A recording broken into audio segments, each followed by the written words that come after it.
The story begins on a battlefield, where we see the estate of a noble family in ruins.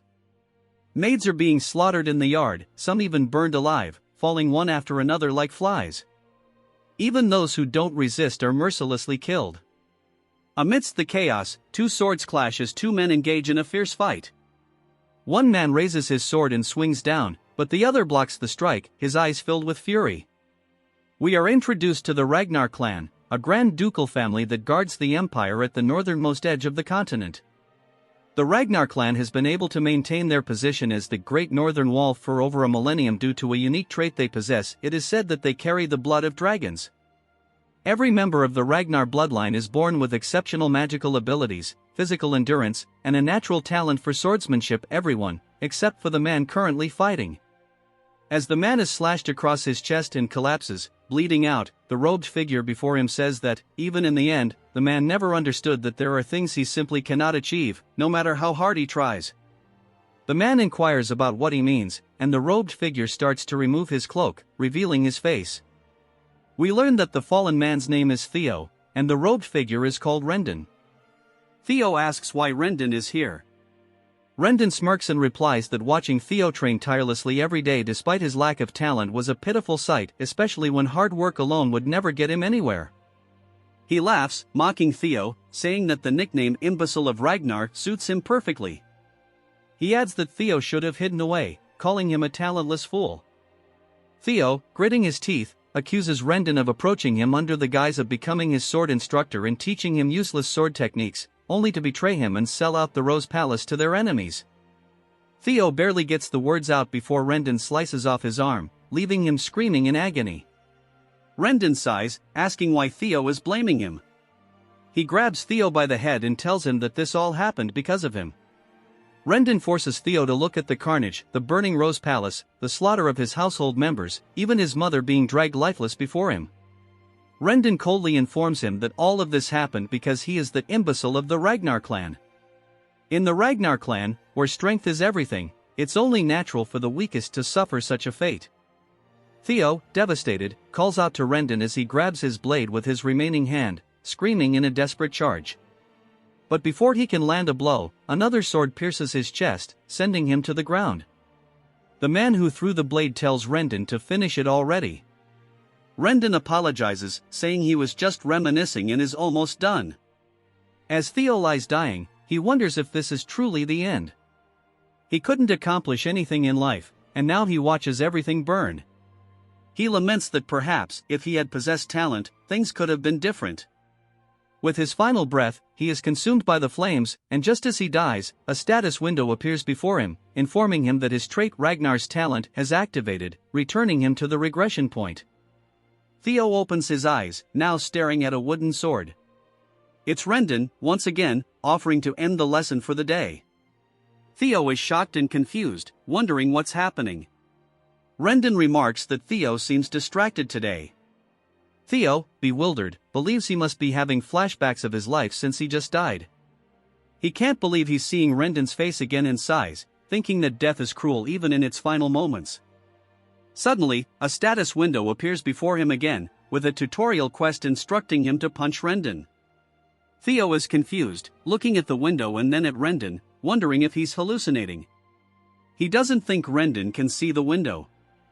Rendon asks if something is wrong, and Theo, still confused, drops his sword, thinking that perhaps this is some sort of divine gift, a chance to vent his frustrations before he passes on. Deciding to go with it, he rears back and punches Rendon directly in the face. However, Rendon doesn't even flinch, and Theo is surprised at how weak his punch felt, commenting on how realistic the dream is. Frustrated, Theo swings his sword, knocking Rendon back. Rendon sighs, understanding Theo's frustration, remarking that with the awakening ceremony approaching, it must be difficult to see no progress despite all his hard work. Theo is startled to hear about the awakening ceremony but stays silent as Rendon lectures him on controlling his emotions. Rendon says that as a member of the Ragnar clan, Theo should rely on his sword, not his fists. With that, Rendon walks away, leaving Theo dumbfounded. The other trainees mock him, laughing at how the talentless Theo dared to strike his master. They question how someone so incompetent, even for an illegitimate child, could be a member of the Ragnar clan. Theo grasps a handful of sand from the ground, trying to make sense of his situation. The pain he feels is too vivid, too real. That's when it hits him, this isn't a flashback. Everything around him is real. A chill runs down his spine as he realizes that the awakening ceremony is still 10 years away, meaning he has returned to his 17-year-old self. He wonders how this could be possible. Once again, the status window appears, congratulating him for completing the tutorial quest and informing him that Ragnar's talent has activated. The window asks if he would like to receive his reward now. Hesitating for a moment, Theo raises his hand and selects yes. Immediately, he feels a strange sensation in his chest, as if he is being blessed with the talent of his ancestors. The window informs him that he has now received his reward, and all his stats will increase at an incredible rate. Theo, overwhelmed by the bright light from the activation of his reward, wonders what is happening. The window reveals that a new quest has started. The scene shifts to the Rose Palace, still standing in all its glory. A figure puts down a teacup, commenting on the situation. We see Rendon speaking to someone, mentioning that it's rare to see someone so talentless. Rendon, whose full name is Rendon Harvey, explains that this is why he is here, to be a true teacher. He vows to train Theo for the upcoming awakening ceremony, with only 5 months remaining. The woman he is speaking to is none other than Theo's mother, Cecilia, the lady of the Rose Palace. She hands Rendon a bag of money, requesting that he give Theo more attention. Rendon assures her that he will teach Theo day and night, though inwardly, he laughs, knowing that he has no intention of doing so. The story continues as Rendon muses over Theo's lack of talent. He scornfully remarks that both Theo and his mother are doomed to failure, calling her a concubine and implying that, like mother, like son, there is no future for their bloodline. Rendon sneers at the money he's received, thinking it's exceptional pay for betraying Theo. After all, he now holds the prestigious title of tutor to the Ragnar clan's direct line, and for feeding information about Theo and stunting his growth, someone has guaranteed Rendon's own future. In his eyes, Theo, the imbecile of Ragnar, is nothing more than a stepping stone to his own success. As Rendon contemplates his windfall, he suddenly notices Theo sprinting down the hallway, not even sparing him a glance. Annoyed, Rendon clicks his tongue and shouts after Theo, calling him a loser. But Theo is too focused, his heart racing with excitement as he rushes toward his mother. Bursting into her room, he throws his arms around her and calls out her name. Surprised, Cecilia asks if he's tired from his training but is taken aback by the sudden embrace. Theo, overwhelmed with emotion, begins to cry, realizing that he's truly back, 10 years in the past. Memories of his mother's lifeless body flood his mind, along with the heavy realization of his failure, being talentless in his previous life. But now, he's determined to change the future. Tears of joy stream down his face as he clings to his mother, resolved to grow stronger and change his fate. He explains to himself that though he's currently weak and without status, if the mysterious status window he encountered is real, he has a chance to grow. He vows to become powerful enough to hold his ground in the looming succession war and strong enough to exact revenge on Rendon. The next quest from the status window appears: train his body to the limit. He starts at 0%. That night, Theo is seen running furiously through the training grounds, determined to get stronger. He burns with the desire to defeat Rendon, but he knows that with his current weak body, that goal is far off. He recalls his previous life and the intelligence agency he had worked with, Blackwood. Though he was part of the information team due to his lack of combat ability, now the information he gathered will serve him well. He recalls a potion from his past, the Bloody Sword Emperor's Elixir, and its secret manual, understanding its potential to greatly enhance his body. All the extreme training he had given up on before is now achievable, thanks to the activation of Ragnar's talent. As he continues to run, the other trainees notice and comment, surprised by his sudden stamina. Theo, pushing harder than ever before, is now 65% of the way to completing his goal. Days pass, and Theo shows no sign of slowing down, training tirelessly day and night. Evelyn, the manager of the training ground, watches him with curiosity. She yawns, wondering how Theo ever earned the nickname Imbecile of Ragnar when he's clearly showing immense drive and stamina. After days of ceaseless training, Theo is now at 97%, his eyes burning with determination, but his body nearing its limit. We flash back to the previous night, when Theo had rested at 90% progress, only to find that the percentage had decreased. This meant he couldn't afford to rest, he had to push himself to the absolute limit. With this realization, Theo trained relentlessly for 2 straight days without a single break. With each swing of his sword and each lap around the training ground, he gritted his teeth and pushed himself further, determined not to stop until the task was complete. At last, as he teeters on the brink of collapse, the percentage ticks from 99% to 100%. Theo feels an overwhelming sense of relief as the status window appears, congratulating him for completing the second tutorial quest. As a reward, he has been granted a dragon's heart, and for completing the quest so quickly, he receives an additional bonus 10 years worth of magical power from his past life. Completely exhausted, Theo falls to the ground, barely able to move. The status window asks if he would like to receive his rewards now. With trembling hands, Theo clicks yes. The rewards flood into him, a brilliant blue aura emanating from his body as he lies on the floor. Evelyn, who is still watching from a distance, is stunned by the sight, feeling the shockwaves of energy radiating from Theo. After some time, Theo wakes up in a bed, disoriented. He looks around, wondering where he is, when Evelyn walks in, telling him not to worry. She explains that he is in the break room of training ground number 4.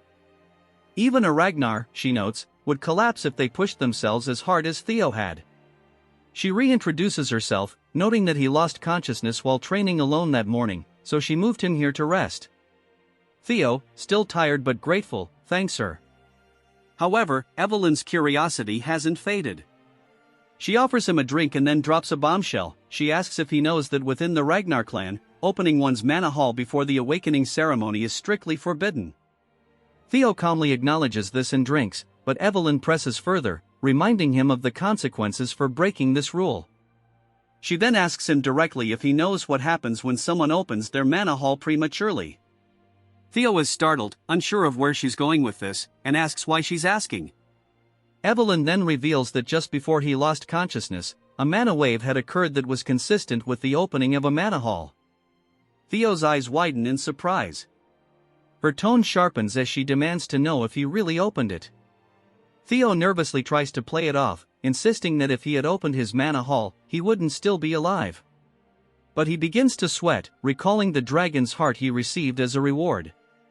He realizes that the dragon's heart is actually where a mana hall can be placed, and having it there would make the mana flow through him far more efficiently than normal. Normally, warriors like those in the Ragnar clan long for a dragon's heart because it could bring overwhelming power. However, no human has ever been able to overcome the limitations of using one until now. Theo inwardly marvels at the incredible power he's been given by the quest rewards, but also realizes that it's placed him in an awkward situation with Evelyn. She is a high-ranking swordswoman who retired after losing her left arm. Though she now manages the training grounds, she once commanded the white-armored dragon cavalry, and was so skilled that even the demon dragon of the cavalry admired her. She was known for her fierce principles, the type of person who didn't judge based on status or strength. Dishonesty or cowardice didn't matter to her. Theo reflects on what to say to her, remembering how, when he was being rigid in the past, she had stripped him of his position as his direct superior. If she discovers his mana hall, she will execute him right here and now. He sweats nervously but asks himself if she can really go through with it, wondering what would happen if he isn't caught. Thinking about how well he knows her, he realizes he can use her strict personality against her. He tells her he is also an heir of Ragnar, and if anyone finds out she is spreading false rumors, it would be seen as defiling the family name. She acknowledges this, agreeing that's true by the rules. He then asks her if she knows what the punishment is for humiliating a Ragnar heir. She answers that it is execution, and he says it's good she understands. He tells her to go ahead and check. She's puzzled, wondering if he's always been this bold, but insists that what she sensed was definitely a mana wave. She begins to manifest mana in her hand, telling him to excuse her while she checks. Even if he is of Ragnar bloodline, she tells him, rules are rules and there are no exceptions. She analyzes his abdomen for a mana hall, but finds nothing, which leaves her baffled. She mutters in disbelief, saying there isn't a mana hall. Theo calmly asks her if she felt it or not. Immediately, Evelyn drops to her knees, begging him to execute her for her mistake, offering her life to atone for her sin. Smiling, Theo thinks to himself that, of course, there wouldn't be a mana hall because he possesses a dragon heart, something far beyond ordinary mana halls. Having a mana hall means being able to control one's mana freely, so with the dragon heart, Theo can conceal his mana at will. The fact that humans could possess dragon hearts wouldn't be known for years, so Evelyn would have never suspected such a thing. Patting her on the shoulder, Theo reassures her that there's no need for her to worry. He admires how principled she is, saying that there aren't many people willing to risk their life to enforce the truth, even against an heir. He realizes that having someone as strong as Evelyn indebted to him would be advantageous. The reason the opening of mana halls is forbidden before the awakening ceremony is to prevent overflow, so for her to be concerned about even him, the bastard of Ragnar, makes him happy in a way. He thanks her for taking care of him after he passed out and leaves, leaving Evelyn stunned and wondering what just happened. Theo reflects that, with the dragon heart and the magic power from his past life, he'll become absurdly powerful very soon. A few days later, Rendon is shouting again, telling Theo to swing more to the right.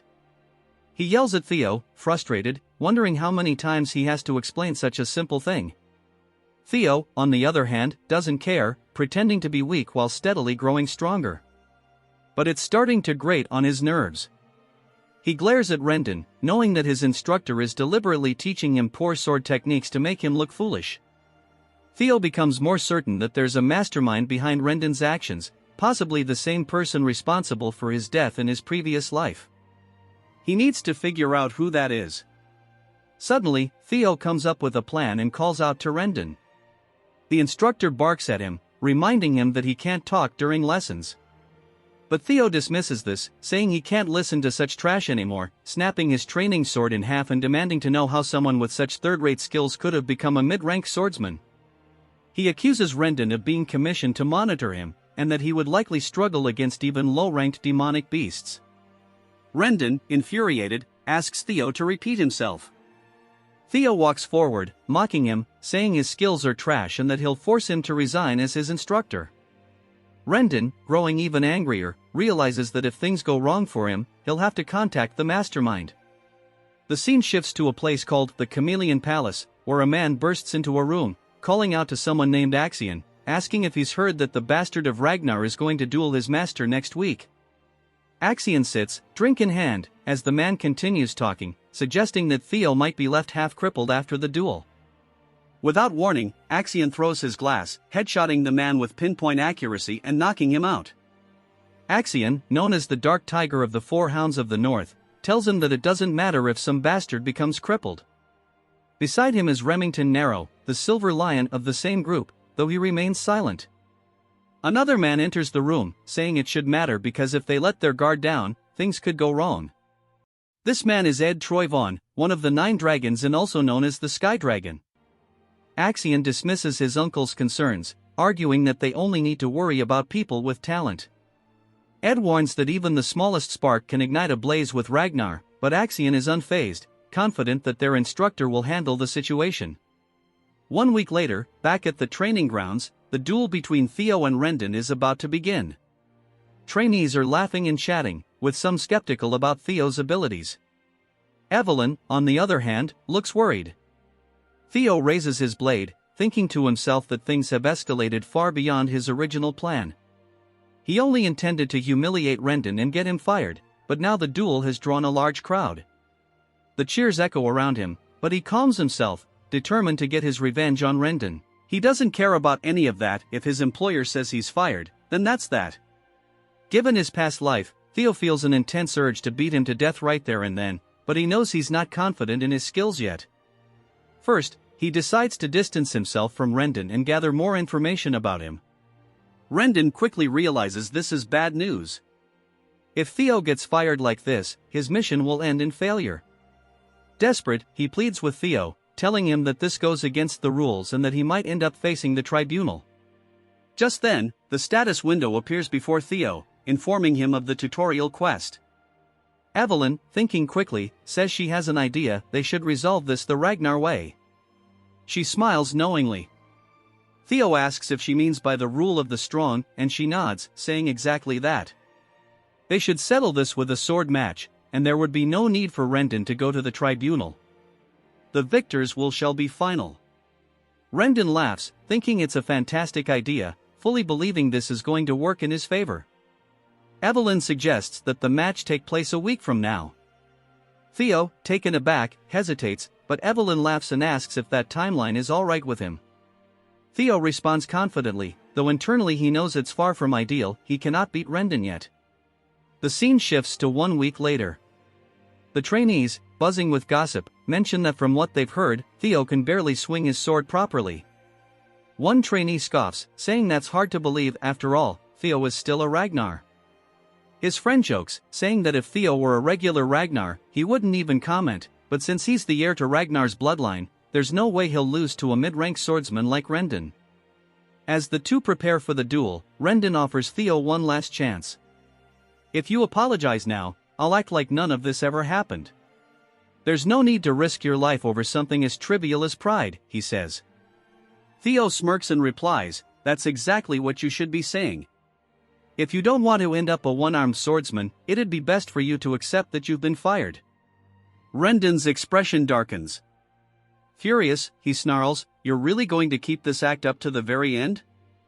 I was going to let this slide because you're so pitiful, but now I see that won't do. I'll kill you and just call it an accident. The outcome of this match is already decided, so there's no issue here. The duel begins with Rendon offering Theo the first strike, confident that the result is already decided. Theo charges in, their swords clashing. The trainees are instantly captivated, though it's clear Rendon is pushing Theo back. It looks like Theo barely knows how to use his sword, and at this rate, he might die. All he can do for now is block Rendon's relentless attacks. Rendon chuckled mockingly, asking Theo what had happened to all his confidence. He sneered, saying that Theo couldn't do anything against him, yet had dared to look down on him. This outcome was obvious, he added. Theo wasn't even a low-ranked swordsman, merely an apprentice. While his skills had recently shown some strange improvement, it wasn't nearly enough. If Theo were at least at the level of one of the 4 Hounds of the North, that would be a different story, but there was no way that imbecile of Ragnar could defeat him. We flash back to Theo confronting Evelyn about her suggestion of the duel. What were you thinking? Theo had asked, but Evelyn simply responded that it was an act of goodwill. If Theo wanted to cut Rendon off completely, he needed to be thorough, she explained, since it seemed like Rendon had someone backing him. Firing him wouldn't be enough. Surprised, Theo asked how she knew this, and Evelyn replied that once she saw Rendon teaching Theo a weird sword style, she had someone investigate him. After all, the way he was teaching looked awkward and excessive, so she wondered where such a lousy instructor had come from. Theo reflected on how Evelyn hadn't caught on to this in his past life, but now, due to the incident with his mana haul, he must have piqued her interest. Evelyn set her tea down, revealing that every trace of Rendon led back to a single place, the Camellia Palace. Theo, shocked, asked if this was all because of their miserable war for the throne, anger swelling inside him. He quickly calmed down, surprised by how much Evelyn had discovered. Still, he pointed out that with his current skill level, he couldn't defeat Rendon. What's your plan now? He asked. Evelyn smiled, assuring him that he was underestimating his potential.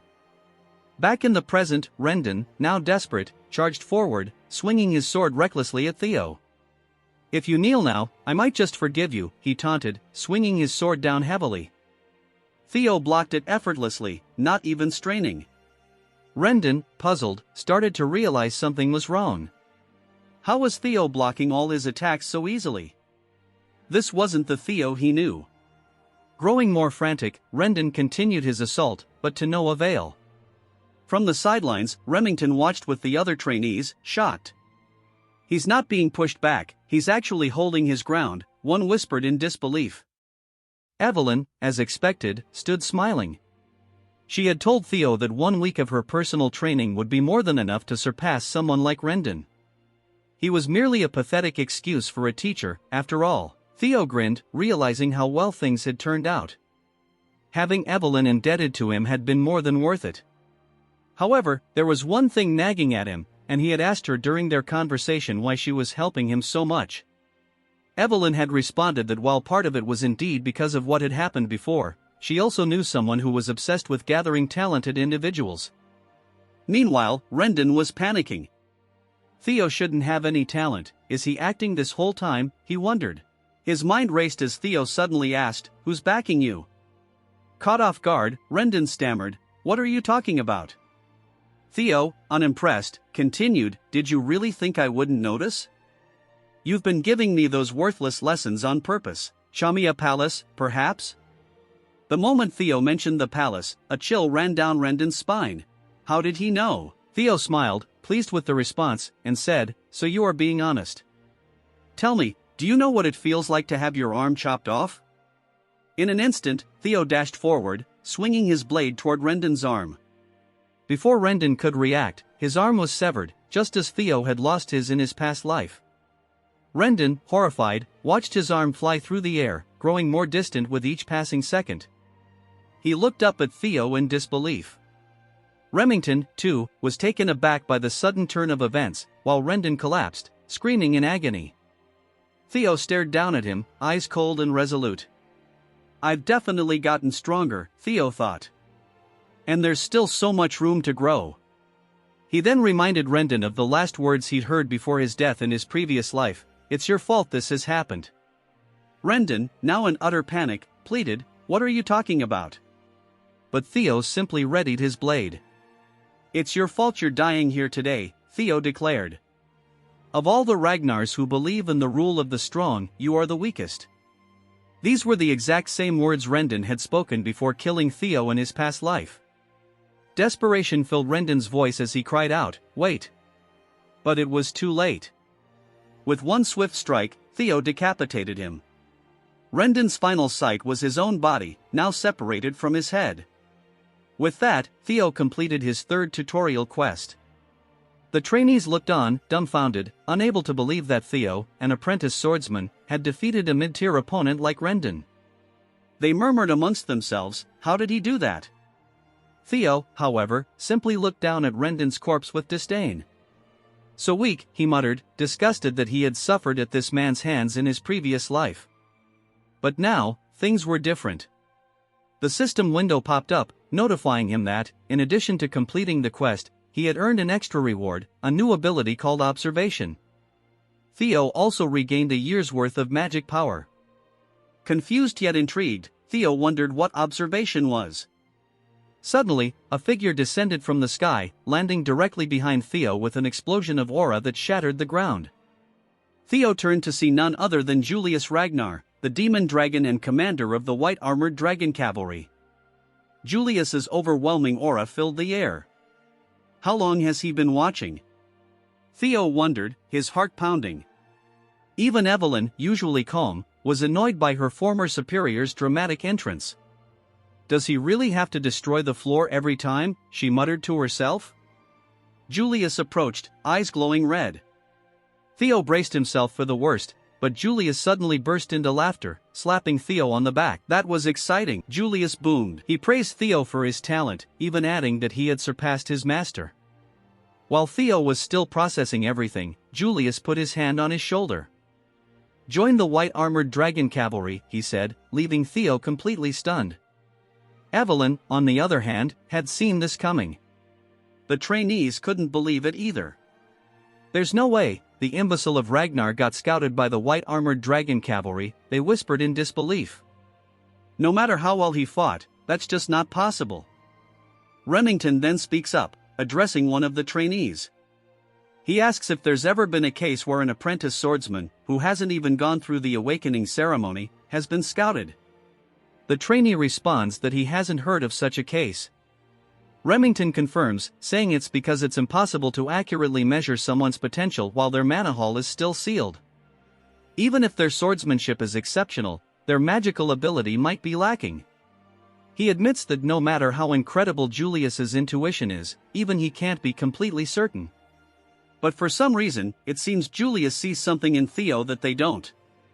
Remington wonders what kind of potential Julius saw in Theo and even muses if the commander might take an interest in him as well. Theo, however, firmly declines the offer, his expression stern. Julius is stunned, speechless, as is Remington. Evelyn drops her cigarette in disbelief. The entire arena is met with dead silence. Later on, rumors begin circulating among the trainees.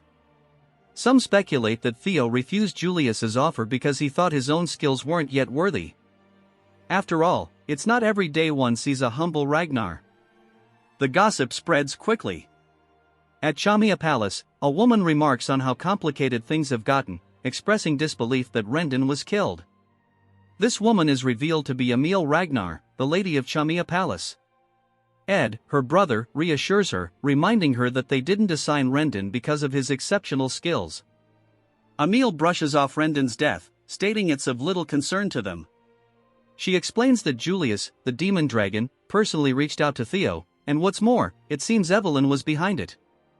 This means they can't interfere by assigning Theo a new master. If Theo starts gaining too much attention, it will only become harder for them to gain control over the Rose Palace.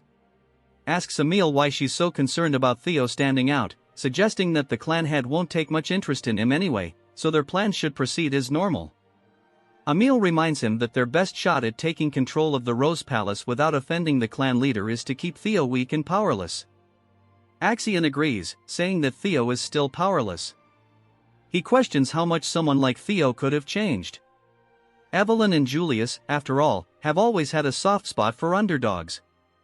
Ed, however, isn't convinced, warning Axion that they should have told Rendon to be more careful. Axion dismisses his concerns, saying their mother and uncle worry too much, and confidently announces he'll pay Theo a visit himself to remind him of his place. Back at the training grounds, Evelyn compliments Theo on his performance. He thanks her, acknowledging that training under a true master has made all the difference. She teases him, saying it would have been even better if he had joined the white-armored dragon cavalry, and asks why he turned it down. Theo admits that a small part of him regrets it since joining Julius's cavalry had been a dream of his in his previous life.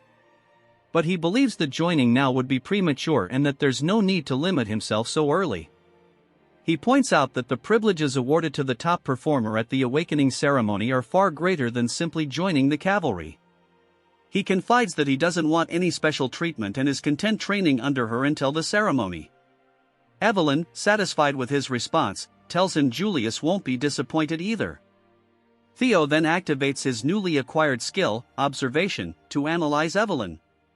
He discovers her age, title, rank, and even her admiration for his humility and character. Theo muses that this skill will be incredibly useful, and he's confident he'll be able to leverage it to his advantage. While scanning her status, he notices something unusual. Her profile mentions that she misses the white-armored dragon cavalry. He's intrigued by this revelation. Suddenly, a man approaches and introduces himself as Sybil from the Southern Inspection Post. He informs Theo that he has something important to discuss with him. Theo, finding him a bit intimidating, uses observation on Sybil and is startled by the results. Sybil's title is revealed as the Dunce of the Southern Inspection Post, and his demeanor is described as full of enthusiasm and excitement. He longs to cross swords with Theo, though this sentiment comes across as unsettling to Theo, who starts to feel creeped out. The last tutorial quest has begun, and it's titled Discard the Imbecile of Ragnar. Sybil pleads with Theo, admitting that in the past, he ignored him, fully believing that the title of Ragnar's imbecile was appropriate. Theo debates whether to kill him on the spot, but Sybil goes on to explain that he's been observing Theo's efforts. He notes that Theo trains harder than anyone else, day in and day out.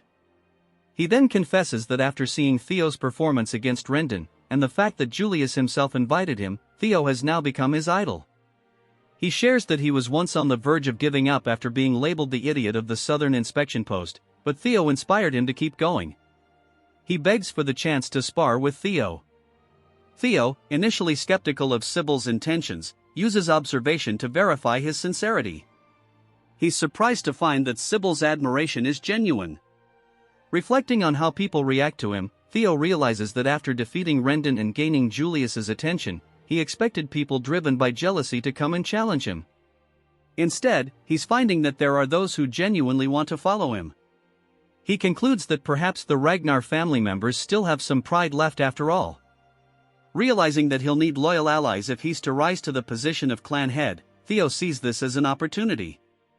This quest, which is the final part of the tutorial, gives him a chance to shed the unwanted title of Ragnar's imbecile, something he was never able to escape in his previous life. He asks Evelyn for a moment to spar with Sybil, and she agrees, encouraging him to showcase his skills. Theo and Sybil take their positions, each formally introducing themselves and their masters. Evelyn smiles upon hearing Theo proudly name her as his master. Sybil, too, introduces himself, revealing that he wields the swordsmanship of the core clan and specializes in the quick sword. He expresses his excitement for the fight. Sybil charges in with a flurry of swift attacks, which Theo effortlessly blocks.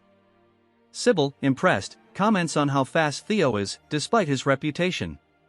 He adds that even though he was called the fool of the Southern Inspection Post, he takes great pride in his speed. But as expected, Theo's skills are the real deal, as he easily fends off every strike. Theo reflects that if this had been his previous life, he would have struggled against even a few of these hits. But now, things are different. With a single, decisive swing, Theo sends Sybil flying across the training grounds, crashing into the wall with such force that Sybil vomits a little. Sybil, still in awe, thanks Theo for the fight, saying he learned a lot. Theo then catches his reflection in his sword and wonders if he can use observation on himself. To his surprise, it works. He sees his own title, his talents, and a few locked abilities that Red Access denied. He's also surprised to see that he's still at level 1, and there are sections of his profile that are hidden. Having finally accessed his stats for the first time, they will now be notated with numbers. He notices that his magic power is high, likely due to inheriting his past life's magic in his dragon heart. But oddly, his luck is in the negatives. Bro is cursed. Theo speculates that the bad luck he experienced in his previous life may have been due to this and decides he'll need to figure out a way to improve his luck in the future. While lost in thought, Theo suddenly realizes he's completely surrounded by the other trainees. He wonders what's going on. Evelyn explains that no matter how weak Rendon was, he was still a mid-rank swordsman, and now that Theo has defeated him and earned the approval of the commander, the Ragnar family, being focused on strength, has two ways of reacting. They either become envious or begin to admire him. The ones gathered around clearly fall into the latter category. The trainees murmur amongst themselves, admitting that if they were in Sybil's place, they don't know if they could have even blocked Theo's strikes. A battle-hungry energy begins to fill the air as they express their desire to spar with him as well. Theo, feeling a bit overwhelmed, sighs and calls forward one of the men he recognized, named Eody, surprising the man that Theo knew his name. Theo calls Eody forward, saying he looks forward to sparring with him. Eody, feeling honored, introduces himself as the third son of Viscount Naylan and a practitioner of the double ascension swordsmanship. Theo, as he did with Sybil, introduces himself formally, expressing his hope for a good fight. They charge at each other, clashing swords several times. Theo's basic swordsmanship proficiency increases during the duel. As Eody prepares for a powerful strike, aiming for Theo's neck, Theo calmly raises his sword and deflects the blow, disarming Eody in the process. His proficiency increases once again. Eody, in shock, admits his defeat, stating that it's clearly his loss. With this, Theo gains Eody's approval, which results in his luck stat increasing by 1. Theo realizes that his luck seems to be tied to his growing reputation. He also gains experience points, strengthening his resolve to continue challenging others. His goal is simple now: he needs to fight as many people as possible. Soon, he gains the approval of several others, including Bonnet Ramiro, Eric, Manfred, and Manuel. Though there are too many names to mention individually, each duel raises his luck further. After fighting continuously, Theo becomes visibly tired, but he remains eager. Looking at his quest progress, he notices that despite the many fights, his completion percentage has only increased by 1. He speculates that perhaps all of his opponents already respected him, and to make greater progress, he needs to face stronger foes or situations where many doubt him. Suddenly, Remington approaches and remarks that Theo looks exhausted, asking if he'll be alright. Theo responds that he'll rest when necessary, but not yet. To his surprise, Remington steps forward and requests a spar with him, revealing his identity as the Silver Lion. Theo is astonished, recognizing the man, and so does the crowd. Remington is one of the famed Four Hounds of the North, a title reserved for the strongest of the Ragnar clan's awakening generation. Remington formally introduces himself, saying he's come to test the swordsmanship of his fellow Ragnar before the awakening ceremony. He expresses gratitude for this opportunity and reveals his talents: sword genius, keen senses, and extreme hard worker. His status shows that he sees Theo as an unexpected rival. Theo, awestruck, introduces himself once more, this time mentioning that he is the 31st son of the great guardian of the North, Ragnar. He humbly states it's an honor to duel someone as respected as Remington. They begin their duel, their swords colliding and sending sparks flying. Theo's quest progress increases by one as the battle intensifies. Their swords grind against each other, and then suddenly, pieces of Theo's sword shatter, flying through the air. Remington stands confidently, having broken Theo's blade. The crowd is stunned, while Evelyn watches with a knowing expression. The trainees are in disbelief, and Sybil struggles to accept the result. Despite breaking Theo's sword, Remington unexpectedly admits defeat, saying it's his loss. The trainees are confused, but Remington explains that Theo's sword was already worn out, and on top of that, he was clearly exhausted from previous fights. Theo, however, responds that in a real battle, no one would offer such considerations. As soon as his blade broke, he had already lost. Remington smiles, and they shake hands, acknowledging each other's strength. This moment earns Theo a 5% increase in his quest completion, and even Evelyn seems pleased with the outcome. Theo reflects on the duel, realizing just how strong Remington is. While he's grown stronger through acquiring talents and secret techniques, he still has a long way to go compared to the other elites of his generation. Despite the duel being cut short, he gains a lot from it, including a significant increase in his luck and reputation. Remington then reveals that he didn't come just for a duel. He formally invites Theo to join the Scaled Dragon Society, an exclusive group that only those selected can join. Sybil, overhearing, is astonished and explains that the society is prestigious. Theo is curious about Remington's true motives but sees this as an opportunity.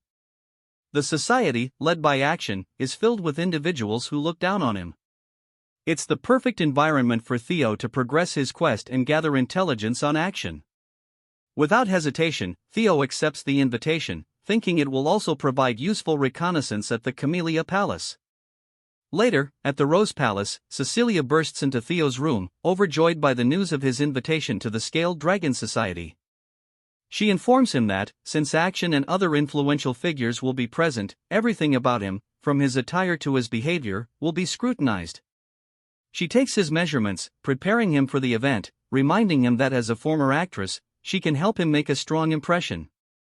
Theo reflects on his past life, remembering how his mother had always carried guilt for him being labeled as the child of a concubine. The cold and harsh Ragnar clan had been unforgiving to them both. He realizes how difficult it must have been for her, having a son who never quite met expectations. His mother, resting her head on his chest, assures him she believes in him. She knows he can succeed, and he smiles, comforted by her unwavering faith. Hugging her tightly, Theo vows that every step he takes forward will be for both of them. He's determined now more than ever he's going to crush the Scaled Dragon Society. The scene jumps to the night of the banquet for the Scaled Dragon Society. Remington is standing outside a carriage, waiting, when he's surprised by the sight of Theo slowly approaching. Theo is decked out in sharp attire, and he gives Remington a confident smile. Remington, astonished, asks if it's really Theo, remarking that he looks like an entirely different person. They both chuckle, and Remington gestures for Theo to head inside. Theo admits that Remington has a point. Not only has he grown taller, but his body is also more developed after 2 weeks of intense training. During that time, Remington visited him daily, and they've grown close. Theo has also amassed quite a few followers, though he notes that most of them look like the same guy with slightly different haircuts. Evelyn, observing the situation, sighs and mutters that she only intended to train Theo for a short while, but it has turned into a much bigger ordeal than she expected. Theo reflects on the past 2 weeks and sighs, admitting it was exhausting. As they approach the venue, Remington comments that he heard this is Theo's first formal banquet, and Theo confirms it. Remington reassures him, telling him not to be nervous, he'll do well. But there's one thing Theo should know. Curious, Theo asks what it is. Remington explains that his friend, Action, can be quite mischievous, and it was actually Action who extended the invitation, wanting to meet Theo personally. Remington hopes Theo won't judge him too harshly, as Action is the one who organized the banquet. Theo realizes that it wasn't Remington who invited him but Action instead. He muses that things are going almost too smoothly and tells Remington that he's looking forward to it. At least now he knows that when he arrives, he'll likely face some hostility, which works to his advantage. Meanwhile, Action, who is already at the banquet, thinks about the imbecile of Ragnar coming to meet him, excited to have a new toy to play with. As the carriage pulls into town and comes to a stop, Remington informs Theo that they've arrived. Stepping out of the carriage, Theo immediately spots the Camellia Palace, a place deeply tied to the trauma of his past life, as they were the ones who interfered with his growth and ultimately consumed him, his mother, and the entirety of the Rose Palace. Remington asks if Theo is ready to enter, and Theo replies that he is. Remington then shares the news that Action will personally come out to greet him, and they should find him near the entrance. As they approach, Theo begins tuning out Remington's words, realizing that Action is likely trying to put him in his place. But he didn't come here without a plan. Action will soon realize that Theo is no longer the same as before. Theo's attention shifts when he notices a blue light shining from one of the windows, the same light that signals a quest, making him wonder if a new quest awaits inside the palace. While Theo is distracted, something suddenly explodes near him, releasing a white powder into the air. Remington shouts Theo's name and rushes to him, but Theo reassures him that he's fine. Remington yells at the culprits, demanding to know what they were thinking. Theo, on the other hand, muses that in his past life, he wouldn't have been able to dodge that. He initially suspected that Remington was in on the prank, but now he realizes that Remington is genuinely confused. The ones who threw the powder laugh from a window, saying it was just a friendly greeting and a basic courtesy. Remington, furious, asks them what they mean by greeting. Action steps in, telling Remington not to be angry, it was just a greeting between brothers. Action's behavior reveals that he has a talent for manipulation, and Theo mentally prepares himself for the challenges ahead. Looking at Action, Theo pauses for a moment, then smiles, thanking him. His response catches Action off guard. Theo adds that with such a warm welcome, he can only be grateful, and he's looking forward to the party. This subtle shift annoys Action, though he quickly masks it with laughter, remarking that Theo has become quite entertaining since he last saw him. Inside the palace, people are already socializing, though most are murmuring about why Action would even invite Theo in the first place. Although Theo is from a direct line, his reputation as the imbecile of Ragnar leaves many questioning the decision. Remington apologizes to Theo, saying the group usually doesn't behave this way. Theo brushes it off, saying he's actually more than grateful. Remington, puzzled, wonders why Theo is so nonchalant about the situation. In reality, Theo is pleased. The more they underestimate him, the easier it will be to crush them later. His attention drifts back to the blue light upstairs, confirming that it must be related to his quest, but he doesn't yet have a natural way to approach it. As Theo sips his drink, deep in thought, Action begins descending the stairs, asking how Theo is enjoying the party. Theo briefly feels a surge of anxiety but quickly calms himself, smiling and thanking Action for the invitation. Action, with a sly smile, apologizes for the earlier incident, admitting it might have been too much. He steps in close, his tone turning menacing, and asks Theo if he agrees. Remington, sensing the tension, grows concerned, but Theo surprises everyone by asking why Action would apologize. He plays it off casually, saying he only remembers it as a friendly greeting that even caught him off guard. Theo then slaps Action's back playfully, laughing and complimenting his mischievous side, claiming he never knew Action was so fun. Theo continues, saying he's changed a lot and that he likes this new side of him. The others, watching from a distance, laugh quietly, assuming Theo is only playing along because he knows he's inferior to Action. They comment that as an illegitimate child, Theo has no real standing and cannot possibly challenge the noble bloodline of thron. Even though both he and Action are Ragnar's sons, they are on entirely different levels. As the banquet continues, someone remarks that there's no way to compare thron, the prestigious swordsmanship clan from the east, with some random woman from who knows where. Tries his best to stay calm, especially after hearing the insult aimed at his mother. Soon after, they start taking jabs at Remington, asking why he's wasting his time with that imbecile, but then they add that it makes sense. Remington, after all, is also an illegitimate child. Remington begins to grow visibly irritated. The atmosphere shifts as the other party members realize they've touched on a forbidden subject. Remington is clearly struggling to hold back his anger. Theo, seeing this, decides he's done watching and calls out to Action. With a smirk, he tells Action he should greet his new friends as well. He grabs Action's hand, pulling it off his shoulder, and strides toward the ones who were insulting Remington. He picks up a wine bottle and raises it towards one of their glasses. The man, clueless, asks if he said something wrong. Without warning, Theo smashes the bottle directly into the man's face. Action and Remington are both stunned as the man collapses to the floor, screaming in agony, blood pouring from his head. The man, still in shock, looks up at Theo and curses, calling him a bastard. Theo responds without hesitation, landing a fierce kick that sends the man flying to the other side of the room.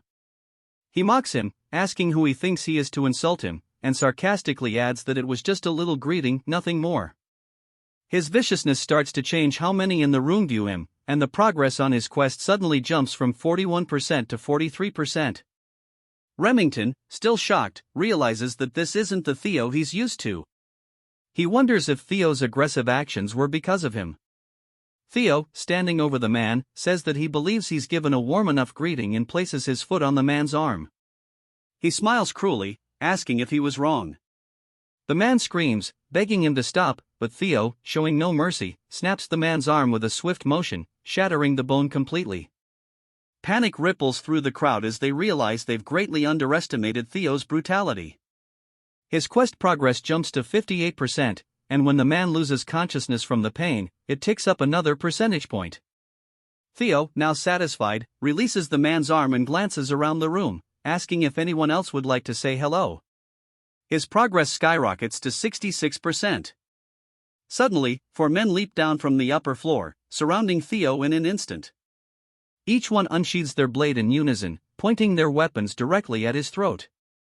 One of them declares that Theo has committed the grave sin of harming the young master, and such a crime will be repaid with death. Theo, unfazed, laughs and remarks that this is exactly how it should be. He asks who the young master is, and the guards respond that he is the third young master of the Hanabi clan. His name is Ian. Theo smirks, realizing this is what he expected. He came here knowing the place was filled with enemies. He recognizes the Hanabi clan as one of the 6 snow clans that serve Ragnar, and he anticipated that they wouldn't sit quietly while the imbecile they've long mocked suddenly started causing trouble. Theo then shrugs, asking, "So what?" His question unsettles the guards, but Theo is done letting others walk over him. He questions whether the dogs of one of Ragnar's bannerman clans dare to demand his death and asks if they can truly take responsibility for their words. His aura grows heavy, causing all the guards to sweat nervously, unsure of what kind of pressure they're feeling. They begin to wonder if this is really the same imbecile of Ragnar they thought they knew. The guards come to a terrifying realization: while Theo has been treated like a joke for so long, he still has the right to succession. He carries Ragnar's direct bloodline. Ragnar, after all, is the Lord of the North and ruler of the 6 snow clans. Declaring death to one of Ragnar's bloodline would normally result in swift retribution, with an entire clan potentially being wiped out. They now realize the situation has changed, and they need to apologize quickly. Before the guards can act, Theo coldly orders someone to kill them all. In the blink of an eye, swords flash, and all 4 guards lose their heads, one after another. Blood spills across the floor, but Theo remains unfazed. A familiar figure taps the ground. It's none other than Evelyn. She wipes the blood off her blade, shocking everyone in the room. Even Action didn't expect to see her here. Theo's quest progress hits 70%. Evelyn calmly asks Theo when he realized she was following him. He laughs, saying it was obvious. He's not entirely sure why, but having her here will allow him to turn the tables without any worries. Standing before the 4 headless bodies and the unconscious Ian, we flash back to a scene with Julius. He's popping open a bottle of wine, remarking that Evelyn once told him she wouldn't take on any more disciples, which means Theo must be someone special to her. Evelyn brushes it off, but Julius presses, asking if she doesn't have somewhere to be. He teases that his recent joy has been tormenting her.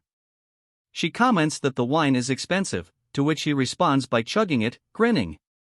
Evelyn, realizing she can't argue with him, admits that Theo's talent is exceptional. Among all her disciples, he's the best. Julius, recalling that Action also trained under her, asks if that means Theo is better. Evelyn confirms that in terms of potential, Theo far surpasses Action. These are not empty words, either. Julius laughs, saying she's always had a sharp eye for things and should have seen this long before him. He then sighs, asking if that means Theo has been hiding his strength this whole time, as people can't change that drastically overnight. Evelyn agrees, noting that it's odd for someone who has concealed their true power to suddenly flaunt it. She's concerned that Theo might be rushing into things, as his sudden change seems like he's being chased by something. His attendance at this banquet also carries that same weight. Julius, sensing her worry, puts down the wine and says it's probably because of Action. He advises her to follow Theo to ease her mind. Evelyn asks what he means, and Julius hints that it might not be what she's concerned about, but something significant will definitely happen when young wolves thirsting for blood gather together. He encourages her to try and tempt Theo to join their ranks, and if she wants, she's welcome to return as well. Julius even teases her about how she still longs for her old group, placing a uniform on the table. He invites her to come back and take responsibility, especially after she gets Theo to join them. He then leaves, remarking that the wine was fantastic, while Evelyn watches in disbelief. She grumbles that it only tasted good because it was expensive. Back at Camellia Palace, Evelyn observes Theo and realizes he must have orchestrated everything from the start. She now wonders if he planned to attend the banquet aiming for this exact outcome and if he was someone she needn't have worried about all along. She contemplates when exactly he noticed her presence. But, of course, Theo had sensed her the moment he entered the carriage. As a possessor of a dragon heart, he has enhanced energy perception, akin to a sixth sense. With the stage now set, Theo addresses Evelyn, stating that most of the people here have disrespected a successor candidate and asks what the punishment is for such an offense. Evelyn responds that, according to clan law, immediate execution is an option. Theo laughs, saying since they're all just kids who haven't even undergone their awakening ceremonies, they should lose an arm each, and that will suffice. Without hesitation, Evelyn charges into the crowd, cutting off the arms of everyone who had mocked Theo. As she does, Theo calls out their names and their family status, making it clear how insignificant they are compared to the power of the Ragnar family. By the end of Evelyn's ruthless spree, Theo's quest progress hits 79%. One man, trembling, grabs onto Action's pants, begging him to intervene. Action looks down at him, asking why he should help in the first place, adding that this is merely a greeting. The man, confused, looks back, but before he can say anything else, Evelyn's sword flashes, severing his arm. The man screams in agony on the floor. Evelyn and Action exchange glances. Action remarks that he never expected to see her again like this. Evelyn, calm and collected, replies that it's been a while. The quest progress hits 82%. Action observes that Evelyn only targeted those who made comments about the bloodline. Theo had made it clear that even as a fellow successor candidate, not even he could halt Evelyn's actions. Evelyn turned her head toward Theo, reporting that she had severed the right arms of the 14 individuals he had commanded her to. He complimented her, saying, "Good job," and asked her for a status update. She informed him that if they hurried to a priest, the arms could be reattached, but their future as swordsmen would be uncertain. Theo nodded, stating that was sufficient. Remington, concerned, asked Theo if he was all right. Action, observing how close both Evelyn and Remington were to Theo, realized that Theo had truly changed. He was no longer burdened by the title of imbecile. A chuckle escaped Action, but it quickly turned into seething anger, and he expressed his desire to crush Theo even more now. Theo, unfazed, said it was time to leave, and both Evelyn and Remington followed him. As Theo walked past Action, he tapped his arm, smirking as he waved goodbye, saying he had fun. This final gesture was the last hurdle Theo had to overcome, and his escape from the title of imbecile was now complete. He told Action he'd see him later, and a notification appeared, declaring the completion of the tutorial quest. Action, enraged, screamed Theo's name as Theo relished the thought that his quest was finally over. However, he knew this was only the first step toward his true revenge. His rewards included an experience elixir, which would grant him 5 level ups as long as he remained under level 30, though there were likely more rewards yet to be revealed. As the sun set, back in the Camellia Palace, Emile was working on some papers. She was visibly shocked by something her attendant had just told her and demanded he repeat it. She isn't going to like this, he thought. The scene shifted to a lively tavern, a stark contrast to the noble banquet they had just attended. Sybil was leading the celebrations, loudly cheering for Theo and his successful debut in society. The trainees were in high spirits, enjoying themselves, and even Theo allowed himself to relax and join in with the revelry. This place felt much more comfortable than the stiff and pretentious noble party. Meanwhile, back in the Camellia Palace, a sharp sound echoed a slap. It was Emile, berating Action. She furiously demanded to know how he could let that imbecile justify his actions and even allow people's arms to be cut off. Action, looking to the side, muttered a weak acknowledgement. This only enraged her more as she shouted that she had warned him repeatedly not to take things lightly. Instead of pressuring Theo into submission, he had given him the grounds to act freely. She reminded him that she had already warned him that if Theo stood out, it would make it much more difficult to take control of the Rose Palace. The scene panned to the view of the Rose Palace from their window, something the audience had not known was so close by. Action tried to reassure her that he would handle it, but Emile wasn't having it. She snapped that she didn't want to hear any more excuses. He needed to reflect on his failure and how he had nearly ruined her meticulously crafted plan with his reckless pursuit of shallow enjoyment. Bitterly, Action promised to keep that in mind. Emile, fanning herself to cool down, wondered aloud whom Action took after to be so impulsive. A voice from the shadows responded. It was Ed, who remarked that Action resembled her when she was younger. Emile shot him a withering glare, asking if that was supposed to be a joke. Ed, unfazed, advised her not to be too angry. He believed that this incident might not be as terrible as it seemed. Curious, she asked why. Ed explained that since the Rose Palace had once been part of the clan head's harem, it had been difficult to claim ownership over it. Though it had fallen out of favor and had become a gathering place for third-rate individuals, it still held the backing of the clan head. To take it over, they needed justification, and Theo's actions at the banquet had provided just that. Ed continued, explaining that Theo was slowly becoming the representative of the Rose Palace, and using the incident where he cut off the arms of several people, they could now move forward with legal proceedings to suppress him. Emile closed her fan, her mood shifting instantly, and asked Ed how long it would take to set their plan into motion. Ed chuckled, informing her that the preparations were already complete, and by tomorrow morning, she would receive some delightful news. He even prepared an aromatic candle from the volcanic region of Akron for her to enjoy a relaxing bath before bed. Their closeness was unsettling, almost inappropriate for siblings, as Emile wrapped her arms around Ed, praising him as always and saying that this was why she adored him so much. The atmosphere was eerily intimate.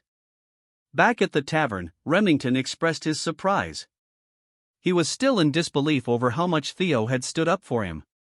Theo, confused, asked what he was talking about, wondering if Remington had had too much to drink, even though he'd only been sipping orange juice. Remington clarified that he was talking about the banquet. While Remington had been willing to endure the insults aimed at himself, the moment they insulted Theo's friend, Theo had immediately acted without hesitation. Remington admitted he had done nothing to defend himself and found it embarrassing. Looking at Theo, Remington realized how extraordinary he truly was. Despite all the ridicule he had faced for being an untalented, illegitimate child, Theo had grown into a formidable person. Not only that, but even when confronted by enemies he stood little chance against, he had the courage and resolve to emerge victorious. Theo had gone up against the formidable Camellia Palace, a force that no one else dared to challenge, yet he wielded his sword without hesitation, all for the sake of defending a friend. Using his observational skills, Theo notices that Remington believes Theo's actions at the banquet were driven by how much he cares for him. Theo, however, tells him that he seems to be misunderstanding something. Remington, ignoring the comment, reveals that although his clan head had instructed him to build ties with Action, he's had a change of heart. He declares that, from now on, he wishes to follow Theo instead. The other trainees, witnessing this, get excited, shouting that it's only natural for the strong to recognize strength in others. Theo, still unconvinced, insists that Remington is misunderstanding things. At that moment, he hears Evelyn's voice in his mind, using telepathy to tell him to just let Remington be. Startled, Theo glances over at her and sees her smiling. She says it's not a bad misunderstanding, after all, and perhaps everyone just wants to get along with him. Theo sighs, surprised, and says he's really not anyone special. Reflecting for a moment, he considers that everything might be because of the message window he has. Whether it's his regression to the past, acquiring Ragnar's talents, or becoming stronger, he can't quite pin down what it is. At first, he thought it might be fragments of his regret, but the window is far too detailed for that. A vague sense of déjà vu nags at him, but he concludes that since it's been helping him, it doesn't matter. As the banquet wraps up, Theo notices his level has gone up. He realizes that each level up grants him stat points that he can allocate however he wants, allowing him to enhance his abilities at will. He finds this both thrilling and frightening, and he gets excited at the thought of how powerful he could become. But first, he knows he needs to prepare for the inevitable counterattack from the Camellia Palace. Turning to Remington, he gives him the nickname Remy and says, "Since you've mentioned it, maybe you can help me with something." Remington, eager, agrees and asks what Theo needs, before noting how Theo just called him Remy. Theo pulls out a piece of paper and tells him that the battle for the throne between him and Action is about to intensify. To prepare, he really wants Remy's help. Remington is taken aback by this, but Theo explains that in the future, Remington will become the head of the Narrow Clan, and their forces will grow strong enough to rival even the Ragnars. Theo adds that Remington's strength and leadership are symbolized by the Silver Lion and that he hopes to have him on his side. Theo then hands Remington an envelope, saying he really hopes Remy will take it. Still surprised, Remington accepts the envelope and pledges to follow Theo, saying that if there's anything he can do to help, he will. Theo laughs, thanking him, while Remington again points out how Theo called him Remy. Just then, someone shouts Theo's name from behind the door. The door bursts open, and a group of knights enters. Everyone in the room is shocked. The knights, known as the Swords of the Law, essentially medieval knight cops, present Theo with a warrant for his arrest on charges of threat, assault, and intimidation. Evelyn, outraged, demands to know what nonsense this is, but Theo calmly tells her to relax. Walking over to the warrant, Theo notices the ink is still wet, indicating they were in a rush. Smirking, he tells the knights he's ready to go. They handcuff him and lead him out. Remington calls out to Theo, who turns around with a grin. Both Theo and Evelyn realize that this is likely part of Theo's larger plan. They exchange a knowing look, glancing at the envelope still in Remington's hand. At the banquet, she sighs, murmuring to herself, who would have thought that his invitation would lead to this? Despite her worries, she holds faith that Theo will get through it because that's the kind of resilient kid he is. Gazing out the window with hope, she quietly wishes for Theo's safe return.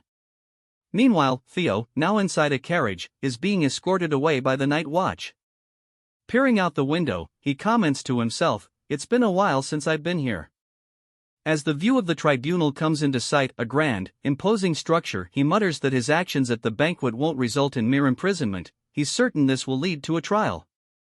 After all, bringing Ragnar's successor to the tribunal signals that they're questioning his worthiness as the next in line. Upon arrival, the knights order him to step out, and Theo realizes they likely want to crush him completely. A grin spreads across his face, though, as he thinks, "That's exactly what I'm hoping for." As they escort him in, one knight announces, "We've brought Theo," and a commanding voice from within instructs them to bring him forward. As the doors open, Theo thinks to himself, "If I'm going to reveal what I've prepared, it should be on a stage this grand." He steps into the chamber to find 4 figures seated above him in throne-like chairs, scrutinizing him from above. Theo feels a bead of sweat trickling down, noting, quite the impressive gathering. Among them, he recognizes Julius and Ed, as 4 of the 9 dragons who protect Ragnar are present. Reflecting on his past life, Theo acknowledges that he would have been so overwhelmed in this situation that he might not have been able to breathe. The scene introduces us to the Lady of the Plum Blossom Palace, Osa Ragnar, also known as the Sword Dragon. The Elder Dragon and Head Counselor, Wolfgang Ragnar, is there as well. Wolfgang calls out Theo's name, and Theo nods in response, saying it's been a while and that he didn't expect to encounter him here. Theo notes that Wolfgang highly values bloodlines and likely considers him an illegitimate half-blood, distasteful, something the man doesn't even try to conceal. Wolfgang cuts off any pleasantries, sternly stating that Theo is here to answer for his misdeeds. He recounts all the people who suffered and lost limbs, emphasizing that due to Theo's reckless actions, many now threaten to sever ties with the family. He questions if a bastard like Theo can bear the consequences of the damage he's inflicted, adding that he will hold Theo accountable for dragging Ragnar's honor through the mud. Unfazed, Theo replies exactly as Wolfgang has described, admitting he was far too reckless. Wolfgang sighs, but then Theo, with an intense gaze, adds that he should have gone further by severing heads, not merely limbs. Everyone in the chamber reacts with surprise as the atmosphere shifts, becoming sharp and tense. Theo continues, passionately asserting that the subjects of a lord are granted land and honor, and in return, they owe loyalty in their lives. That's the essence of chivalry. He bellows, "How dare they threaten their lord? Had I known they'd be this insolent, I would have beheaded them without hesitation. They must be punished if the principles of chivalry are to be restored. How could I sit by while Ragnar's 1,000-year-old honor is being trampled?" Wolfgang nearly rises from his seat in anger, but Julius chuckles, admiring Theo's boldness and muttering that a simple punishment won't suffice for this. Wolfgang, fuming, accuses Theo of mocking him with such sophistry. OSA speaks up, saying that while Theo's opinion may be controversial, he is theoretically correct. Wolfgang, startled, wonders why OSA seems to agree with Theo, but she goes on to explain that Ragnar, though strong, would never truly be great if it ignored the voices of its knights and vassals. To rule through tyranny alone is a surefire path to downfall. Taking this in, Theo responds, "I'll be sure to keep that in mind." We finally learn more about OSA. She is the clan head's first wife and one of the North's greatest swordsmen. Surprisingly, she doesn't appear hostile toward Theo, though he recalls that she had something to do with the fall of the Rose Palace in his previous life. OSA tells him she hopes he understands that his punishment will be justified. Theo asks what punishment he's to receive, and Wolfgang hesitates before declaring that he'll serve 3 months of probation. Theo objects, noting that the awakening ceremony is only 2 months away. Wolfgang snaps at him for talking back, but OSA reassures Theo, saying she considered the timing and has arranged for him to participate in next year's ceremony. It's also been decided that the 15 children Theo injured will join him in next year's event. Ed, seated nearby, remarks that, due to the demon dragon's interference, Theo's punishment ended up lighter than expected. We then see Ed conversing with others, explaining that while the lighter punishment isn't ideal, it serves his plan. With the awakening ceremony delayed, Theo will bear great dishonor within Ragnar, and as the Rose Palace's representative, this dishonor will give the Camellia Palace an opportunity to overtake them. Ed contemplates that if Theo tries to fight back, they could simply kill him, though he doubts Theo would be that foolish. But his thoughts are interrupted when Theo unexpectedly announces his intention to appeal. Shock ripples through the room at Theo's brazen decision, and Ed begins to laugh, covering his face with his hand, calling Theo an idiot and saying his arrogance knows no bounds. This, he notes, will make things even easier for him. Julius turns to Theo, asking if he understands what an appeal truly entails.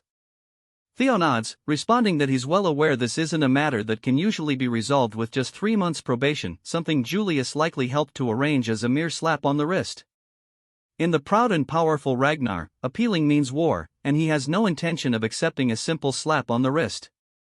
He adds that only the victor's voice is heard, and he expects to be rewarded, not punished. At this, a blue notification in Theo's status window appears, showing he's about to enter the main scenario, and we see OSA and Julius exchange surprised looks.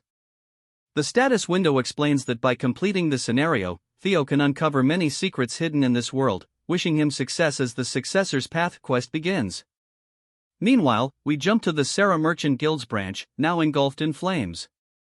Amongst the burning chaos, mercenaries lay slain on the ground, some cut to pieces. Remington observes the destruction, muttering, "So this is where they were hiding," just as young Lord Theo said. He and Evelyn look down at a small chest, concluding that with this discovery, Camellia Palace is finished. Back at the tribunal, a heavy silence lingers before Wolfgang finally speaks, asking Theo if he truly plans to turn a matter that could be settled with 3 months of probation into a full-fledged war. He accuses Theo of being arrogant beyond belief, questioning if he really thinks he can face the might of the 15 clans alone. Theo calmly replies that he will handle it, noting that in cases like this, where there's a vast imbalance of power, appeals are usually resolved through proxy battles. Julius nods, explaining that while appeals typically mean settling matters through war, when a battle is near impossible due to power disparity, each side may send a representative for a one-on-one duel, the proxy battle Theo mentioned. In this case, Theo would represent himself as the defendant, while it's likely that Axion will represent the plaintiff, a match almost guaranteed to end in Theo's loss. Julius wonders why Theo would make such a reckless choice, suspecting he might be banking on Julius or Evelyn stepping in as his proxy. Yet, he knows they won't, meaning Theo will inevitably face Axion alone. Ed confirms this, announcing he will send Axion, who will make Theo understand his place through death. As Ed continues to outline the representatives, a cold, powerful voice suddenly cuts through, sending chills down everyone's spine. Someone remarks that he thought Theo was a quiet child, but now, seeing him involved in such clever schemes, it's clear he's changed a lot since their last encounter. Calling Theo his son, we are introduced to the Ragnar clan head, Kyle Ragnar, a towering figure who commands attention. All 9 dragons present at the tribunal greet him respectfully, as does Theo, who bows, greeting Kyle as the incarnation of the great dragon god.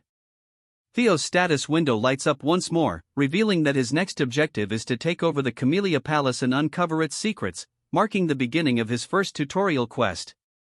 Reflecting that the blue notification from earlier was the key to the palace's secrets, he regrets not pursuing it during the banquet. He quickly brushes off the thought, focusing his attention as he looks up to meet his father's intense gaze, watching Kyle Ragnar approach. Theo steels himself, muttering that he has to handle this first. An unexpected variable has just appeared, and his carefully laid plans could quickly unravel. He wonders what brings his father here. Kyle then commands him to stand, explaining that he had heard of Theo's predicament by chance on his way here and is aware that Theo's situation is rather complex. He mentions that he learned Theo wants to make an appeal through a proxy battle. Theo hesitates momentarily before confirming. Kyle considers this, saying that if Theo's plan involves a proxy, it'll be challenging, and he asks who Theo intended to choose as his representative.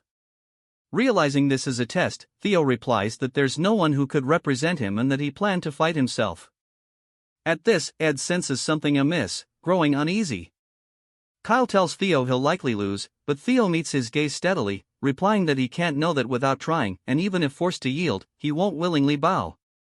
Kyle starts to grin, then laughs heartily, proclaiming to everyone present that these words define his son. Even if he's made to bend, he will not lower himself.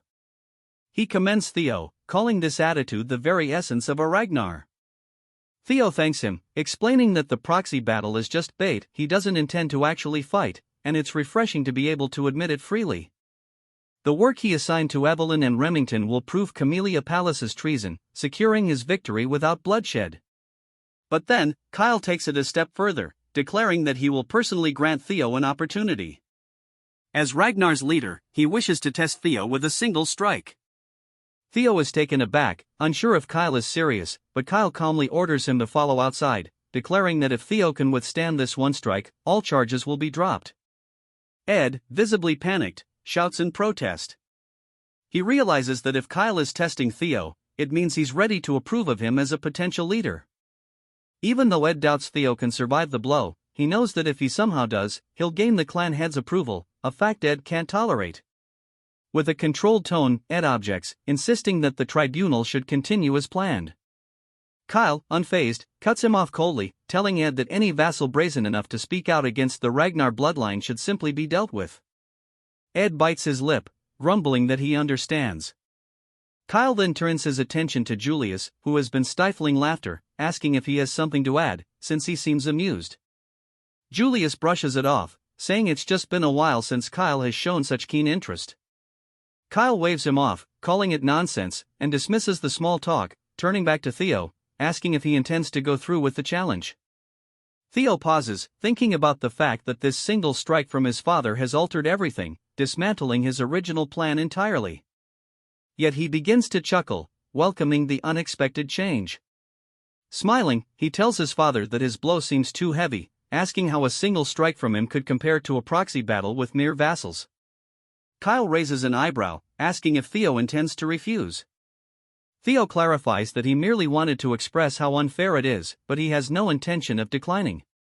Kyle, intrigued, asks what he means by unfair, and Theo boldly suggests that, since the trial has become so severe, shouldn't his reward be greater? Amused, Kyle asks what Theo has in mind. Theo scans the room, fixing his gaze on Ed, who stares back warily, and confidently states that he would like something akin to Camellia Palace. Ed clenches his fists, struggling to keep his anger in check. Wolfgang watches, thinking Theo must be mad to propose a deal with the clan head. A deal assumes both parties are equals, and he mutters that Theo's arrogance will lead to his ruin. But his shock deepens as Kyle, surprisingly, agrees, saying that if Theo truly aims to become his successor, he'll need that kind of boldness. He then turns to Ed, asking if he has any objections. Ed, seething, replies that everything within Ragnar's domain belongs to Kyle, so he couldn't possibly question his decision. Kyle smirks, declaring that everything is settled and ordering preparations to be made. He will test Theo Ragnar here and now. Theo stands in the arena, visibly anxious, while across from him, Kyle watches, preparing to unleash his strike.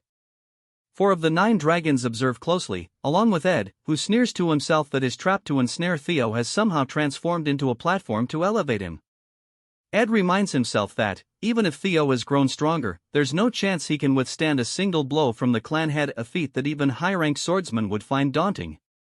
Theo must fail here, he thinks, as Theo clearly occupies every inch of his thoughts. But Theo, sensing Ed's intentions, smiles subtly. Unbeknownst to Ed, Theo is fully prepared to handle this, thanks to a tutorial reward he recently received. Kyle narrows his eyes, noting something different in Theo's demeanor, and asks if Theo took an elixir in secret. He remarks that even if Theo had, such rapid improvement would be unlikely, and adds that he's interested in seeing just how strong Theo has become. Theo admits Kyle is sharp, even the 9 dragons hadn't noticed, but confirms he's ready. Kyle then points out that, though he usually wields a greatsword, he'll be using a rusty steel blade this time, out of fairness, since Theo doesn't yet know how to use mana. He asks if Theo has any objections. Theo, keeping his voice steady, says he has none. Kyle releases his fiery red aura in a powerful wave, the pressure forcing Theo to stagger slightly. With his blade aimed downward, Kyle tells Theo to prepare himself. Theo trembles under the sheer force of Kyle's fighting spirit but maintains eye contact, saying he can endure it. He notes that his strength has nearly tripled due to leveling up with the experience elixir, and he put all he could into building his strength. Feeling the raw power coursing through him, Theo muses that he's crossed into the extraordinary and believes he can handle a single strike from his father. However, as Kyle draws closer, Theo envisions him as an unscalable wall. The strike comes, and the tension mounts as the spectators watch in stunned silence, except for Count Brad, who secretly hopes Theo will fail. As the strike lands, the ground shudders, and a shockwave blasts out from where their swords collide. Kyle, sensing something, immediately eases up, a satisfied laugh escaping him as he steps back. Theo's sword splinters and shatters, but Kyle, clearly impressed, chuckles, saying it's been a long time since he's felt so proud of a son. He then declares that Theo has proven his innocence, and the trial has concluded. Theo has passed out while still standing, completing the quest single strike of Kyle Ragnar. He's earned an inventory as well as a mysterious blue key as a reward. The scene shifts to Theo waking up in bed, disoriented. He sees Cecilia holding his hand, her face full of relief. She tells him he fainted while standing and that she's been worried. Theo assures her he's fine, asking where exactly he is. At that moment, Julius enters, informing Theo that the former lady of Camellia Palace, Axion, and the intelligence director have all been removed by order of the clan head. Theo's eyes widen, and he asks if this means what he thinks it does.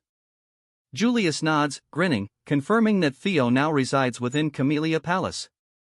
The scenario updates, and Theo's new task is to uncover the palace's secrets. Outside in the garden, we see Emile furiously stomping on a flower, railing against the injustice of being forced to leave her own palace. The butlers around her plead for her to stay calm, while Axion watches in silence. Ed, determined, walks over and calls out to Axion, who releases an intense killing intent and coldly asks what he wants. Ed insists that Theo Ragnar must be killed.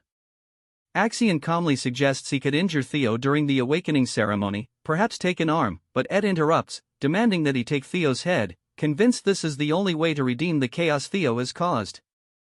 Axion studies him closely, noting his rat-tail hairstyle and apparent desperation. Meanwhile, back in Camellia Palace, Theo reflects on how things have unexpectedly shifted in his favor. Despite the drastic changes, he finds this outcome far better than he could have anticipated. He's gained control of the palace without even using his trump card, and he now holds a new ability called Inventory. Testing it, he reaches in, pulls out an apple, and takes a bite, marveling at the newfound convenience. Reaching in again, he retrieves the blue key, noting that it unlocks a dungeon. Looking around, Theo notices a bluish aura near a door and realizes the key is likely tied to it. Stepping closer, he spots a small blue keyhole embedded in the door. Theo fits the key into the lock and carefully opens the door, intrigued by what lies beyond. To his surprise, he's greeted by a vast cave. Wondering how something like this could even exist inside the palace, he suddenly sees a window appear before him, notifying him that he's discovered a dungeon for the first time, and as a bonus, he'll earn double experience for everything inside. Theo recognizes this as another quest and confidently steps forward, vowing to conquer it and maximize the experience rewards. Yet, he quickly stops himself, deciding it's foolish to enter unarmed. He dashes through the palace, gathering weapons and loading his inventory to the brim with swords, feeling much more prepared to face what lies ahead. As he ventures deeper into the cave, blue torches light up the stone walls, guiding him to a wide, open chamber. But then, to his shock, he spots a huge, silver wolf, its teeth bared in a menacing snarl. Noting its size, he realizes this wolf might be as powerful as a demonic beast. Without warning, the wolf lunges at him, and Theo raises his shield, but the beast's powerful bite punctures a hole right through it. Theo pushes forward, unwilling to lose in a test of strength, and swings his sword at the creature. But the wolf deftly evades, countering with incredible speed. Frustrated, Theo acknowledges that the wolf's hide is thick and impervious to weak attacks, while its agility makes it nearly impossible to land a strike. This creature is no ordinary wolf, it may even have the strength of a demonic beast from the dangerous northern seas. As it swipes a massive paw at him, Theo dodges and dashes underneath, mentally replaying his father's awe-inspiring, pure white strike. He raises his sword overhead, trying to emulate his father's flawless technique, but the wolf dodges effortlessly. Leaping back to create some distance, Theo realizes that simply imitating the skill won't work. He recalls the essence of his father's technique, known as the single strike, meant to deliver certain death in one blow, and he guesses the key may lie in channeling everything he has into one decisive move. Casting his shield aside, he decides to focus purely on speed and technique, incorporating Evelyn's teachings. He lunges forward with such blinding speed that the wolf momentarily loses sight of him. When the creature finally detects his presence, it's too late. Theo's blade is already thrust into its eye. Blood spurts from the wound as the wolf howls in agony, now one-eyed. Realizing he's finally gaining the upper hand, Theo steels himself for the finishing blow. He and the wolf launch at each other, ready for a decisive clash. 2 months later, on training ground number 4, a crowd of onlookers has grown. Among them, a man named Manuel notices the increased number of spectators, and Sybil, standing nearby, agrees, suggesting they might need a new training area altogether. Theo's single strike technique has drawn a steady stream of sparring challengers. Just then, an arrogant voice interrupts Henry Morris, an apprentice swordsman from Plum Blossom Palace, home to OSA, loudly questions when Theo will actually show up, commenting that he's been absent for 2 months. Mocking Theo's commitment, Henry suggests he probably fled, fearing his own exaggerations about winning the trial. Sybil, seething, listens as Henry continues, calling Theo's triumph over the tribunal a fake story and even questioning his win over the Camellia Palace as mere rumor. Before Henry can finish, Sybil's fist slams into his face, sending him sprawling across the ground. Henry's companion rushes over, shocked, yelling his name. Furious, he points a finger at Sybil, demanding to know how a mere dropout dared to strike him. But the trainees all glare back in support of Sybil. Without hesitation, Sybil insults Henry's skill and appearance, declaring that he's nothing compared to the young master. Manuel chides Sybil, telling him not to comment on someone else's appearance. Sybil shrugs, saying he never liked these troublemakers showing up and stirring things up, but now that they dare to insult Theo, they've crossed a line. At his words, all the trainees draw their swords, declaring that if this is war, their challengers better be prepared to back up their words. Henry's friend smirks, saying these dropouts must really have a death wish. Suddenly, a chill fills the air, and Henry's friend's sword, along with Sybil, is frozen in place. An icy barrier has materialized, separating the two sides. It's none other than Ragnar, one of the four hounds of the north, known as the Frost Sword. Sybil is shocked, wondering when she even arrived. Another voice chuckles, calling out that they couldn't leave him out of the fun. It's Hulkus, another member of the four hounds, known as the Black Bear, approaching the training grounds. Sybil, already surprised by Ray's presence, is stunned to see Hulkus there as well. Hulkus scans the crowd and scoffs, disappointed that there are only trainees present. He demands to know where Luster Tiger is, the supposed master of the training ground. Hulkus, wielding an oversized blade reminiscent of the Dragon Slayer, shouts, asking if the guy is deaf and repeating his demand for Luster Tiger. Without a word, Ray stands by, and it's clear Hulkus is referring to Theo. It cuts back to Theo, deep in the dungeon, panting heavily, clearly exhausted, his sword shattered. A notification window pops up, telling him he's leveled up, and not just once, he's gained multiple levels. Theo, resting atop a large wolf's corpse, realizes he's taken down a total of 170 demonic beasts, leaving only one remaining. He uncorks a potion, chugging it, thinking about how close he came to death on multiple occasions, and marvels at how this potion has saved his life. What seemed impossible at first has gradually gotten easier with each level he gained. Thinking about the intense grind, Theo notes it's already been 2 months since he entered the dungeon. Looking around at the cave's dim glow, he senses a powerful presence nearby, realizing that with only one beast left, the final challenge must be close. He readies himself, knowing this encounter can only mean one thing: a boss fight is coming. Theo steps onto the 5th floor of the dungeon, heading up the stairs and examining his broken blade. He sighs, realizing it's completely unusable now. After tossing it aside, he reaches into his inventory and pulls out the last sword he has left, a ceremonial blade his mother gave him as a birthday gift. This answers his earlier question about whether he had any swords left. In his previous life, there had been a lot of tension between him and his mother leading up to the awakening ceremony, and he'd left this blade to rust in his room. Now, as he inspects it, he realizes it's actually a quality sword, forged from rare white snow steel.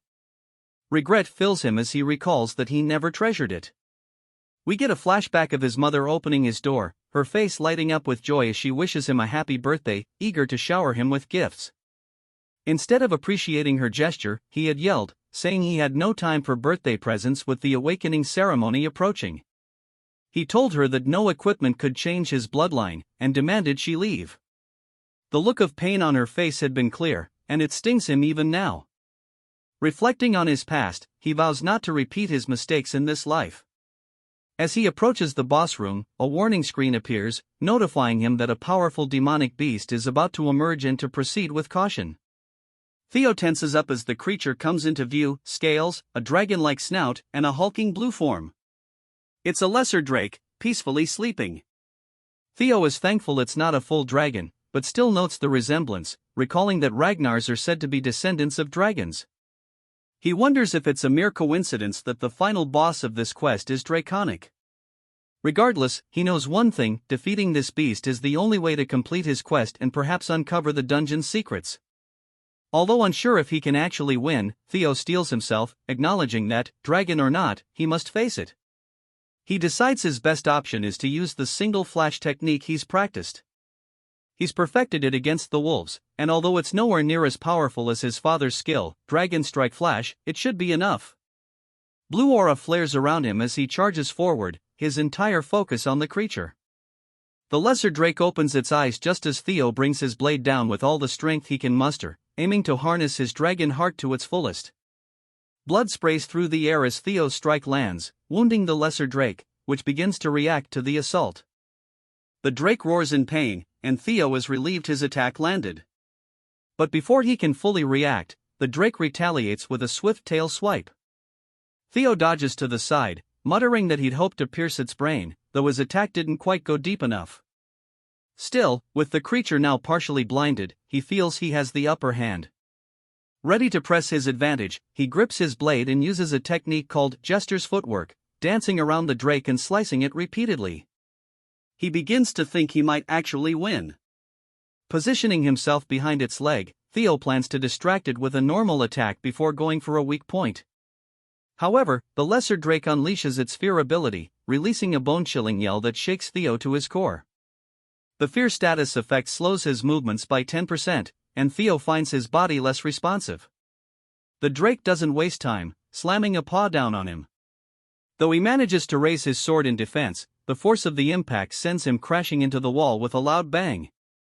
As the dust settles, blood drips from Theo's head, and he mutters, "This really is a boss battle, and I can't afford to let it drag on." Both he and the drake charge at each other, and Theo knows he needs to aim for its weak point. As he studies the beast, his gaze falls on its mouth, then to its neck, where he spots the reverse scale. A dragon's weak spot, he realizes. He thrusts his sword directly into the scale, and, to his surprise, it pierces through. The drake, feeling the blow, roars in agony as Theo strikes repeatedly, like a man possessed. Though injured, the drake isn't down yet. It turns, enraged, snapping its jaws at Theo. Back at the training ground, the trainees find their swords frozen solid. Hulkus yells, demanding a match with Theo, but dismisses him as a loser, noting that his skill hasn't changed much. This provokes Hulkus, who challenges her to a duel, insisting he's closed the skill gap in the last 3 years. He swings his massive sword at her, but easily blocks it with the side of her blade. Watching the exchange, Syl and Henry exchange nervous glances. Suddenly, another figure steps forward. It's Remy, who steps in to block both Ree and Hulkus, scolding them for causing trouble on Theo's turf and insisting that they take their fight elsewhere. Hulkus, undeterred, declares he's wanted a duel with Remy as well. Remy's tone turns deadly as he warns them both to leave, and his killing intent silences the arena. But then, an even more powerful killing aura fills the air. Ree glances around, curious, as Remy mutters, shocked, what happened to him during his training? It's Theo, approaching slowly, his gaze cold and fierce, as he radiates the drake's fear ability. In a flashback, we see Theo landing the final blow on the scarred drake as it falls dead at his feet. The system congratulates him on successfully hunting a lesser drake, and, exhausted, Theo admits he nearly lost when he touched the reverse scale. Fortunately, it wore itself out over time, and he's relieved the scale's weak spot wasn't a myth. His rewards include a lesser drake's tooth and claw, both of which are valuable enhancement materials for crafting weapons. Theo inspects his mother's gifted sword, deciding to use these materials to restore it after it's worn down from the fight. His final reward, the lesser drake scale, surprises him. It's a D-ranked item with 1% mastery, allowing him to release a killing intent unique to drakes, inflicting fear on anyone weaker than him. Only a select few can wield this power, and Theo marvels at the opportunity to harness it. Tossing his spoils into his inventory, he admits he's not certain how useful the scale will be, considering the powerhouses in Ragnar. Regardless, with the dungeon of Camellia Palace now cleared, Theo is ready for what comes next. Theo exits the room, closing the door behind him, and says that with this, the quest is now completed. As a reward for clearing the scenario quest, he'll receive a special item. Something materializes in front of him, and as he reaches out, he finds it's called the Nest Compass, a tool that guides the holder toward the nest. He wonders what this could be, guessing it might have something to do with his next quest. Shrugging, he stows it in his inventory, figuring he'll look into it later, and notes how exhausted he feels. He decides to return to his room to rest. Just as he's about to head off, one of the maids rushes down the hallway, visibly alarmed. She tells Theo there's an urgent matter he needs to handle and is shocked to see him out of the dungeon. When she asks where he's been, Theo simply responds with a quick, "What's going on?" She tells him there's a brawl happening at training ground number 4, and in a flash, he recalls the current situation there. Back in training ground 4, the scene resumes with Theo using the Drake's Fear ability. His intense aura overwhelms everyone, and he scowls, telling them all to leave since he needs to rest. Henry's lackeys, visibly shaken, start foaming at the mouth, while Henry, horrified, screams that the aura is practically toxic. One by one, they start collapsing from the pressure. Hulkus laughs at the chaos, impressed with the killing intent, and charges at Theo, declaring that he knew Theo would be a worthy challenge and eager to see his strength firsthand. He swings his massive sword down on Theo, but Theo deflects it with an upward swing, sending Hulkus flying backward. Remy, along with the others, looks on in shock, as even Hulkus is stunned by how easily Theo repelled his attack. Internally, Theo is a bit surprised that he actually managed to deflect Hulkus's strike. Hulkus, regaining his balance, smirks and charges in again, telling Theo he won't back down so easily. Theo recalls that Hulkus, while considered the weakest of the four hounds, was still powerful in terms of brute strength. As Hulkus comes in for another heavy strike, Theo uses the single slash technique, smoothly deflecting Hulkus's blade down the side of his own and countering in a seamless, precise motion. To his own amazement, Theo's blow lands cleanly on Hulkus, causing him to cough up blood as a deep wound opens across his abdomen. Hulkus stumbles, bleeding heavily, and falls to the ground, defeated. Theo notes, a bit shocked, that he used his full strength without realizing it, and thinks it's lucky Hulkus is only unconscious since anyone else might not have survived. Sybil and the other trainees are stunned for a moment before erupting in cheers, shouting that Theo has just taken down the Black Bear, one of the four hounds, in a single strike. Theo waves them down, reminding them that Hulkus is still alive. But as he's saying this, his sword suddenly snaps and falls to the floor in pieces. Staring down at it in dismay, Theo realizes with dread that it was the sword his mother had gifted him. The trainees only seem to get more excited, declaring in awe that Theo even broke his own sword with a single, powerful strike. Theo looks at the group around him and asks why they're so happy about his broken sword. Nearby, Remy and Ree are observing, with Ray glaring at Theo. It seems she's deep in thought, remembering a memory from years ago. In a flashback, we see a little boy asking someone who they are, and it's revealed to be a young Ray. The boy quickly wraps his scarf around her, noticing she still looks cold, and insists that she come to his house until the snow lets up. The boy is none other than a young Theo, who assures her he'll take her home once the storm passes. Ray smiles as she remembers this moment and quickly turns away, leaving Remy wondering if he just saw her smile.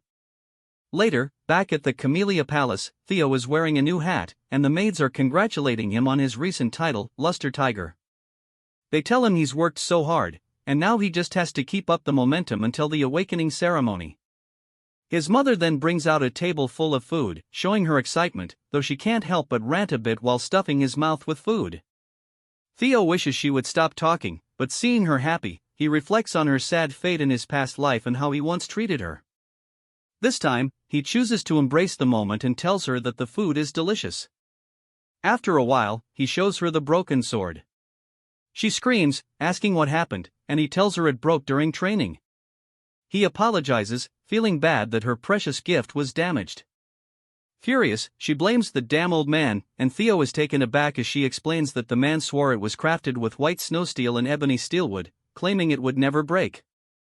Theo, puzzled, asks if she means ebony steelwood from the southern Gaia jungle, and she confirms, saying the old man assured her it was made of rare and precious materials, yet here they are with a broken sword. Theo is impressed, explaining that ebony steelwood is rare because it's a plant that grows by feeding on iron, giving it the flexibility of wood but the strength of steel. He knew it was a fine weapon, but he didn't realize it was that valuable and wonders where she managed to get such a sword.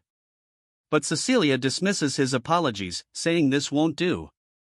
She decides to get a new sword from the best workshop in Winra and refuses to let him attend the awakening ceremony with its shabby old sword. Though Theo offers to use another one, she insists, stating that people are finally seeing his true worth and he needs to uphold that image. She then heads off, saying they'll go immediately, and he follows, asking where they're going. She declares it's time for a custom weapon at the Basque workshop. At the Basque workshop, one of the three great weapon manufacturers of Winra, Theo is amazed. Known for its sheer size, which rivals a factory, it's most famous for its master craftsman and elite blacksmith of special rank. Suddenly, a woman appears, and Cecilia, calling her mother, yells at her to stop smoking. Theo is shocked, he never knew his mother had family, thinking she was an orphan.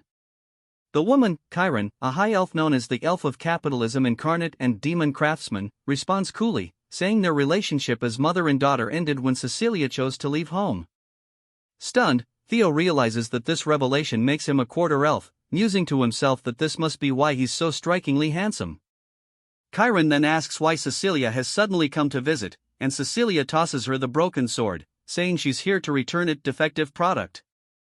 Chiron catches the sword, surprised at her accusation, and when she draws the sword from its scabbard, she's visibly shocked to see it broken. Cecilia tells her that if this isn't a defective product, she doesn't know what is. Chiron, intrigued, asks who wielded it, and Cecilia says, "Who else but my son?" Chiron looks Theo over and asks if he's really the kid standing behind Cecilia.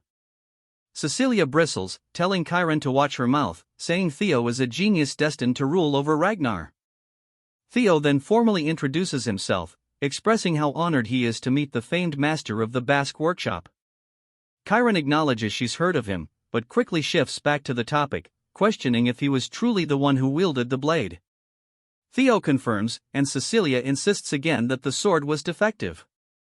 Chiron, looking like she has a lot to say, tells them this conversation is going to be long and motions for them to follow her inside. As they walk, Theo asks Cecilia how she's related to the master craftsman. Cecilia replies that it's exactly as he's heard. Theo clarifies, asking if Chiron is really her mother.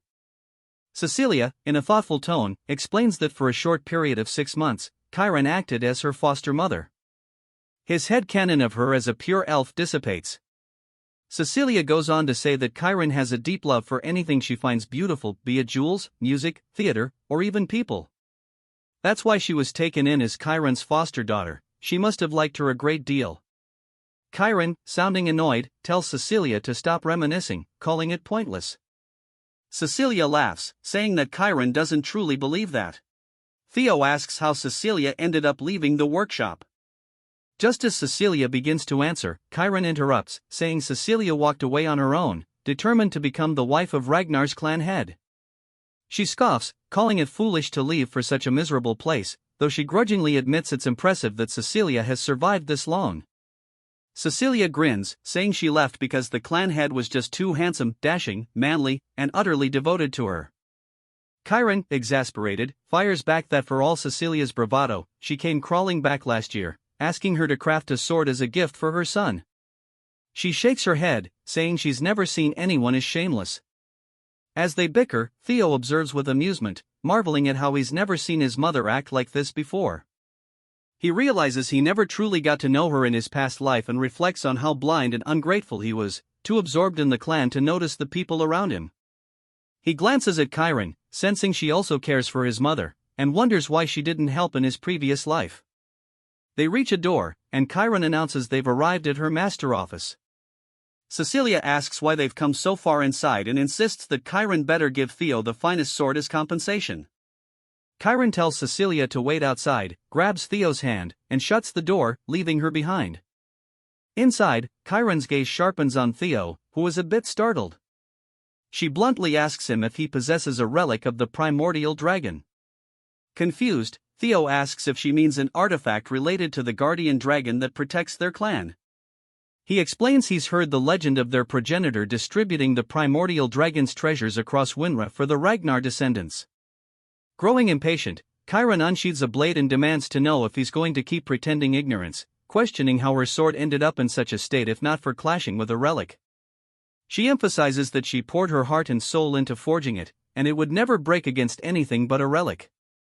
As she begins to tear up, she asks if he understands the cost and effort put into creating it.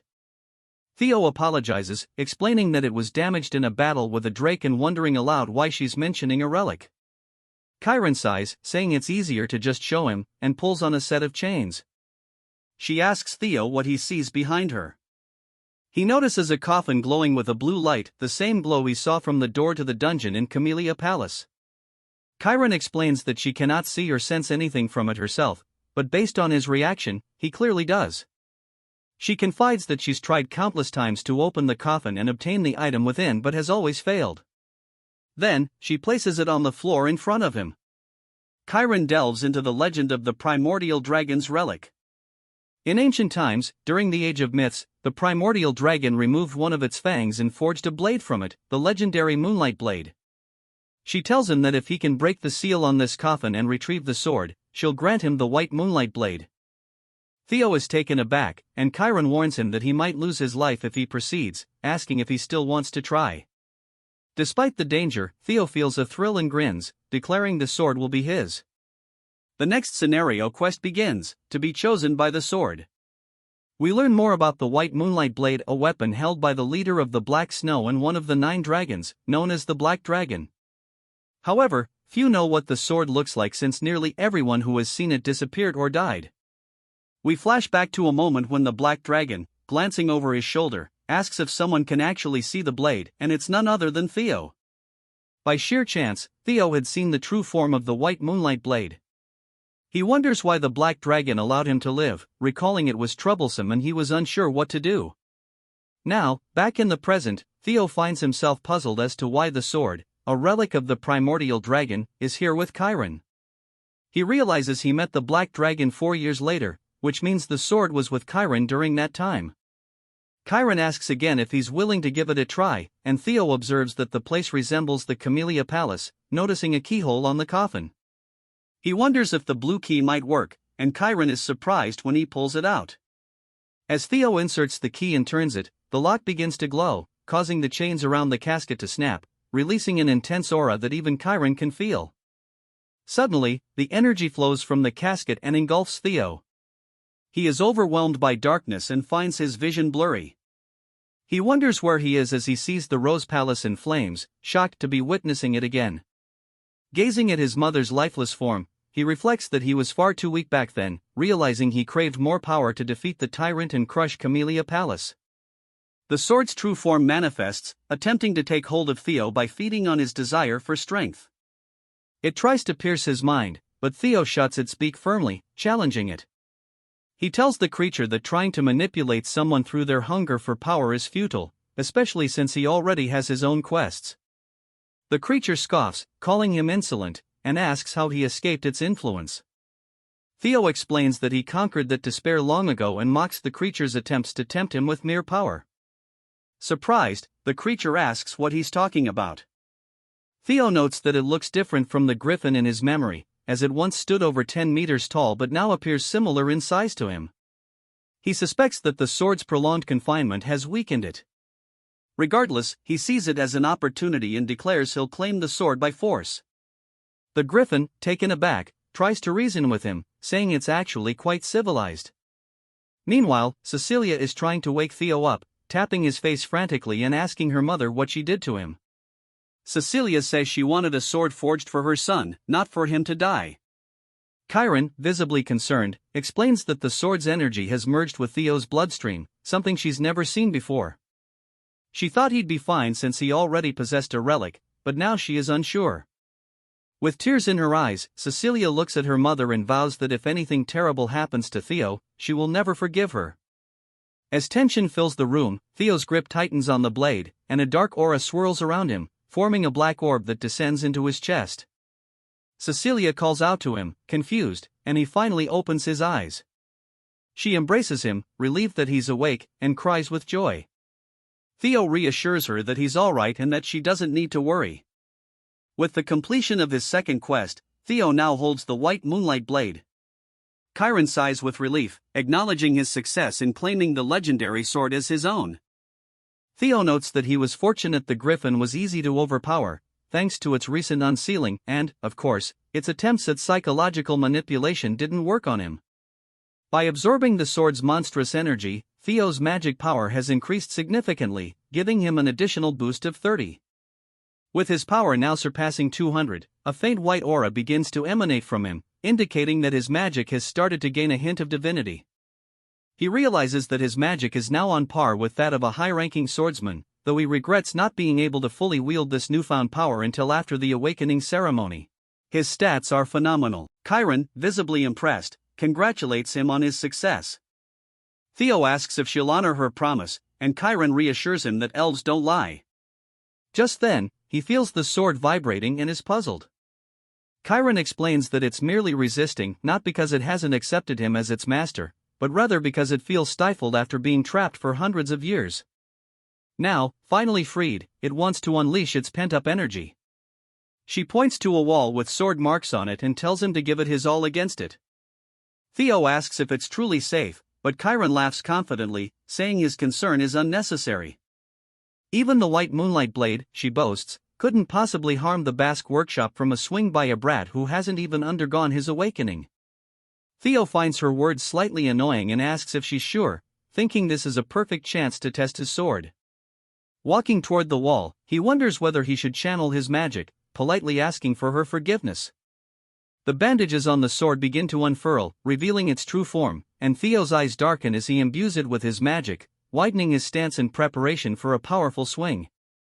Realizing too late what's about to happen, Chiron frantically tells him to stop, but Theo unleashes a single flash, mimicking his father's technique and completely obliterating the wall. In fact, it's not only the wall, the entire side of the Basque workshop has been sliced cleanly down the middle. Cecilia stares in shock while Chiron, now wearing a mystical mask, screams in horror about the damage to her workshop and the money she's lost. Theo, sheepishly, admits that may have been a bit too intense, as the sword drained all his magic power in one go. Suddenly, Chiron is in front of him, pressing her hand against his stomach. Theo, taken aback by her speed, realizes she's assessing him. She remarks on his lack of proficiency with magic, noting she can't detect a mana core, and asks if he achieved that cut through the blade's sheer sharpness alone.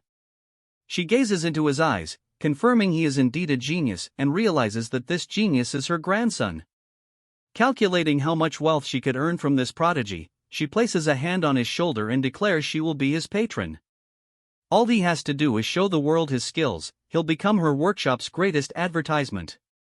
Theo is surprised by her sudden interest, and even Cecilia is a bit taken aback, pointing out that she can practically see dollar signs in Chiron's eyes. That night, as Theo and his mother prepare to leave, Chiron watches them go, holding the treasures he retrieved from the dungeon to help her repair the workshop's wall. She's pleased, marveling at how her daughter has raised such an incredible son and guessing he must have acquired this loot while retrieving the relic. Laughing, she admits her pride. As they leave, a voice calls out to Chiron from above, greeting her with a long time no see. She scowls, looking up at a tree and demanding to know why this person has shown up, addressing the stranger through a bird perched there. 5 days later, it's the day of the awakening ceremony, and Theo is training with Evelyn. He's nearly pushing her back, though she manages to deflect his strikes and eventually starts pushing him back. She comments that his swordplay has become sharper and faster overall, and he notes with relief that she's complimenting him. Observing from the sidelines, the trainees are stunned. Evelyn reflects that it's been 6 months since Theo began changing, and he's already strong enough to challenge her. With his magic power awakening today, she's certain he'll soar to incredible heights and knows for sure it'll mark the birth of a true powerhouse. She smiles and praises his progress, telling him he could even aim for valedictorian at the ceremony and wishing him success. Theo laughs, crediting her training, and says that if he does win, he'll mention her in his speech. She cringes, embarrassed by the thought, and the other trainees chime in, asking him to mention them too. Theo jokes about the trouble of being popular, to which Evelyn cringes even more. With a wave, Theo bids her goodbye, mentioning he has somewhere else to be. We are taken to the central headquarters of the Ragnar family, where Theo stands before the gate and introduces himself, instructing them to open the door. A large crowd has gathered outside to witness the awakening ceremony, the most significant annual event for the Ragnars. The spectators look up as the gate swings open, and Theo enters, noting that every participant hopes to achieve favorable results at the ceremony and that becoming a swordsman of Ragnar is the first step toward recognition and honor. Inside, the venue is packed with competitors, and Theo feels a bit anxious, realizing that every member of the Ragnar clan is watching, including his father. He knows he must do his best.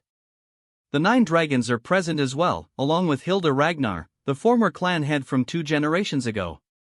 As Theo observes her, he finds it hard to believe she is 150 years old. Nonetheless, he feels relieved to see her in attendance. Suddenly, a drum beats, signaling that it is time to begin. A man, who is a judge named Vanna, calls for everyone's attention and announces that they will now proceed with the preliminary examination. This round simply involves picking up a sword placed on the ground and leaving a mark on the steel wall in front of it. The wall has been forged with a blend of white snow steel, which means that ordinary steel blades cannot scratch it. However, that changes when magic power is infused into their strikes. Vanna explains that he will distribute some to each participant. One some pill grants 10 years of magical power. It is an elixir designed to help them open their mana hall, which they must do in their abdomen. Only then will they be able to cut through the white snow steel wall with their blades. The depth of their cut will determine their results. He calls out the names of participants one by one, starting with none other than Theo. As Theo steps forward, he reflects on how, in his past life, Axion had been the valedictorian. He reaches out to take his pill and grabs one of the blades, stepping forward with determination, vowing that he won't let Axion be the star this time. His quest is to become the valedictorian of the awakening ceremony. Hilda turns to Kyle and asks if Theo is the one he mentioned in their earlier conversation. Kyle nods, acknowledging that Theo must have piqued her interest. Hilda admits that she grew curious after what he said and expresses her eagerness to see how competent this descendant of hers truly is. Theo lets out a quick sigh, starting to limber up his body, admitting he feels a bit nervous since it has been a while. Vanna instructs him to swallow the pill, and Theo responds with an okay. In his past life, swallowing the psalm had led to him losing control over his mana, severely injuring his Danon. He swallows the pill, assuring himself that he won't face the same fate this time. As the magical power swells around him, he staggers slightly. Vanna calls him an idiot, explaining that causing a mana wave of this magnitude means he will struggle to control it. When one consumes the pill, they must use it cautiously to allow the mana hall to settle in the Danon. The more talented Ragnars possess vast amounts of mana, and if they aren't careful, they risk becoming disabled. Just as it appears he is about to become crippled, the mana suddenly calms down as Theo shapes it into an orb around his body. Vanna is surprised that he has managed to endure it. Clenching his fist tightly, Theo realizes that he is now both a dragon heart and possesses a mana hall. He admits it's somewhat disheartening that he succeeded so easily compared to his last life, but from this moment on, he is officially allowed to wield mana. Using his newfound power, he prepares to leave his mark. As the mana flows around his blade, he readies his stance for a powerful swing, proclaiming that he just needs to go all out from the start. A vision of a dragon appears behind him, projecting an immense presence upon the audience. The other four hounds instantly recognize that the gap between them has widened significantly. As the aura of the dragon swings its claws forward, Theo executes a technique called single flash, leaving an enormous mark on the wall. Axion looks furious as he sees the mark on the wall. It is so deep that it can be spotted from a considerable distance, nearly cutting the wall in half. Vanna is taken aback, stuttering for a moment before announcing his past. Theo walks away with confidence, while the trainees murmur in awe, stating they have never witnessed anything like this. They refer to him as young Master Theo and question whether this is truly the sword slash of someone unleashing mana for the first time. With his reputation soaring, Theo realizes that his luck has now dropped to 0. However, he is relieved to see that his status window indicates the curse of bad luck that had been affecting him is finally over, and his fame has spread across the realm. Theo feels exhilarated, declaring that he has finally reached the same starting point as everyone else. Many people have taken notice of his remarkable performance. OSA wishes to take him on as a disciple, while Julius is enraged by the amount of attention directed toward Theo. Even someone named Rubber Ragnar is shown to be cautious of him, just like the bird Chiron had mentioned. Hilda, too, shows interest, smiling as she observes the scene. Theo reflects that, although the Black Dragon and the Sword Dragon were unexpected, he is particularly thrilled to have caught Hilda's attention. After all, she possesses the heart of Garuda, and if he can gain that, he can achieve so much more. It is now Sybil's turn, and he gives it his all with a powerful swing that leaves a mark on the wall, securing his pass. Overcome with emotion, he cries manly tears, exclaiming that he has succeeded. Hulkus, and Remington also manage to leave their marks, each one befitting of their sword techniques. However, poor Sybil realizes that while their marks were impressive, none made nearly as significant an impact as Theo's. The only participant remaining is Axion, who steps forward after his name is called. The crowd murmurs that at this rate, it seems to be a contest solely between Theo and Axion. Some even speculate that even Axion cannot compare to the performance they just witnessed, unable to believe Theo has reached such an advanced level. Angered by the chatter, Axion grabs his blade and quickly consumes his pill. As he begins to infuse his aura into his sword, Vanna tells him to wait, but it's too late. Axion unleashes a dragon-type aura reminiscent of Theo's, but it produces a terrible sound as it scrapes against the wall. Vanna exclaims that this is outrageous. He has been surprised multiple times today. Axion's attack is just as grand as Theo's, leaving an X mark on the wall. The onlookers wonder how this is possible, noting that their marks are almost identical. In this case, precision grading will determine who emerges victorious. Axion inspects his mark, looking somewhat displeased before turning away. Once everyone has had their opportunity, Vanna declares that the first stage of the ceremony is complete. He praises the participants for their hard work and expresses his satisfaction with the number of individuals who have improved their scores. Those who have passed are instructed to prepare for the second stage in 4 days, at which time he will announce the rankings that everyone has been eagerly anticipating. The crowd beams with excitement for the results as Vanna prepares to announce the valedictorian for the first stage of the awakening ceremony. Both Theo and Axion wait in anticipation to hear the results. The scene begins with a booming announcement marking the end of the first stage of the awakening ceremony and the results about to be revealed. Among the participants, Theo Ragnar and his cousin Axion stand in tense anticipation. Suddenly, Theo's name is called, and the crowd gasps in shock as Theo is declared valedictorian. He has achieved a perfect 10 out of 10 in every category, earning the nickname Flash Tiger. Whispers spread through the crowd, marveling that Theo outperformed Axion, who was deemed unbeatable. The announcer notes that Theo's sword mark is nearly identical to the legendary Thor Ragnar's, leaving everyone in awe. Meanwhile, in the snow-covered mountains, Thor Ragnar, a major figure in the clan's succession, is seen walking alone, his presence hinting at his importance. Back at the ceremony, Axion is announced as second place, his perfect score edged out by Theo's slightly longer sword mark. Axion's blazing eyes reveal his fury as the crowd falls silent, tension thick in the air. The announcer concludes by congratulating the participants and announcing that the second stage will take place in 3 days in the Winter Mountains, leaving the 87 examinees preparing for what lies ahead. Later, Theo celebrates with Remington and friends in a cozy cabin, humbly thanking them and emphasizing that the journey is far from over. Reassuring Remington, who feels ashamed of his performance, Theo brushes it off and reminds him of their friendship, reigniting his determination as they toast to the next stage. Alone in the snowy mountains, Theo reflects on his victory, knowing it isn't the end and recalling his true enemies, Axion and Skydragon. Pulling out the nest compass, Theo sees it pointing toward the Winter Mountains, realizing the second stage might reveal the nest's location. Suddenly, sensing someone behind him, Theo vanishes and reappears with his sword at the intruder's throat. The man, introducing himself as Jotun from the Gill Sword Unit, explains that his captain was impressed by Theo's performance and offers him the chance to take the entrance exam for their elite squad. Theo, still wary, questions why he must take a test if the Gill Sword Unit is so eager to recruit him.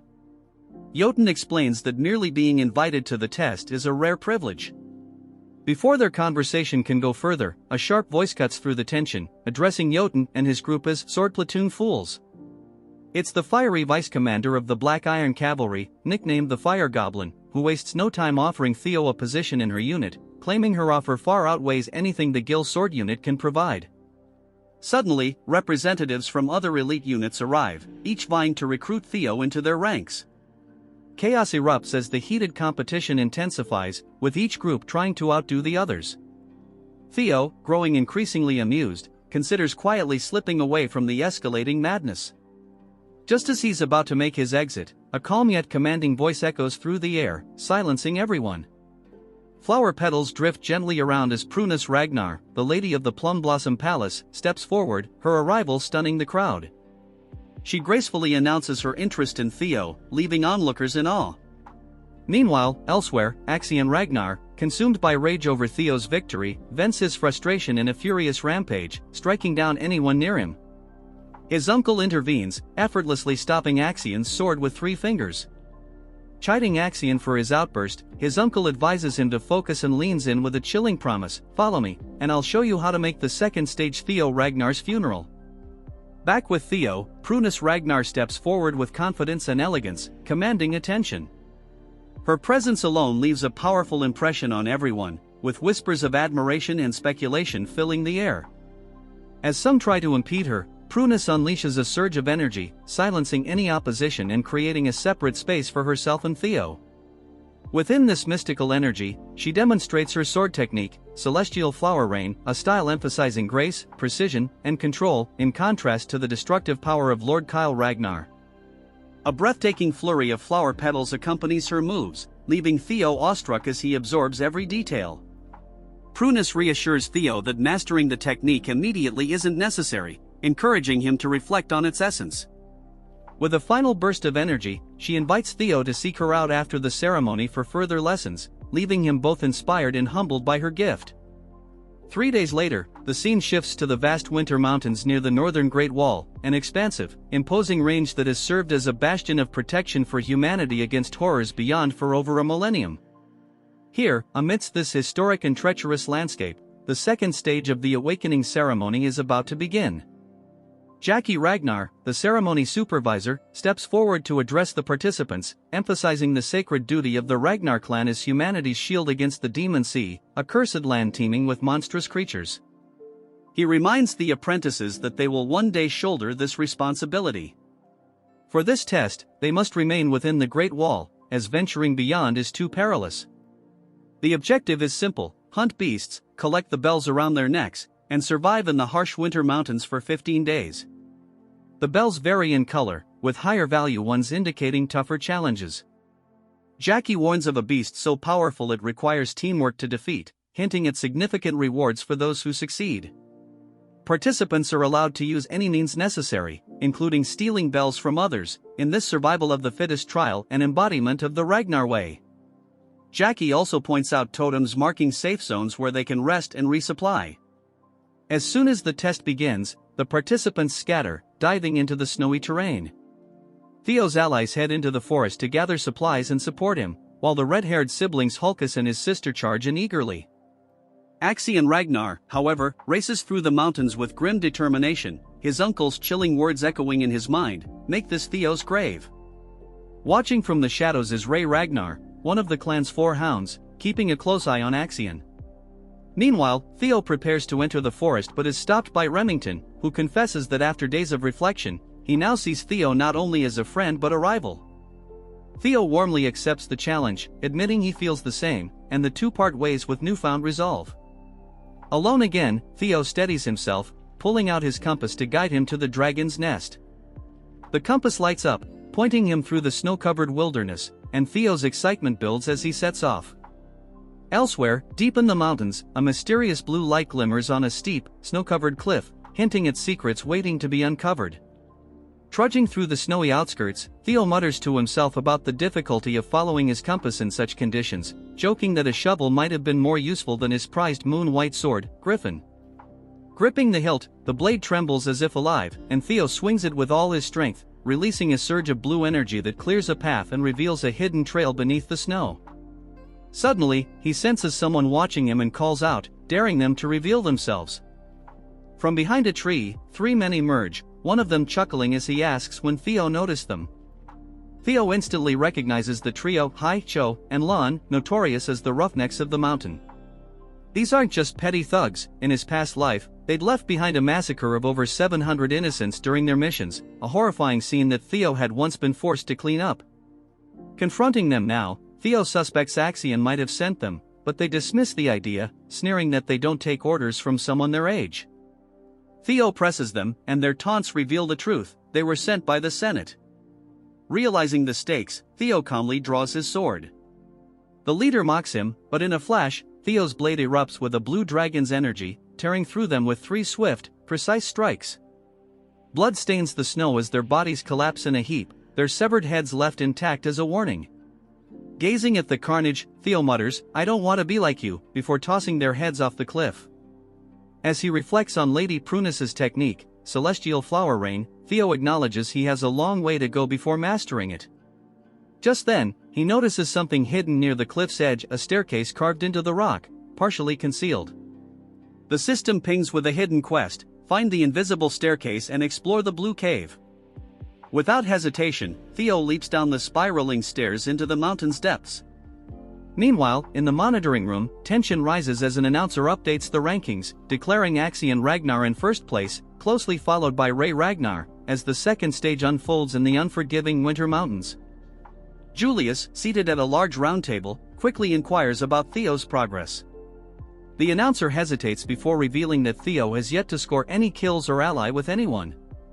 Julius raises an eyebrow in surprise while the announcer speculates that Theo might be hiding or preparing an ambush.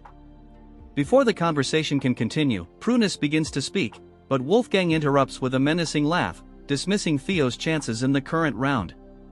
He sneers, claiming that just because Theo excelled in the first round doesn't mean he'll shine here. Wolfgang goes further, mocking Theo as a coward with no real-world battle experience and even ridiculing him as an illegitimate child. Grinning maliciously, Wolfgang smugly thinks about the roughnecks he sent after Theo, confident they've already eliminated him. Sitting across from Wolfgang, Ed narrows his eyes in suspicion and telepathically asks if Wolfgang had any involvement in Theo's predicament. Wolfgang chuckles, admitting he didn't bother to inform Ed of his plans. Frustrated, Ed clenches his jaw, inwardly fuming at Wolfgang's recklessness. Ever since Theo took control of the Camellia Palace, Ed and his allies were forced to relocate to the Rose Palace, which gave Ed the opportunity to search for the ancient dragon artifact. Despite his efforts, he hasn't found it and now suspects Theo holds the key. Determined, Ed gives a silent telepathic order to his subordinate to find Axion and urge him to accelerate the plan to eliminate Theo. Meanwhile, Prunus warns Julius that the Senate must be plotting something and suggests implementing a backup plan. Julius dismisses her concerns, confident in Theo's resilience. He believes Theo is likely biding his time and adds, with a smirk, that he hasn't forgotten Prunus met Theo behind his back. Prunus brushes off the remark with a laugh, stating that what truly matters is Theo's perspective. Meanwhile, Theo has entered a dark cave filled with skeletal remains, bones and skulls scattered across the ground. As he ventures deeper, the skeletons seem to come alive, letting out eerie roars meant to unsettle him, but Theo's mental fortitude renders him unfazed. Placing a hand on the cold wall, he activates his sensory perception skill, sending a surge of awareness through the cave and mapping out the paths ahead. His lips curl into a smirk as he detects a glowing path. This must be the hatchling's nest. A memory from his past life surfaces, he recalls Huel discovering a legendary item in this cave years later. Determined to claim the prize first, Theo follows the path to a massive, ancient door. Standing before it, he feels a slight pang of pity for Huel, knowing he's about to claim the treasure long before Huel ever has the chance. As he steps closer, the door seems to awaken, and Theo senses a presence behind it. Then he sees it, a massive eye, wide open, staring at him from the darkness. Dumbfounded, Theo pushes the door open, stepping into a vast, fantastical chamber. Before him lies a hoard of glittering gold, rare swords, and treasures from across the world. Yet, instead of excitement, Theo feels unease. This isn't the hatchling's nest he anticipated, it's something far greater. This is the lair of the ancient dragon. A bead of sweat rolls down his face as he grasps the magnitude of the situation. Challenging a dragon of this caliber is unthinkable. Survival alone would be a miracle. Scanning the treasure, Theo wonders if he arrived years too early or if Huel's intel had been wrong. Deciding to retreat, he turns to leave, but an intense gaze freezes him in place. Slowly, he turns back to see a massive, gleaming golden eye locked onto him. The dragon awakens, its voice resonating through the cavern with ancient authority. "You are the first selector in a very long time," it says. The dragon, lounging atop the treasure, watches Theo intently. Overwhelmed by the honor, Theo drops to his knees, bowing deeply, and greets the dragon as his ancestor. The dragon, amused, tilts its head at the term ancestor. Theo hurriedly explains, recalling his clan's history. Wasn't the guardian dragon the lifelong companion of Sigurd, the Ragnar clan's great progenitor? Wasn't it also the mother of the famed dragon that birthed their bloodline? The dragon snorts in what sounds like amusement, its voice laced with sarcasm as it clarifies the myths. That bastard Sigurd spread quite the tale, it says.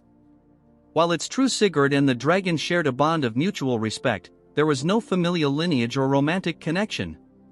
Their relationship was forged through a deep, sacred pact, not blood.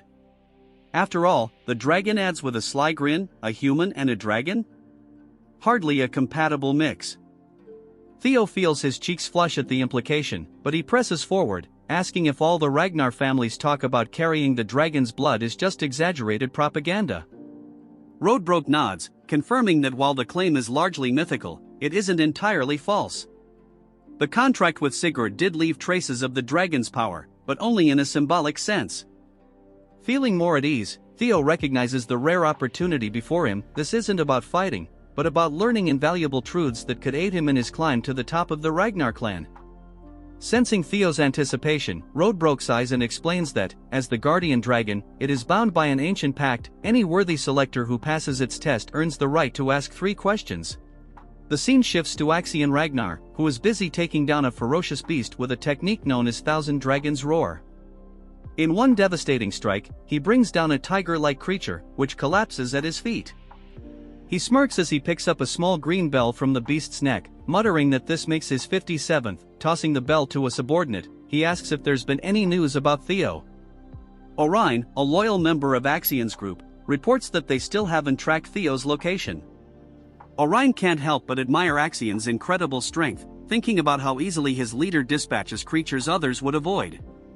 But his admiration gets the better of him as he mutters something about Theo's intelligence. Axion's expression darkens, and before Orion can react, Axion grabs him by the throat, lifting him effortlessly. With a deadly glare, Axion growls that true strength is fearless. Orion, gasping for air, stammers out an apology. Just then, another messenger arrives with news that the Central Intelligence Bureau has ordered them to hasten their mission. Axion releases Orion, still radiating menace, and brushes off the message, telling the messenger to inform the Bureau that no one is more eager for Theo's death than he is. His body seems to hum with unrestrained bloodlust, leaving his intentions unmistakable. We return to Theo, who is deep in thought, carefully considering how to frame his 3 questions for Rodbrok. He knows each one must count. After a moment, he takes a steadying breath and asks the first question, one that's been on his mind: why are you here? Rodbrok's eye gleams with approval at the question. A good start, it remarks with a chuckle. The dragon explains that far beyond the edges of the known world exists a being called the Nameless Monarch, a monster of unfathomable power. For thousands of years, it has been Rodbrok's mission to shield the world from this threat. Winter Mountain, grand as it is, serves merely as an outpost in a far greater conflict. Theo feels a chill as he realizes that even this ancient, powerful dragon harbors fear of the Nameless Monarch. Pushing aside his unease, he asks his second question: what is the ancient dragon's relic? Rodbrok, impressed by Theo's curiosity, explains that there are 3 relics tied to its soul, each a powerful artifact. But with a mysterious glint, the dragon reveals that Theo already possesses 2 of them. Shocked, Theo quickly recalls the dungeon in the Camellia Palace and his moonwhite sword, Griffin, but wonders about the 3rd relic. Rodbrok identifies it as paper, a result of the dragon's soul being split into 31 fragments, each given to humans to aid in defending against the Nameless Monarch. These relics, Rodbrok explains, can take many forms: an item, a weapon, or even an event. Theo's mind races as he connects the dots to his miraculous return to the past. Could his regression, a phenomenon he once thought impossible, have been caused by a relic? The revelation leaves him stunned, forcing him to rethink his entire journey. Gathering his courage, Theo asks his 3rd and final question: why was I chosen? Inwardly, he wonders why someone like him, who was once talentless, would be deemed worthy of facing the Nameless Monarch over others far stronger or more gifted. Rodbrok meets his gaze with a knowing look and counters with its own question: why do you think you're the only one chosen? Theo's eyes widen in shock as the implication sinks in. Others must have been selected by relics as well. His mind races to figures like Ed and even the Black Dragon. Did they know about the relics? Could they have experienced regression, too? The weight of the dragon's answer leaves Theo reeling, filling him with both clarity and more questions. A terrifying Nameless Monarch, an ancient dragon bound by duty, and the possibility of other regressors, the enormity of it all settles on his shoulders. Breaking the silence, Rodbrok declares that Theo's 3 questions have been answered and that the hidden quest is now complete. As per their covenant, Theo is entitled to a reward. A system notification appears, congratulating him on completing the quest and offering him a treasure. Rodbrok gestures to the vast trove surrounding them, inviting Theo to choose whatever he desires: gems, relics, elixirs, skill books, or armaments, each beyond ordinary imagination. Scanning the treasures, Theo feels a spark of boldness and surprises even himself as he smiles and declares, "I want you." Roadbroke freezes, visibly stunned, utterly bewildered by Theo's unexpected request. Roadbroke lets out a booming laugh, remarking, "It seems my popularity is truly eternal," and calling Theo's claim an amusing jest. However, her tone sharpens as she asks what he genuinely desires. Theo remains silent for a moment, then cryptically hints at something about her standing atop the treasure. Confused and increasingly irritated, Roadbroke narrows her eyes and demands, "That wasn't a joke, was it?" With unshaken confidence, Theo confirms her suspicion. Spreading her massive wings, Roadbroke generates a powerful gust, the sheer force nearly toppling Theo as it drives him back. Radiating an overwhelming aura of dragon fear, she demands, "Are you seriously trying to claim all my treasure and my knowledge with clever wordplay?" Theo braces himself against the oppressive force, his thoughts racing as he realizes the full weight of the guardian dragon's aura pressing down on him. Determined to withstand it, he grits his teeth, blood trickling from his eyes and mouth as he fights to stay upright. Summoning Lesser Drake's fear, a blue, smoke-like energy begins to emanate from him. Roadbroke sneers at his attempt. "How foolish," she mocks. "Do you think you can stand against me with such a minor fear?" Yet Theo remains resolute, defiantly declaring that the guardian dragon had promised he could claim any treasure within her nest, without any limitations. He boldly suggests that she herself, as the heart of this hoard, could be considered a treasure. Knowing he's gambling with his life, Theo clenches his jaw and resolves to press forward. He understands that Roadbroke, the legendary guardian dragon who had once forged a pact with Sigurd, the Ragnar clan's progenitor, represents an unparalleled claim to legitimacy. Summoning every ounce of his will, he declares that he will not let this opportunity slip through his fingers. Blood continues to drip as he demands that she honor her promise, choosing her as his prize and asking her to stand by his side. Roadbroke, watching Theo endure her overwhelming aura with unflinching resolve, feels a strange familiarity, a reminder of Sigurd's unwavering determination centuries ago. Slowly, she exhales, her fiery gaze softening. "Very well," she says, her voice carrying both amusement and nostalgia. "I accept your request." Theo, stunned by her words, takes a moment to process them. As her enormous form begins to transform, her dragon body is enveloped in a thick fog, and her golden eyes glow with an ancient, otherworldly light. When the fog fades, a humanoid figure emerges from the treasure, stepping into view. The mist clears entirely to reveal a breathtakingly beautiful woman. Horns curl gracefully from her head, her eyes shimmer with a golden hue, and an aura of ancient majesty radiates from her. Taking a few steps closer, she chuckles at Theo's awestruck gaze. "You seem captivated by my beauty," she teases. Then, with a somber tone, she reveals that she is over 2,000 years old and has suffered the loss of her heart 50 years prior.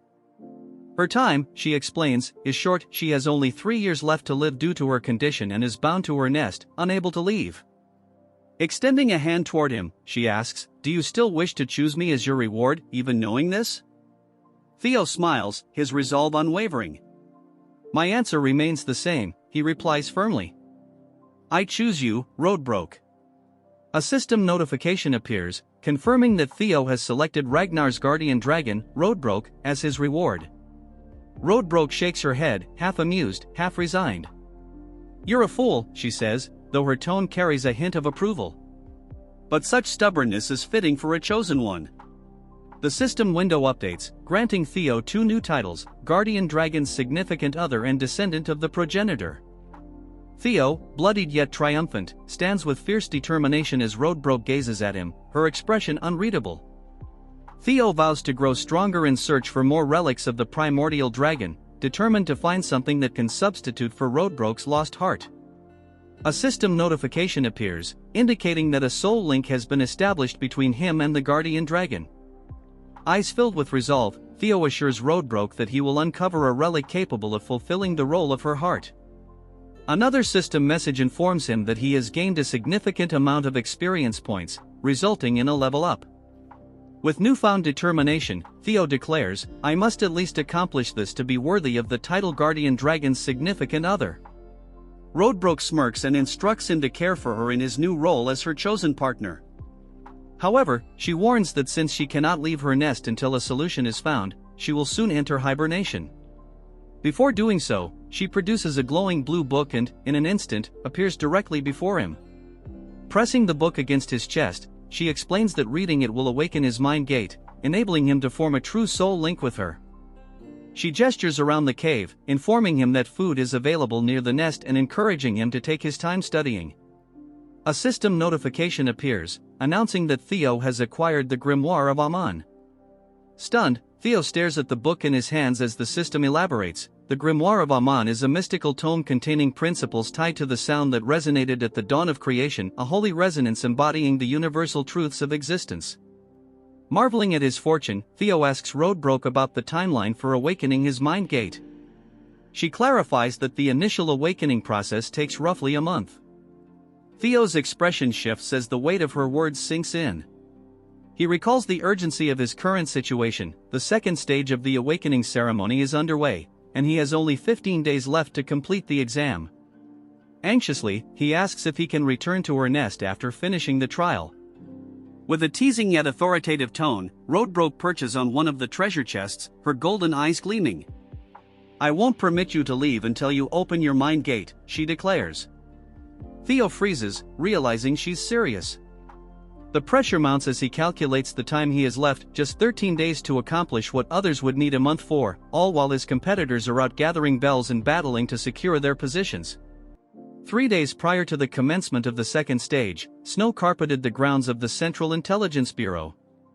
The chill in the atmosphere wasn't solely from the freezing weather but from Axion's uncle, whose malicious grin hinted at something far more sinister than frost. Axion stood stiffly as his uncle rifled through a container, eventually pulling out what appeared to be an innocent marble. But in this world, nothing was truly innocent. With the theatrical flair of a villain delivering a dramatic soliloquy, his uncle elaborated on the marble's purpose. It enhanced the energy of fiends trapped within, creating an anti-field safety zone to repel other fiends. Then, to demonstrate its power, he shattered the marble, releasing a swirling haze of purple and black motes. The disturbance condensed into a hideous, four-eyed creature with a maw wide enough to swallow Axion whole. Before Axion could fully process the situation, shadows surged from his uncle's feet, taking the form of a dragon that obliterated the fiend in a single devastating strike. The spectacle left Axion torn between admiration and disbelief at the monstrous legacy he seemed to have inherited. Unfazed by Axion's inner turmoil, his uncle continued detailing the next step of their scheme. The objective of the second stage was straightforward: exterminate fiends and amass points. However, Axion's mission was far more specific and vindictive. His task was to lure Theo out using the marbles. Axion, never one to embrace subtlety, suggested torturing Theo first to wring out every shred of information about the Rose Palace relic.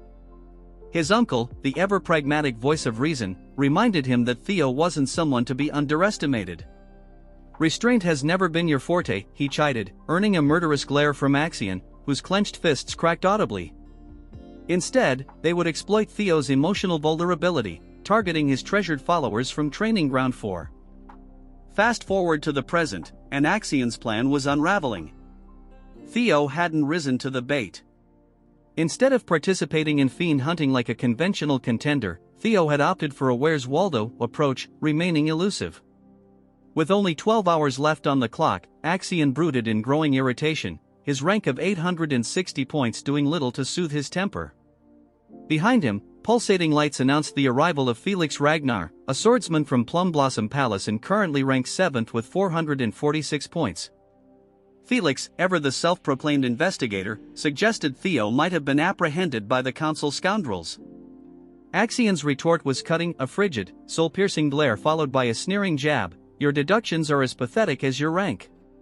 To twist the knife further, Axion ridiculed Felix's association with Lady Plum Blossom.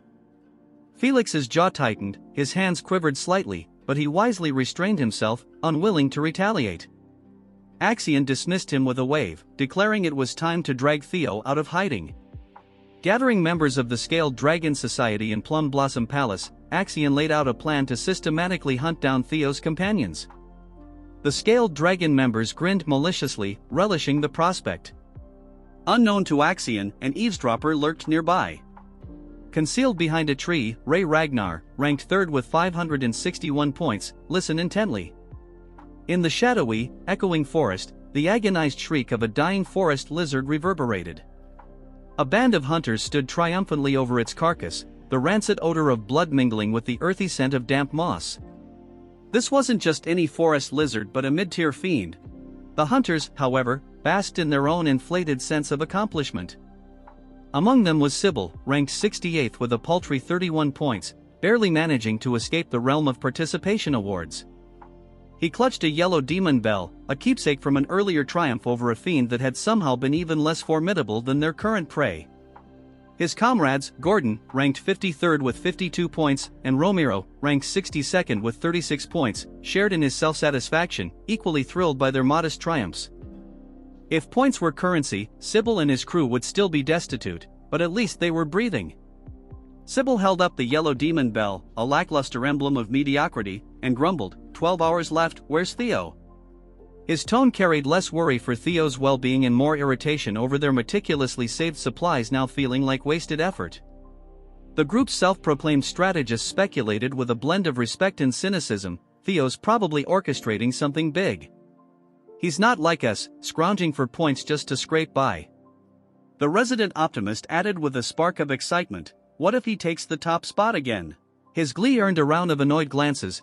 Without warning, Ragnar, ranked 14th with a formidable 173 points, drove his blade through Sybil's back. The gruesome crunch of steel-piercing flesh echoed sharply, and Sybil's victorious grin contorted into a mask of shock as blood darkened his clothes.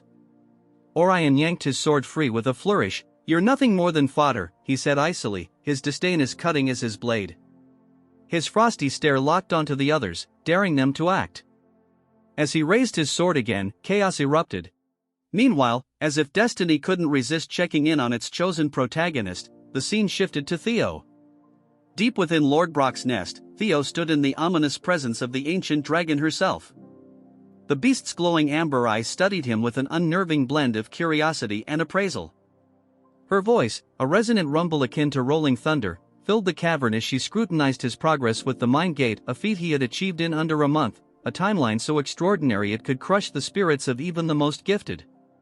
A system notification flashed before Theo, proclaiming his partial mastery of the Grimoire of Amon, magical principles partially understood. Theo smirked, muttering with wry amusement, that's my life, always the overachieving B+ in a world that demands an A++. The Grimoire, a notorious relic veiled in mystery, demanded not only immense mana but also the heart of a dragon to unravel its profound secrets. Luckily, Theo had both the mana and the dragon's heart, enabling him to advance at twice the pace of the average overburdened sorcerer. Yet, as always, the system, ever ready to crush his momentary sense of accomplishment, informed him that his stats were still subpar, granting him a skill called hatching. The ability wasn't entirely worthless, it allowed him to manipulate lingering thoughts through psychokinesis. Sure, it sounded impressive on paper, but Theo had been hoping for something far more dramatic, like conjuring infernos or bending reality itself. Lord Brock, unimpressed by his grumbling, closed her enormous eyes and remarked bluntly, "You've barely qualified to call yourself my consort." Theo blinked, dumbfounded. Consort? What kind of twisted partnership terms was this dragon operating under? Before he could respond, she continued, "You'll need rigorous training to master advanced skills. And don't forget, I've only got 2 years left. Prioritize my restoration, or we're both doomed." Her matter-of-fact tone only bolstered Theo's resolve. Flashing a determined grin, he replied, "Don't worry. I'll fix this. You're stuck with me now." Satisfied with his conviction, Lord Brock began the primordial covenant. Wisps of smoke coiled around Theo as her molten gold eyes burned brighter than ever.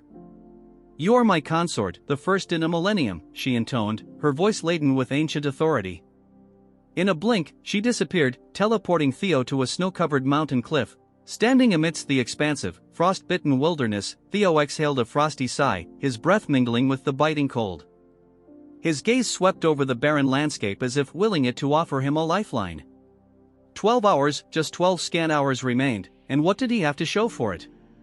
A towering pile of regrets and an awakening ceremony that seemed about as useful as trying to teach a fish to climb a ladder.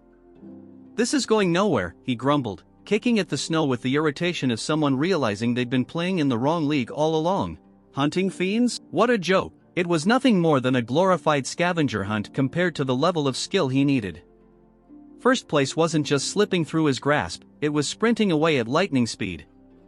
Then, inspiration struck, a dim, flickering idea, but an idea nonetheless. In his prior life, Axion had claimed the top rank during the awakening ceremony.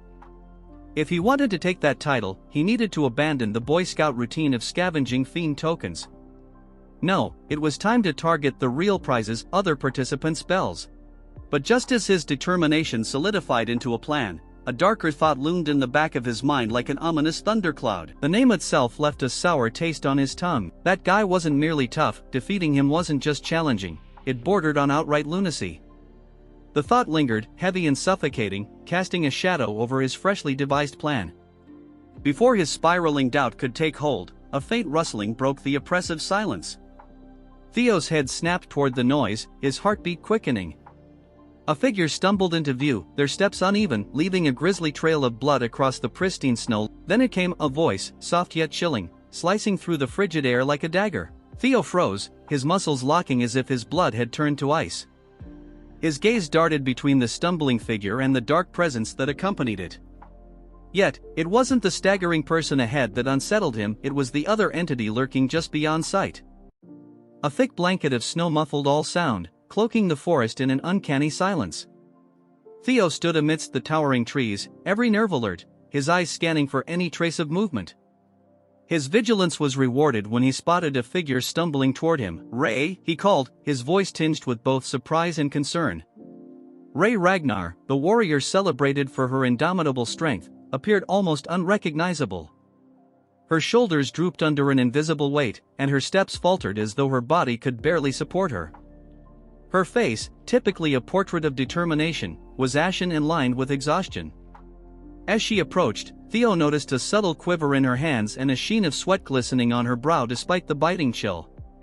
"Ray, what happened to you?" Theo hurried to her side, his gaze quickly scanning for injuries. "Were you attacked by beasts?" Ray didn't reply immediately, her breathing shallow and ragged, her trembling hand clutching the hilt of her sword with desperation. Theo's sharp eyes caught the dark stain spreading across her side, a fresh wound, raw and jagged. A cold knot formed in his stomach. "This wasn't the work of a monster," he muttered, his tone heavy with apprehension. "Ray, did someone ambush you?" Ray attempted to steady herself, but her knees buckled. Theo moved swiftly, his strong arms catching her before she collapsed completely. "You need to rest," he urged, his voice firm yet filled with compassion. "Tell me everything later." Ray shook her head weakly, her voice strained and barely audible. "Go west, now," she rasped, her urgency palpable, even as her body betrayed her exhaustion. As Theo eased her to the ground, her grip on her sword slackened, and the blade slipped from her grasp. Reacting instinctively, Theo caught the weapon. The instant his hand closed around the hilt, a brilliant flash of light engulfed him. System notification, hatchling synchronization initiated. Accessing memories within the sword. Reading the thoughts of its owner, Ragnar. Theo's vision blurred and twisted, pulling him into a vivid recollection. The scene around him transformed, and he found himself in a secluded part of the forest. Concealed within the shadows of towering trees, he saw Ragnar crouched behind a colossal trunk, her piercing gaze fixed on a group gathered a short distance away. In the center of the clearing stood Axion, his imposing presence dominating the space. Around him, Theo's comrades were bound and bloodied, their faces swollen and battered from relentless abuse. Axion's subordinates loomed over them like predators, their weapons gleaming menacingly in the pale light. "No trace of Theo yet," one of Axion's men reported gruffly. "But we've left enough tracks to lure him here." Another henchman snickered darkly. "We even let monsters roam the area. If Theo's alive, he'll come." Axion's icy, calculating eyes remained fixed on the hostages. His expression was unreadable, cold as stone, as though he was already several steps ahead in this cruel game. After a prolonged silence, Axion finally spoke, his voice cold and deliberate. "Should I execute them? Why bring so many? 2 or 3 would have sufficed." One of his subordinates shrugged nonchalantly, raising his blade. "Then why not dispose of a few? It'll make the message clear." The blade shimmered menacingly in the dim light as it descended swiftly, promising death. Just as it was about to strike, a resolute voice cut through the tension. "Stop this." Ray emerged from the shadows, her sword unsheathed, her stance defiant. Axion turned toward her, his brow furrowing with a mix of irritation and surprise. Ragnar? What brings you here? This doesn't concern you. They're Theo's companions, Ray said, her tone firm as steel and her fingers tightening around the hilt of her weapon. Release them. A smirk played on Axion's lips, his tone dripping with mockery. So, you've sided with Theo too, have you? Ray offered no verbal response. Instead, she charged, her blade flashing as it carved through the air. Axion met her head-on, his sword drawn in a fluid, practiced motion. Sparks erupted as their weapons clashed, the metallic screech echoing through the clearing. Ray attacked with unwavering determination, her strikes relentless, but Axion's skill and sheer power were formidable. With a crushing blow, he sent her sprawling to the ground. She attempted to rise, her body trembling with exertion, but her strength was fading rapidly. The memory dissolved like mist, and Theo found himself back in the present. Ray leaned heavily against him, her breath shallow and labored.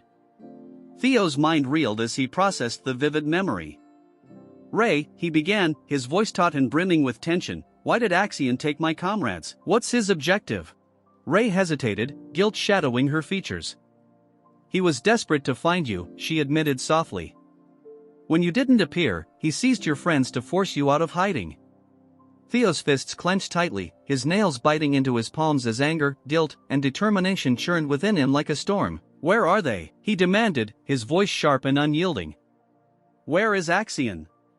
You can't go, Ray whispered, her voice fragile and strained. The Central Intelligence Bureau's supervisors are backing him. Not even you can handle them all. Theo's jaw tightened, his resolve like iron. I don't care. Every moment we stand here, they're in danger. This isn't just a trial anymore. Ray shouted, her voice breaking under the weight of her emotions. It's a carefully laid trap to eliminate you. We need to regroup, rally support, and strategize. There's no time, Theo barked, urgency blazing in his voice. I won't stand by and let them perish. Ray's frustration boiled over, her voice trembling as she countered, even if it means sacrifices, I can't bear to lose anyone else. Theo's voice exploded, reverberating through the hushed forest. I've already lost more than I can bear. Not again. Meanwhile, in a secluded grove, Axion stood surrounded by Theo's captured allies. The once pristine snow beneath them was tainted with streaks of crimson, evidence of a fierce and ruthless struggle. A subordinate approached cautiously, bowing slightly before speaking. Sir, Theo has been sighted. He's at the northern cliffs, currently in communication with Ragnar. A wicked smirk spread across Axion's lips. Finally, Theo Ragnar. I'll make you understand the price of defying me. A guttural, raspy voice resonated in his ear, audible only to him. Remember, young Master Axion, there's no need to confront him head-on. Extract the information about the relics, we'll handle Theo ourselves. Axion's expression grew darker, and he inclined his head slightly. Understood, but I intend to make him suffer first. The voice continued coldly, use the summoning orb to divert the supervisor's attention. Meanwhile, with Theo, Ray made a final, desperate plea to deter him. Theo, please, don't do this. You're walking straight into their ambush. Theo's resolve didn't falter for a moment. Thank you for warning me, Ray, he replied, his tone unwavering, but I refuse to stand by while my comrades are in peril. As Ray was not ready to answer Theo, he pleaded her to tell their location, as memories of the time spent with his subordinates flashed through his mind. Hero's palace fell in his previous life and he couldn't do anything but watch as he was weak. With resolve and power this time he tells her that she also interfered, so Theo cannot just stand by and watch his subordinates die in front of his eyes. The air around Theo grew dense, charged with an unmistakable energy. A faint, dragon-like aura flickered behind him, embodying the sheer force of his determination. Ray's eyes widened, her breath catching as she felt the weight of his presence bear down on her. Where is Axion? Theo demanded, his voice steady yet authoritative, his gaze unrelenting. Elsewhere, deep within another part of the forest, three figures stumbled across a grim and disconcerting scene. Supplies lay scattered across the snow, and faint streaks of blood trailed away from the area. One of them, Remington, ranked second in the competition, knelt to inspect a blood-stained box. His expression grew somber as he spoke. These provisions, they belong to Theo's team. Behind him loomed Hulkus, a towering figure ranked 5th, and Eric's, who held the 4th rank. Both scanned the area, their faces etched with unease. "This doesn't look promising," Remington remarked grimly. He turned to his companions, his voice resolute. "We need to find them before it's too late. I'll need both of you to back me up." Chaos erupted as Theo faced a gargantuan white creature, its absurdly massive weapon poised to pulverize him. "Perfect," Theo muttered sardonically, evading at the final instant as the ground shattered under the beast's colossal blow. Unperturbed, he tightened his hold on the blade.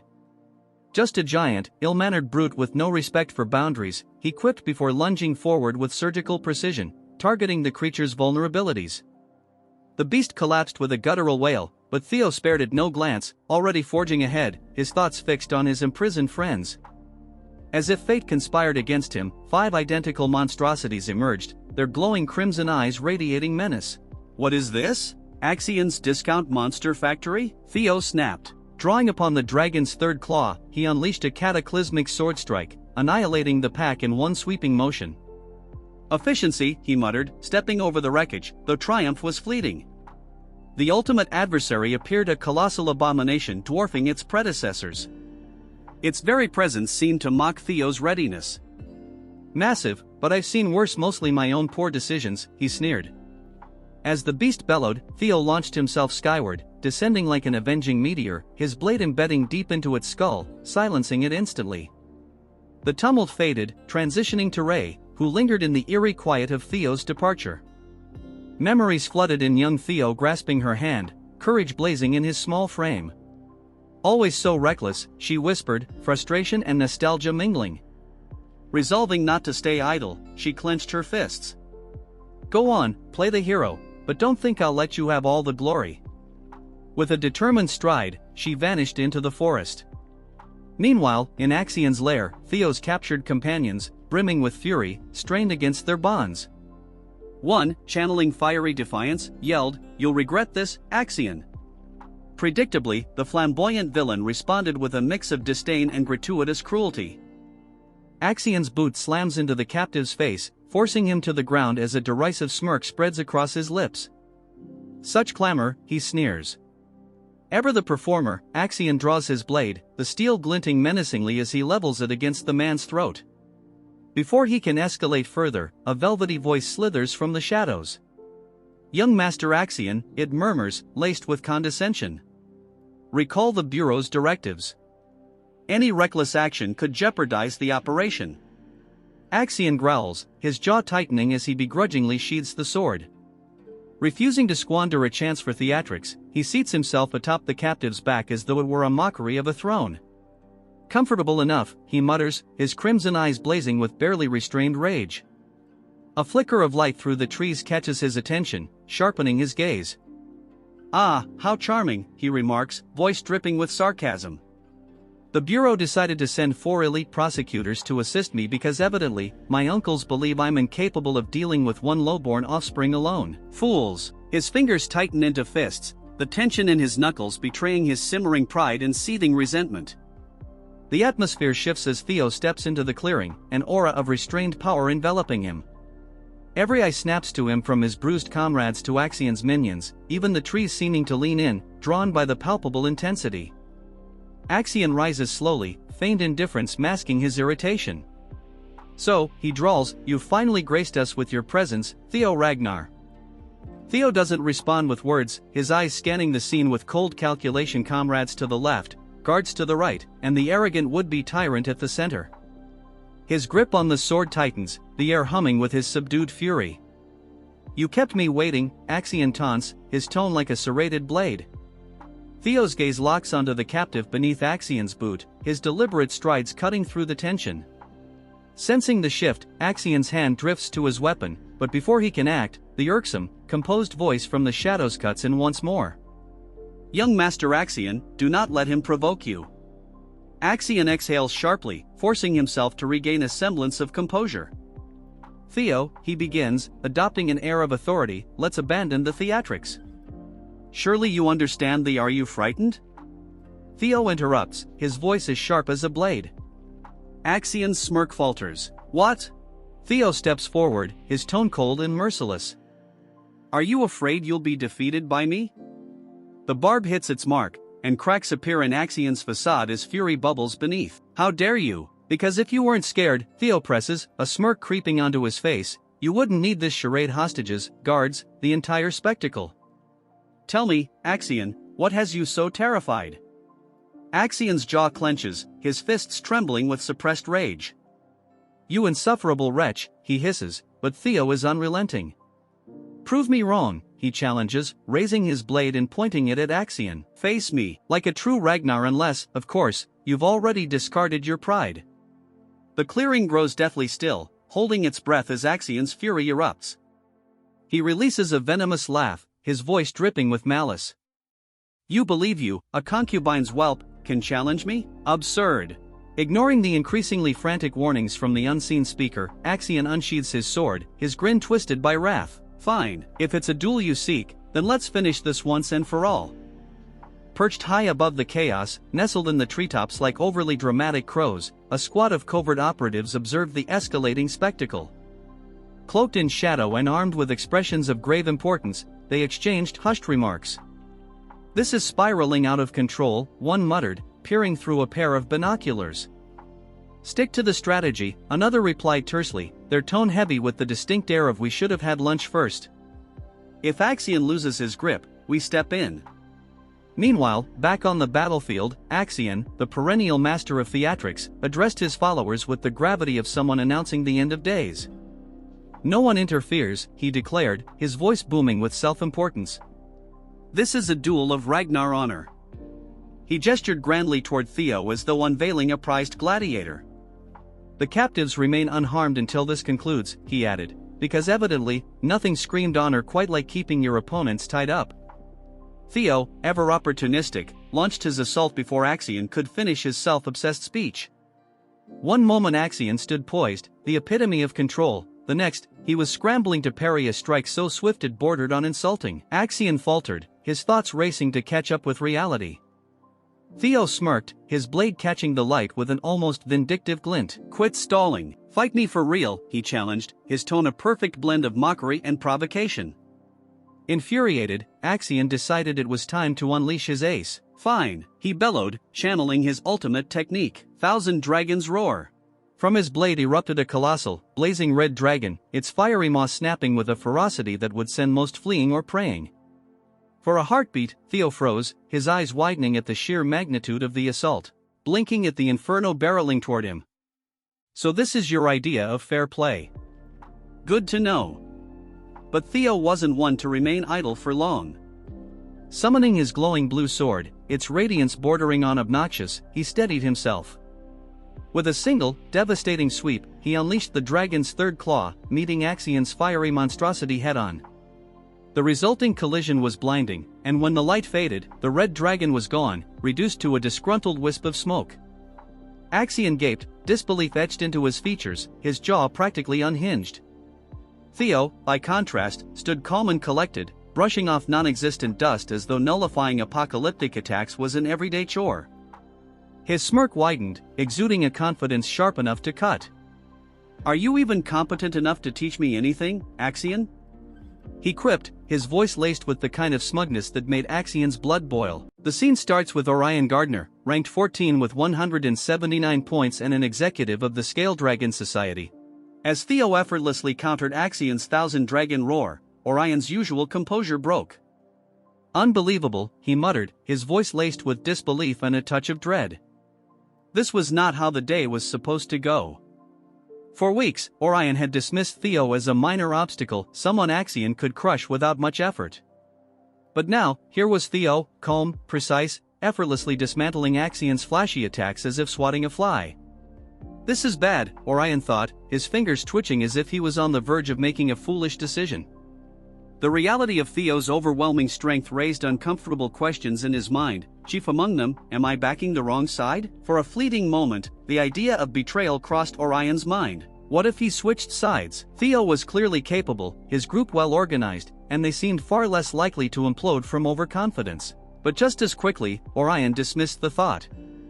The oppressive presence of the Central Intelligence Bureau's protectors nearby was a stark reminder that straying from the plan was a death sentence. Even if Axion failed, the Bureau would step in to fix the mess and ensure their operations stayed on track. With a resigned sigh, Orion clenched his fists, bottling up his frustration. Turning to the scattered members of the Scale Dragon Society, who were doing their best to ignore the disaster unfolding before them, Orion snapped, "Listen up. We're not cleaning up Axion's mess. Spread out, lay low, and avoid this chaos." The members exchanged wary looks, silently agreeing to follow orders for the sake of survival. One by one, they disappeared into the shadows, each vowing never to follow Axion into another fight. Orion lingered briefly, watching the battle between Theo and Axion. The scene shifts to a sunlit training ground, where an 8-year-old Axion tightly grips a wooden sword, his small body trembling with a mix of fear and determination. Across from him stands his uncle. "Axion," his uncle barked, "remember your purpose. You're not just a Ragnar, you're a thron. That bloodline runs stronger in you than anything else." Axion glanced up with wide, confused eyes that seemed to ask, "Why me?" "The Ragnar name is just a mask," he declared, his voice heavy with ambition. "Behind it lies the true power of the Thron clan." The scene returned to the present. Grinding his teeth, his crimson eyes burned with anger, frustration, and unresolved childhood pain. He glared at Theo, who stood calm and composed, as if meditating amidst the chaos. "Impressive," Axion growled through gritted teeth, his tone a mix of reluctant respect and seething rage. Without hesitation, Axion charged, his sword gleaming like a terrible decision in motion. His movements were quick, precise, and honed by years of grueling training. "Theo," he yelled, his voice cutting through the tense air, but Theo didn't flinch. He stood his ground, his blade raised in a defensive stance that seemed to mock Axion with a silent "bring it on." His eyes were steady, calm, and calculating, as if he already knew the outcome.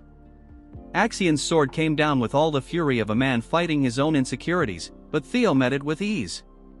The clash of steel rang out, sending shockwaves through the battlefield as sparks flew from their blades, momentarily lighting up their intense expressions. How could Theo, a so-called concubine's child, stand so confidently, matching him blow for blow? Meanwhile, Theo allowed a faint smile to cross his lips, not smug, but worse. The scene shifts again to the shadowy halls of the Central Intelligence Bureau, a fortress of secrets. Within its most secure chamber, Julius, the dramatic chief advisor, paced like a child who just heard juicy gossip. His ceremonial robe swished with every step as he grinned from ear to ear. "Theo Ragnar lives. That boy is far more resilient than we ever gave him credit for."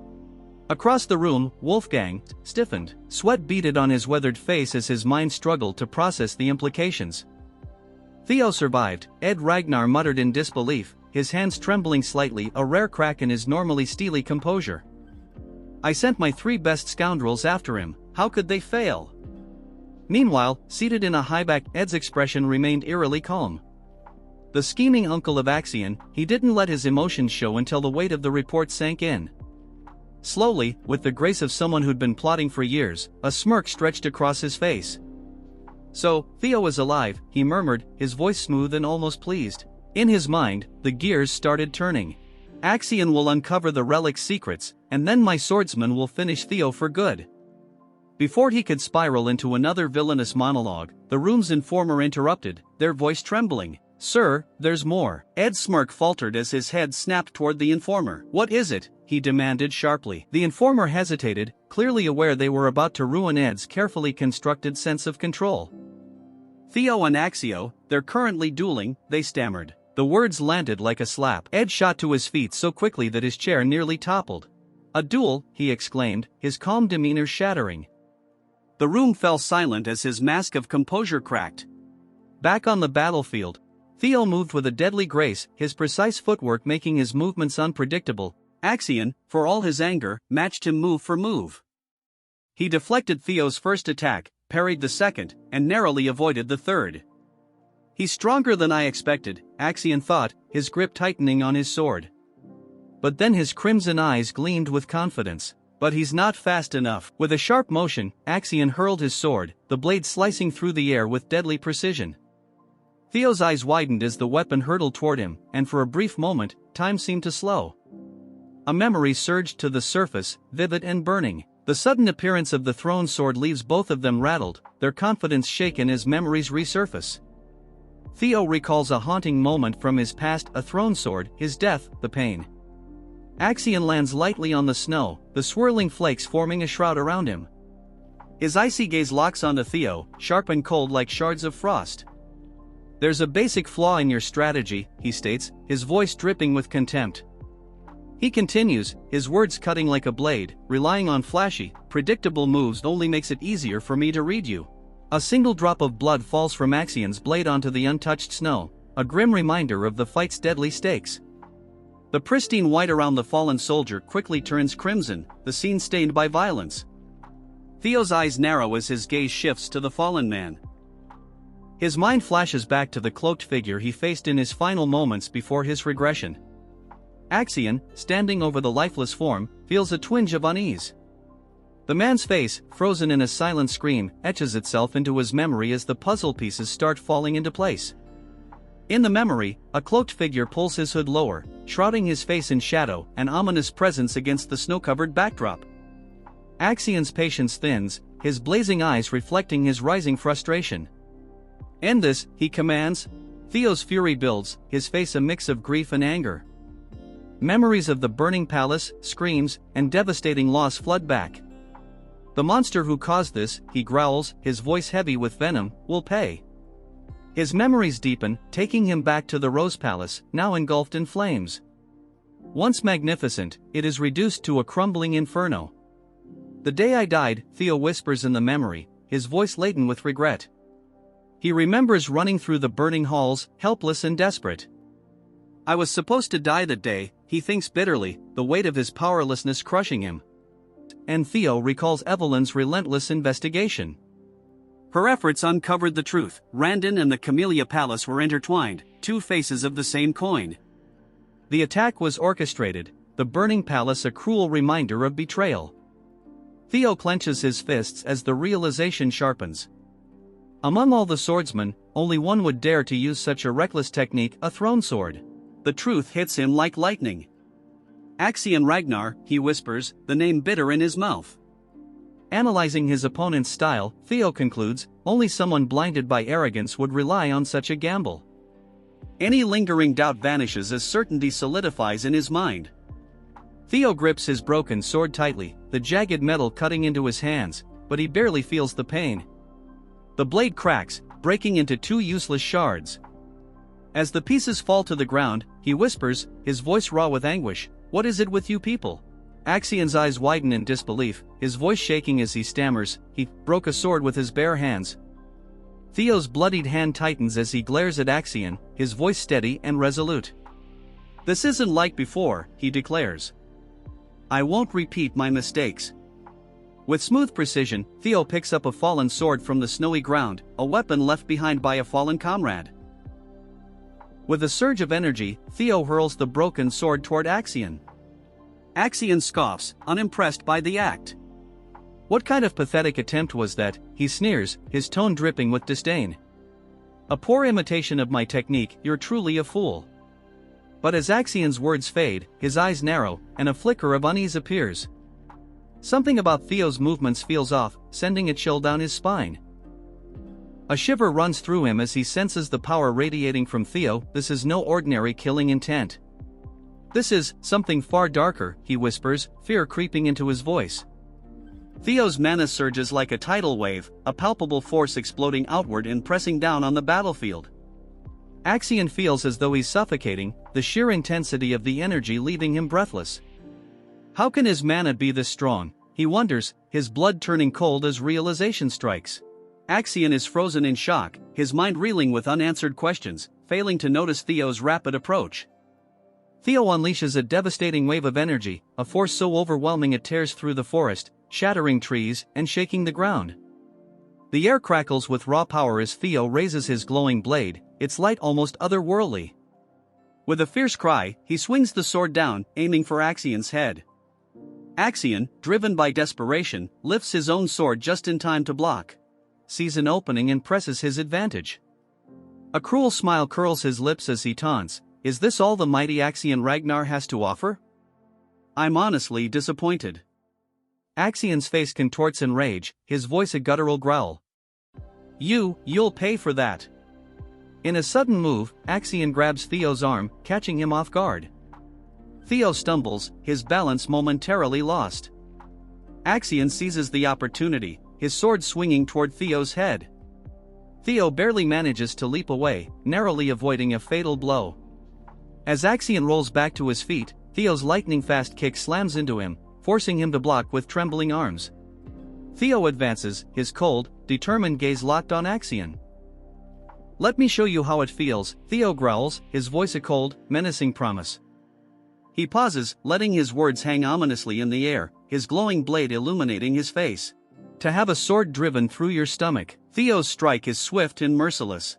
Axian's eyes widen in disbelief as Theo's blade finds its mark, aiming straight for his head with deadly precision. Moving to the Remington in group, surveying the scene, "It doesn't look like a monster attack," a voice remarks while. "It looks more like someone was taken." "The only one capable of such an act is Axian," Remington suggests. Hulkus, Erica, and Remington exchange uneasy glances before Remington adds, "Axian? But he's in first place." Hulkus wonders aloud, does he want to collect more bells? Remington's eyes narrow as he pieces the situation together. "It seems like he's taken Theo's subordinates hostage to lure him out," he says grimly, his voice hardening. "He's planning to eliminate Theo during the second blooming ceremony."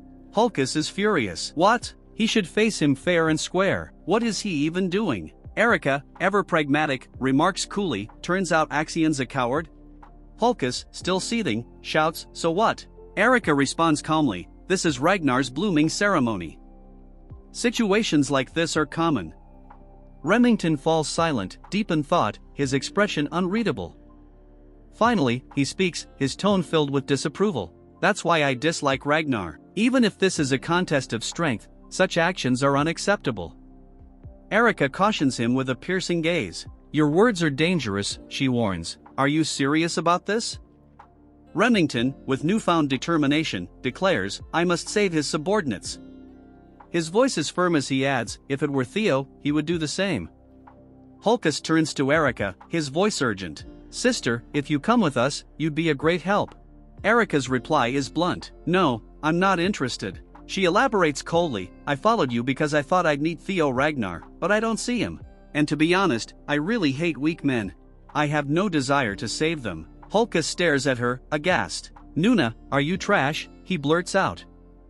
Erica snaps back. "What did you say, you punk?" Remington steps in to defuse the tension. "Erica," he says knowingly, "I understand why you want to meet Theo." Erica's eyes widen in surprise, caught off guard by his words. Remington continues, his voice calm yet persuasive. "If you help us now, I guarantee it will bring you closer to achieving your goal." A sudden burst of movement breaks the stillness of the snow-covered landscape. Remington, Hulkus, and Erica sprint across the expanse, their mission clear. Glancing back, Remington calls out with determination, "Hold on a little longer, everyone." Suddenly, a sword materializes in their path, its wielder blocking their advance. The owner's intent is clear as they command, "Stop, you can't go any further." In the distance, a group of figures emerges, swords drawn, forming a formidable barrier. Remington's eyes widen in recognition. "Scaled Dragon Society," he mutters. One of the figures steps forward, a smirk playing on his lips. "It's been a while, Wellington," Orion says, his voice dripping with sarcasm. "I can't believe you abandoned us to hang out with some dumbass," he sneers before adding, "and now you're running with those stupid bare-brained muscleheads."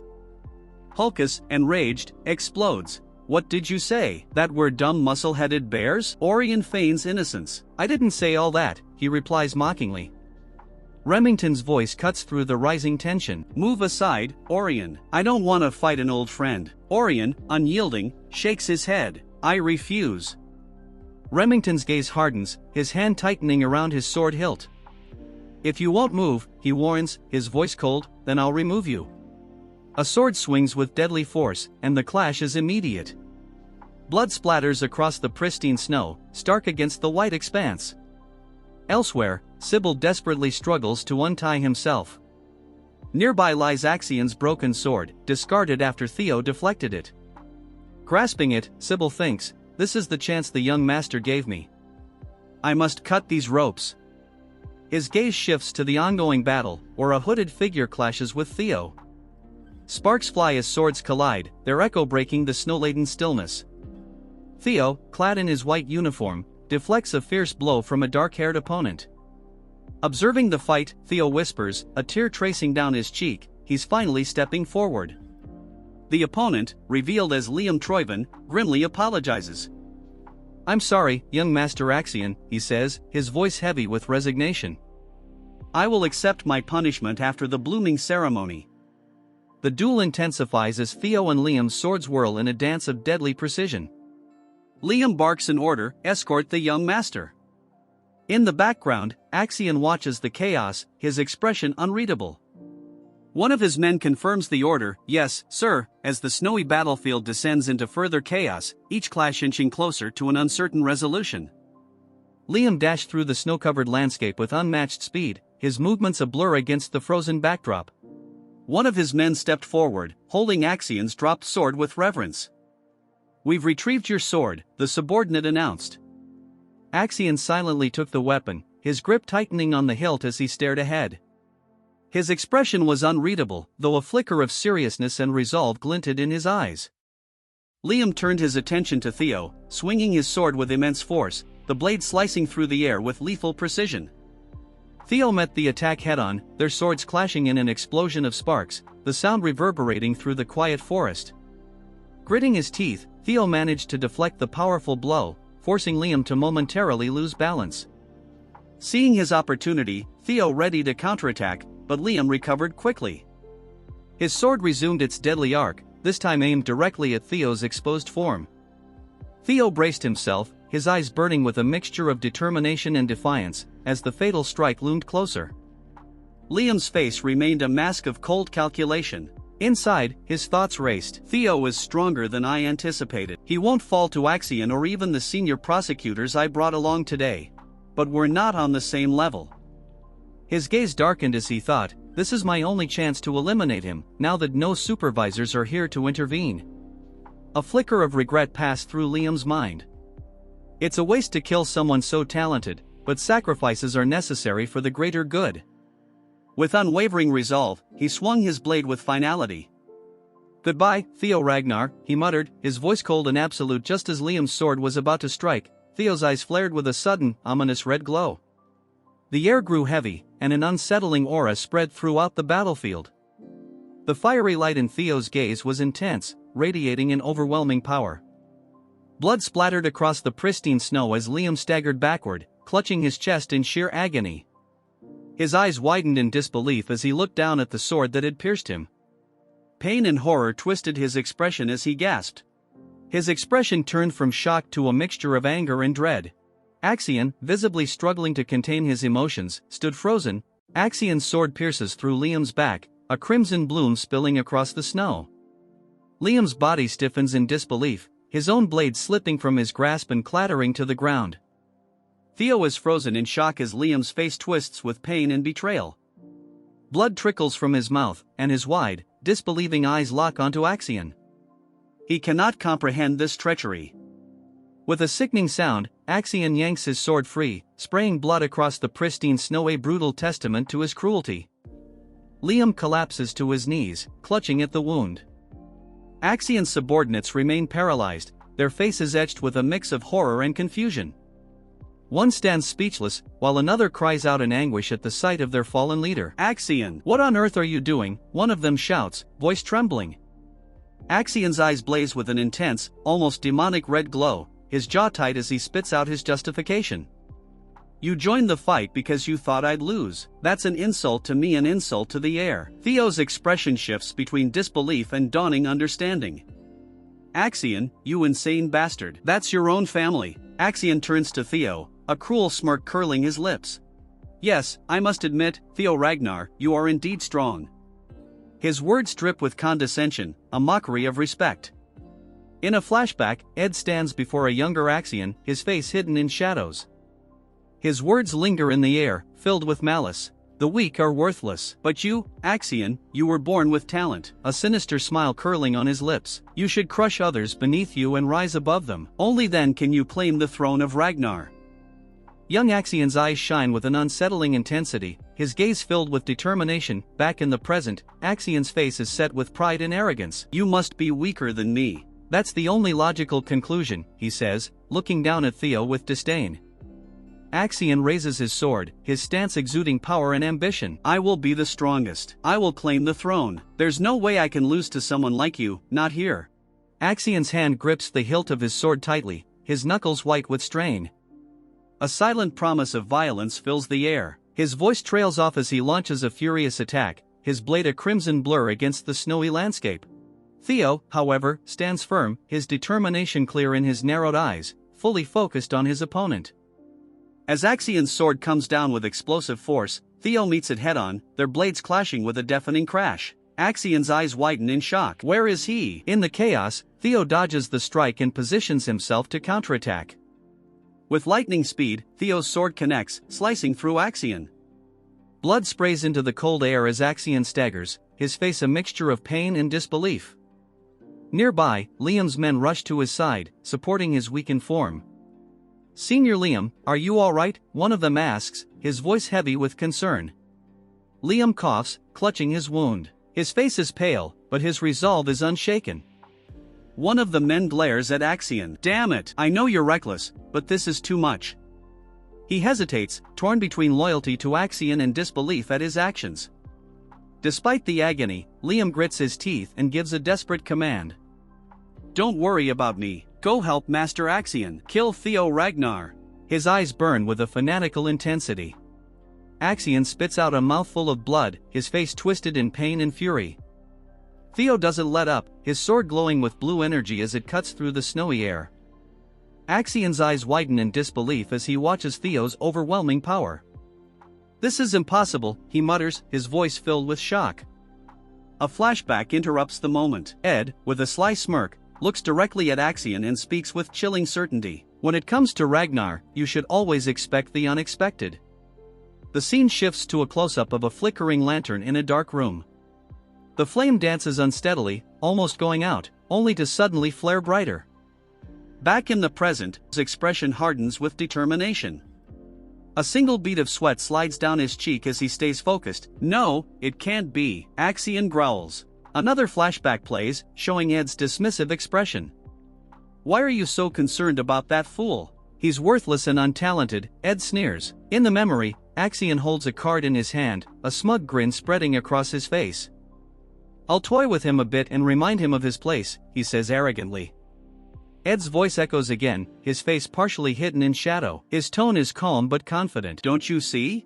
The gap between your skill and Theo's isn't as wide as you think. The scene returns to the battle.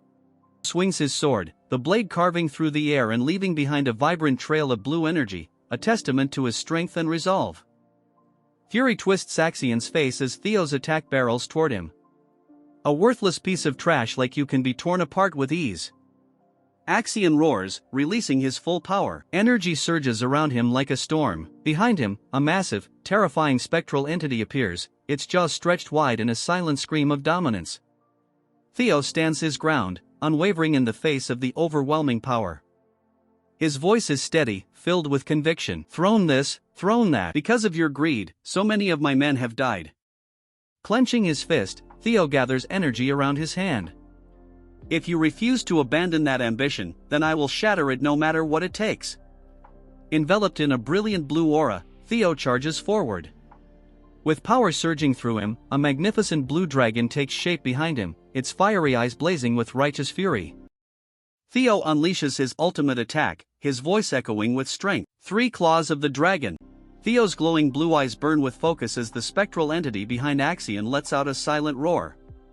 The blue dragon races forward, its might undeniable. Liam, despite his injuries, stares in shock at the raw power unfolding before him. Subordinates watch in stunned silence, their expressions a mix of awe and fear. From a distance, Remington, Hulkus, and Erica observe the scene, their faces reflecting the magnitude of the forces colliding.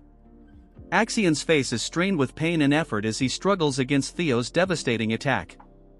Every ounce of his power is tested, yet Theo's resolve remains unbreakable. Theo and Axion are locked in a fierce battle, their powers colliding and creating a blinding vortex of energy. The force of their clash erupts into a massive explosion, sending shockwaves rippling through the surrounding area. As the dust settles, the air remains thick with energy and debris. Smoke and dust swirl, hiding the figures within. Axion's boots press firmly into the snow-covered ground, a few drops of blood staining the pristine white surface. Slowly, Axion's boots begin to slide backward, leaving a trail of disturbed snow in their wake. The force of the clash throws him off his feet, his body crashing heavily onto the frozen ground. Defeated, Axion lies motionless, his limp form a dark shadow against the pale, snowy landscape. Theo stands over Axion's fallen body, his sword lowered but still emanating power. His silhouette is commanding against the pale sky. Weariness and a grim sense of accomplishment are etched into Theo's expression as he gazes down at his beaten opponent. Liam's face is frozen in disbelief and horror. His eyes remain fixed on Axion's lifeless form, his voice trembling in a barely audible whisper of denial. Master Axion. The cold, sharp edge of Theo's blade hung in the air like a deadly pendulum, its crimson droplets staining the pure white snow below. Axion lay sprawled on the ground, his lifeless eyes fixed on the unyielding sky. A heavy silence blanketed the battlefield, broken only by the labored breaths of the few who remained alive. Liam's subordinates, their faces pale with a mix of shock and fear, stammered, "Young Master Axion." Despite his serious injuries, Liam struggled to his feet, his gaze locked onto Axion's motionless body.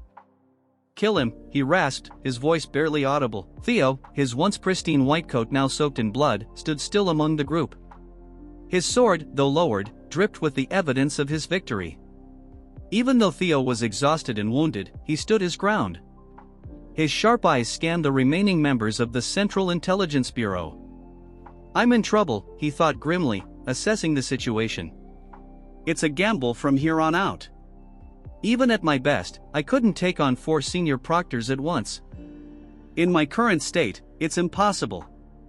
My stamina is drained, and my mana is nearly depleted from that last attack." Gripping his sword tightly, Theo steadied himself, his mind racing. Soon, he thought, a flicker of hope cutting through the exhaustion. He should appear any moment now. As he prepared for what was to come, 2 cloaked figures began advancing toward him, their swords drawn. Figures dressed in dark cloaks moved with astonishing speed, their swords glinting in the dim light. A startled grunt was followed by the sickening sound of a body hitting the ground, breaking the stillness. Before anyone could react, more figures joined the fight, their movements fast and precise. Remington, Hulkus, and Erica emerged from the chaos, their faces set with determination as their blades clashed with the attackers in a storm of steel. This wasn't who Theo had been expecting. "You guys?" Theo shouted, his voice a mixture of surprise and relief. "How did you?" Remington, his silver hair glinting faintly, offered a faint smile. "Isn't it obvious? We couldn't just leave a comrade in trouble, young Master Theo," he replied, his calm voice contrasting with the chaos around him. Theo, momentarily speechless, could only stare at his unexpected allies. Erica, clearly impressed, grinned and said, "Theo, you look even better in person. It's my first time meeting someone as strong as you. I like you already." Hulkus, unable to contain his excitement, chuckled. "Same here. You're amazing." Sybil, his face bruised but his resolve unshaken, stepped forward and joined the fray. "We're here to help you, young Master Theo," he declared with unwavering loyalty. "We couldn't just stand by after all the trouble we caused." Their intervention was a direct violation of the rules. Interfering supervisors were strictly forbidden, but they had chosen to fight alongside Theo regardless. "Supervisors aren't allowed to get involved," Remington shouted, his voice tinged with irony. "You do know that helping a candidate is a serious offense, right?" The question hung in the air as the tide of battle shifted. The remaining agents of the Central Intelligence Bureau, outnumbered and overwhelmed, found themselves pushed onto the defensive. Liam, his face twisted with pain and frustration, watched helplessly as his carefully crafted plans fell apart. "Sir Liam, what should we do?" one of his subordinates stammered, his voice trembling with fear. "Things have gone too far. Should we eliminate everyone here?" The situation had spiraled out of control, leaving Liam and his men cornered. "Please, sir, we need your decision," another subordinate urged urgently. Liam's mind raced, filled with dread. He realized the full extent of their failure. We didn't uncover anything about Rose Palace's artifacts. We couldn't kill Theo. Even Sir Axion is dead. And now we've been caught red-handed. Defeat loomed over him, but then a dark smile crept across his face. "We'll cover it up," he declared, his eyes glinting with a dangerous resolve. "Sir Liam, we don't have time," one of his men protested.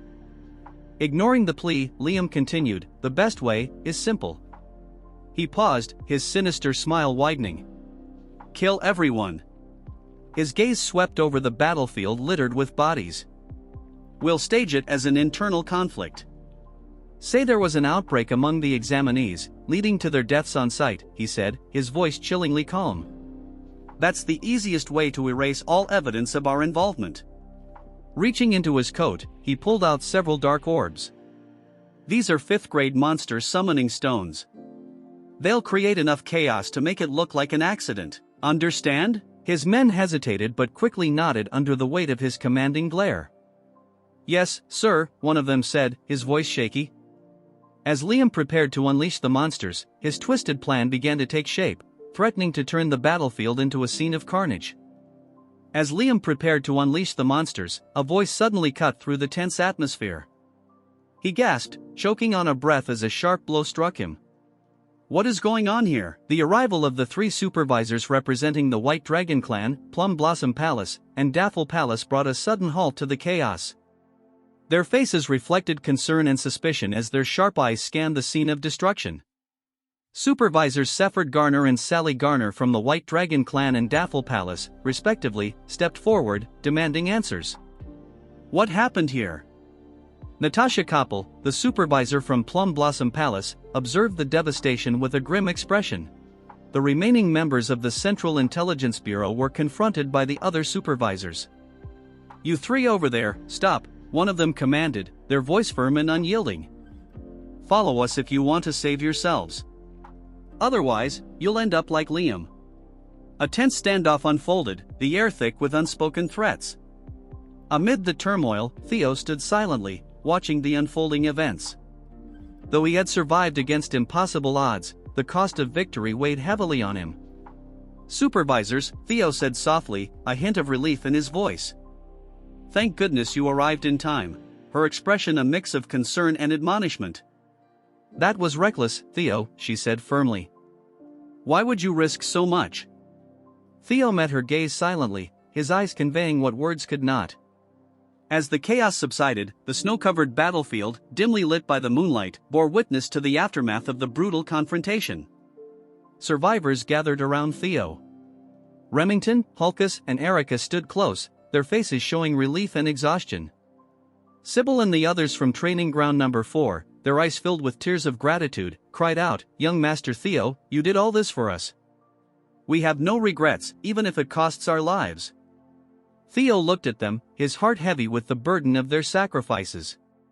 His gaze shifted to Torre, her pale face glowing with unbroken determination. "The strength I aspire to have." "All right," she said aloud, extending her hand toward Theo. "Give me the bell. I'll take first place." Ray's faint smile held a glimmer of hope, a rare light amid the desolate scene. The moonlight bathed the stark, snowy landscape, casting a somber glow over the unfolding drama. Far away, at the Central Intelligence Bureau headquarters, Ed listened to a subordinate's report, his face pale with shock and disbelief. "Axion dead," he murmured, his voice barely audible. The news of Axion's death hit like a hammer. The other council members Wolfgang, OSA, and Julius sat in stunned silence. Years of planning and manipulation had unraveled in a single night. Their carefully constructed schemes were in ruins, everything had come to an end. The announcement reverberated through the air, a formal proclamation marking a pivotal moment, the conclusion of the second round of the blooming ceremony. The scene unfolded in a snow-covered forest clearing where a crowd of figures looked up toward the source of the declaration. A wave of murmurs swept through the gathering, confusion and curiosity evident on their faces. Among them, 2 individuals exchanged stunned glances, their expressions bearing the weariness of their trials. The focus shifted to the deliberate steps of an examiner, their boots crunching against the snow with a soft but resolute thud. A voice rang out, cutting through the stillness. "Everyone has worked hard. The speaker, Pharaoh Ragnar the Ascendant Dragon, stood with an imposing presence. His long, white beard framed a face etched with wisdom, and his tone carried the weight of authority. The second round of the blooming ceremony has officially ended. Gasps and whispers rippled through the crowd. The Ascendant Dragon himself? Why is he here? He rarely makes an appearance, someone murmured, disbelief evident in their voice. Unperturbed by the speculation, Pharaoh continued, 45 out of 87 candidates have passed. The survival rate isn't bad. This year's talents may be the best yet. A subtle energy crackled in the air as he added, even the highest score is astonishing. His eyes glowed faintly, a reflection of the power he commanded. He moved on to the formalities. As you know, those who pass the second round will be promoted from apprentices to entry-level inspectors of Ragnar. Be proud, you've earned it. Among the crowd, Remington and Sybil stood side by side. Everyone here qualifies? Remington muttered, his tone steady. Pharaoh's voice cut through once again, I will now announce the scores.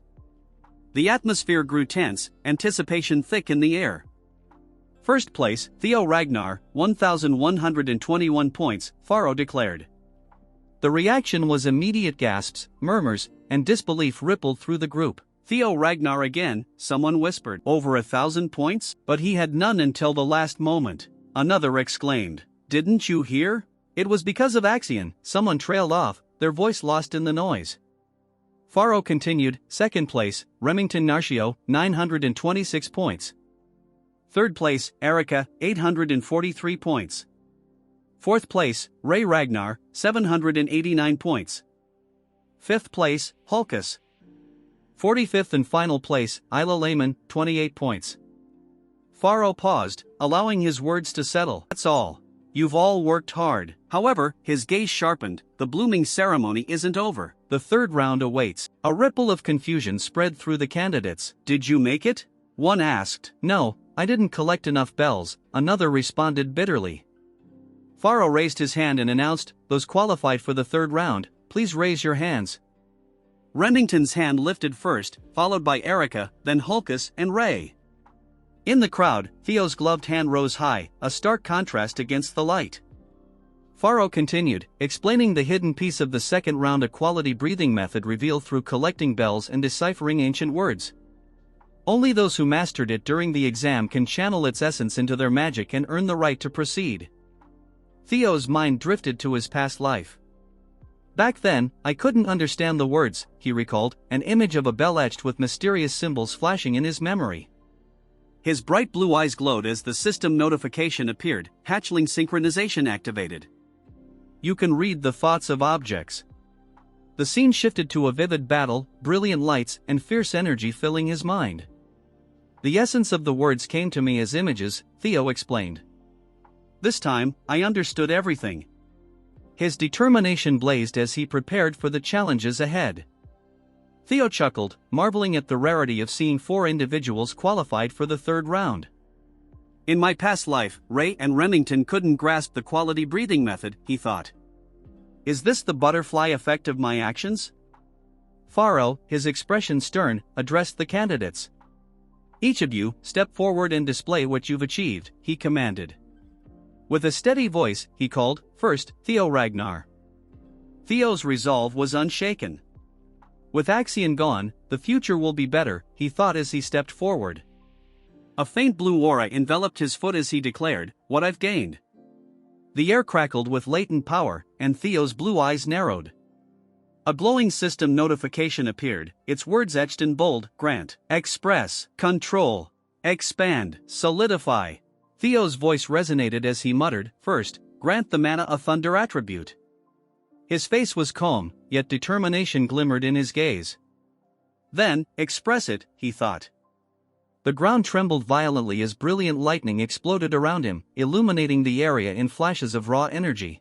No way, Theo has reached the level of expression, someone shouted, as expected of young Master Theo. Sybil cried with excitement. Lightning coiled around Theo like a living entity, his power drawing awe and disbelief. But Theo smirked, determined to go further.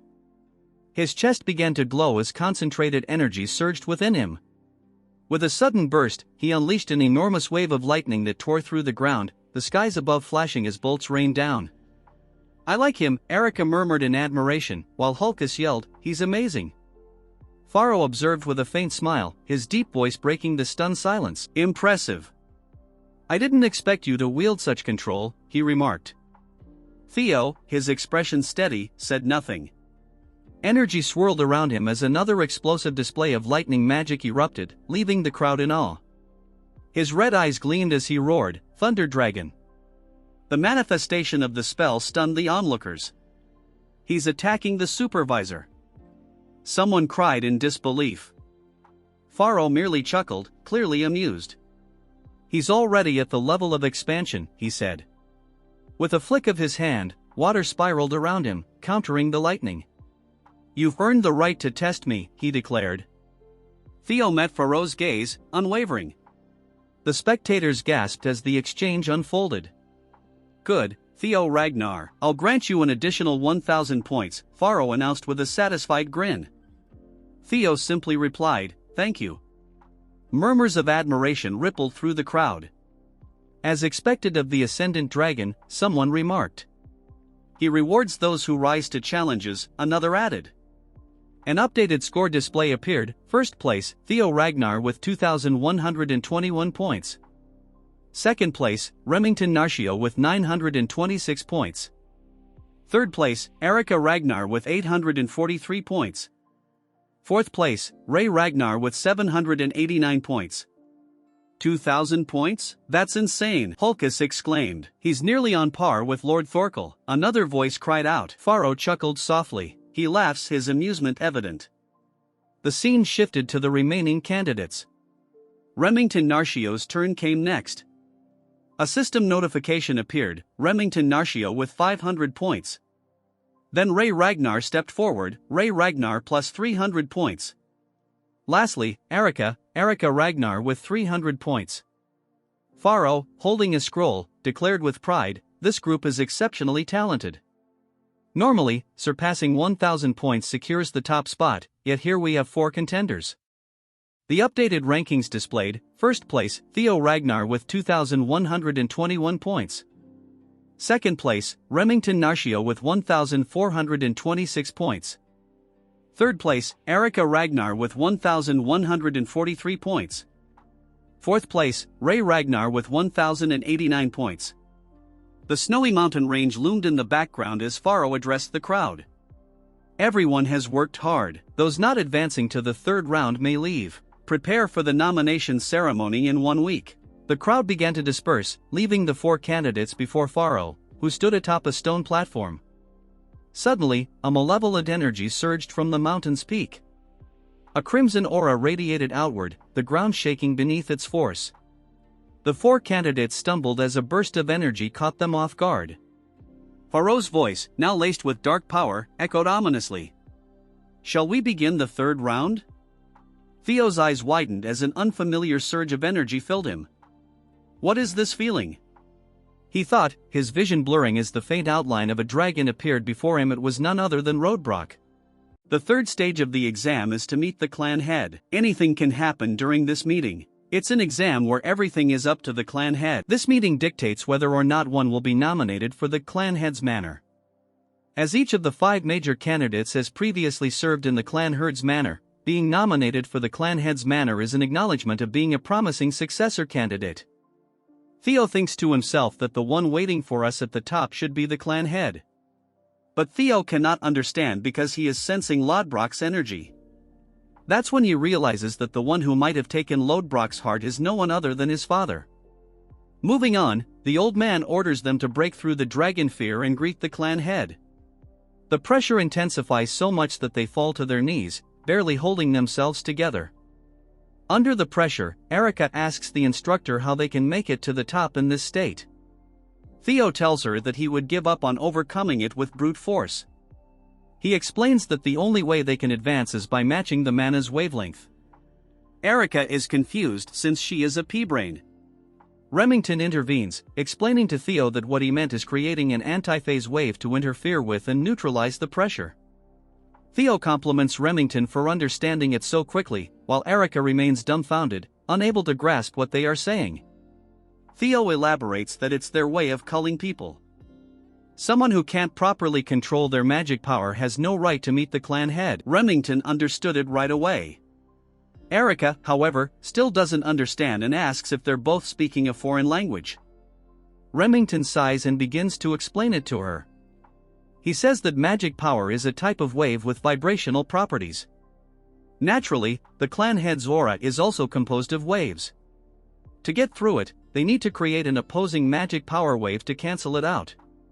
Hearing all this, Erica remains in shock because she didn't understand a single word. She simplifies it, saying it just means they have to make magic power that's the opposite of this pressure. They agree it's something like that. She calls Theo a goody two-shoes and asks why he didn't explain it that easily from the beginning. While they bicker, Ray focuses on their words, trying to make sense of them. Calling him a goody two-shoes and asking if he's really 17 because he talks like a boomer. Theo, on the other hand, concentrates, releasing a blue aura so powerful that everyone present is stunned. Theo balances his mana, and the massive amount of energy cancels out the pressure. With a cold and sharp tone, he tells everyone that it's only natural since he is the next clan head. Hearing this, Remington is shocked, the old man stands stiff, and Erica grows serious. Theo spun on his heel and marched forward, his steps echoing purposefully. "I'll go ahead," he declared with confidence, as if the outcome was already set. Behind him, the remaining participants shouted after him, their voices filled with frustration and desperation. The Zenith Dragon observed the 3 remaining participants with an amused glint in its eyes. Its deep, booming voice carried an unusually cheerful tone as it spoke. "Don't dawdle, little ones. The points depend on the order you arrive." The revelation struck like a thunderclap. The 3 remaining participants exchanged startled looks, the stakes climbing higher yet again. Erica exclaimed, her irritation transforming into determination. Without wasting another moment, all 3 pushed themselves to the limit, breaking through the heavy aura and sprinting toward the next stage. As their hurried footsteps faded, the Zenith Dragon stood alone, laughing softly. "To think I'd start wanting a disciple in my old age. What a time to be alive," it mused. The scene shifted to Camellia Palace, its grand halls bustling with activity. A voice rang out, calling, "My precious daughter, where are you hiding?" The palace staff exchanged knowing looks as they followed the source of the voice. One maid whispered, "Oh no, the demon craftsman is at it again." The other maid chuckled. "Ever since young Master Theo became famous, she's been unstoppable." Inside one of the palace rooms, Cecilia sat talking with a guest. The atmosphere was calm until the door burst open with a loud bang. Grinning widely, Curson strode in. "So, here you are, my dear Cecilia." Cecilia turned to her mother, her voice sharp but composed. "Mother, please act with decorum inside the palace." But Curson, too excited to care, pulled Cecilia into an enthusiastic hug. "Cecilia, who cares? I'm about to become ridiculously rich." Cecilia raised an eyebrow. "Weren't you already rich?" Curson leaned back, her eyes gleaming. "Yes, but not this rich.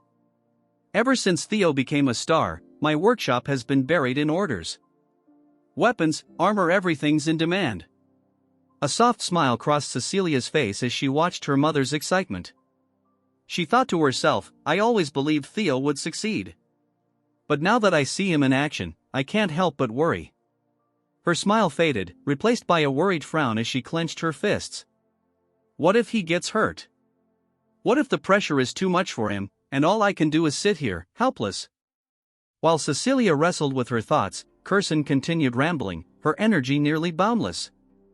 "The days of just making weapons are over. I'm branching out bracelets, necklaces, maybe even an entire jewelry line.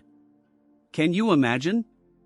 Curson's declaration suddenly sparked an idea in Cecilia. Her expression sharpened as inspiration struck. "Mother, listen," she said. "Have you ever made a prosthetic arm?" The scene shifted again, this time to a quiet, windswept field. Kyle Ragnar, the head of the clan, sat amidst the graveyard of swords, his deep laughter resonating through the tranquil space. The next clan head, perched on his shoulder, was a crow, its sharp eyes gleaming with intelligence. The bird cawed softly, delivering updates on Theo's progress. Kyle's grin widened as he listened to the report. "I know what you're worried about," he said, his tone calm yet firm. "But even a parent has no right to stand in the way of their child's dreams." He reached for the hilt of his sword, its blade old but still sturdy. Around him, the swords seemed to whisper of battles fought and aspirations pursued. "It's impossible to extinguish the fire of youth," he reflected. "Even we were like that in our prime, weren't we?" He gestured to the countless swords surrounding him. "This place is proof of it, the graveyard of swords. Each one stands for a dream, a challenge, a legacy." The crow let out a sharp, disapproving squawk, as though questioning Kyle's confidence. He chuckled but remained steadfast. "I told you, don't worry.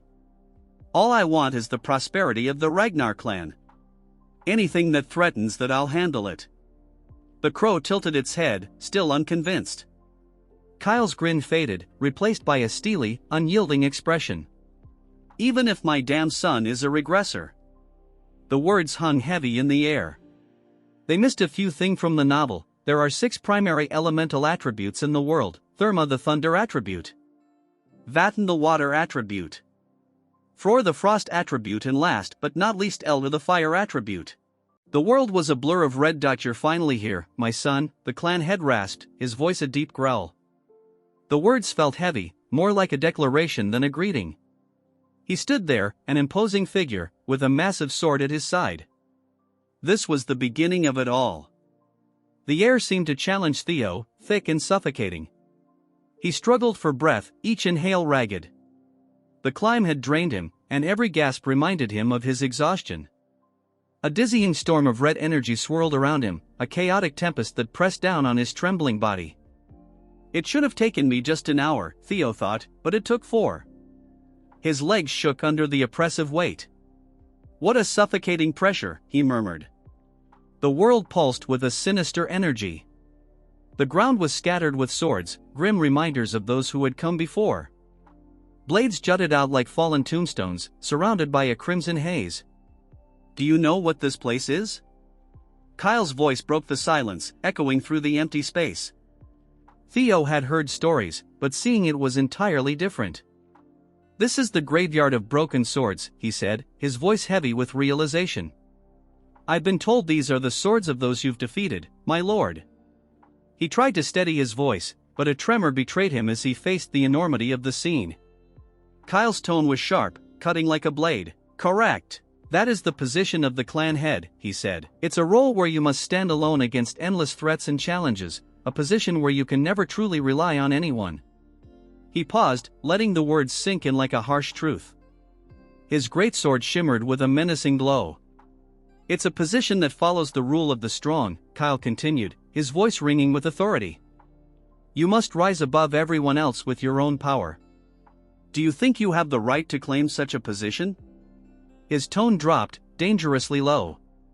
"Yes," Theo replied, the word firm but quiet, a small act of defiance.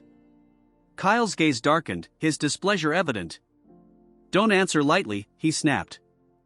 "I've killed thousands to stand here," he growled, his voice heavy with the weight of bloodshed. "Can you do the same? Can you bear their hatred?" Before Theo could answer, the air crackled with violent energy. Ghostly blue figures appeared, their voices a mix of rage and sorrow. "Kyle, Kyle, I curse you for eternity," they roared. "How dare you commit such atrocities?"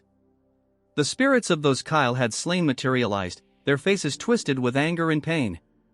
Their hatred was so intense it felt like a physical force. "I'll destroy you," they screamed, their voices filled with venom. Despite the storm of hatred, Theo stood firm. The chaos raged around him, but his resolve was unshaken. "My resolve is unchanged," he declared. "Why is that?" Kyle asked, his tone sharp. "To avenge my past life," Theo replied. "To become the clan head and put an end to this cursed battle for the throne." He clenched his fists around his sword, his determination unwavering. "I'll face any challenge to achieve my mission." But doubt flickered in Theo's mind. "I know that's not the answer he wants," he thought. With a sharp movement, Theo raised his sword, his voice ringing with determination. "I'll answer with my blade." Kyle's lips curled into a cruel grin, a glimmer of excitement in his eyes. "Very well," he said, his voice laced with anticipation. From this moment on, I won't see you as my son but as a challenger." His gaze pierced through Theo. "Let's see what you've learned from her teachings." The mention of her startled Theo, confusion flashing across his face. But there was no time to dwell on it. He exclaimed in surprise, his mind racing as a dark thought began to take shape. Did he just say her? Theo wondered to himself. Drawing his blade, Theo's face hardened with grim understanding. His eyes widened in realization, but there was barely time to react. A sharp gasp escaped his lips as the world around him exploded into chaos. "Am I dead?" Theo questioned, his vision blurring. He felt disconnected, as though his body no longer belonged to him. Then, suddenly, a shocking surge of power erupted. His heart raced as Kyle unleashed a devastating attack. Kyle's expression shifted from cruel amusement to one of disinterest. A black bird appeared, perched beside him. "Are you worried that our little prodigy might die?" Kyle asked, addressing the bird. The bird chirped twice, its glowing eyes locked on the unfolding scene. Kyle nodded at the bird's response, his gaze growing serious. "You're right," he said, his tone firm. "Only those with an unyielding will and determination can escape the heartsword." His voice carried a strange mix of pride and uncertainty. Kyle's demeanor grew colder. "It's a harsh test for someone so inexperienced, especially in the middle of the awakening ceremony," he muttered. His voice hardened, turning icy and calculating. "But if his resolve isn't strong enough, it's better for him to die here as nothing more than a wandering soul." He clenched his fist. "I don't need a regressor who will only bring ruin to the clan." The world around Theo dimmed, consumed by a suffocating darkness that seemed to seep into his very being. "I'm dead," Theo thought, his consciousness slipping away. "I guess it's only natural since I was struck down by father," he reflected. His thoughts felt strangely detached, almost clinical, as he observed his own demise. "I have no regrets," he told himself, a strange peace washing over him. Reviewing the events of his life like a series of fragmented memories, he recalled his past deeds. "I stole Camellia Palace. I killed Rendan and Axion," he noted, his mind heavy with the weight of his sins. "Everything was just a stroke of luck," he admitted, his thoughts fading into the growing void. The truth hit Theo like a physical blow as he observed it, but as his life flashed before his eyes, a strange calmness settled over him. "This life was happier than my previous one," he realized, his face softening into a serene smile. "That's right," he said softly, "my time has come. It's time for me to go now." His thoughts began to fade into nothingness, the edges of his consciousness blurring. "Rest peacefully," a distant, hollow voice echoed as his awareness slipped further away. The last thing he saw was a swirling darkness that soon dissolved into oblivion. But then, a harsh, guttural voice shattered the silence, startling him. It was loud and clear, and it didn't seem to be meant for him. Out of the shadows emerged a magnificent beast, a creature woven from light and darkness. "Enough already! Get up!" it commanded, its voice brimming with authority. "If you were going to sulk like this, you should have just let me devour you." A small spark appeared, faint but powerful.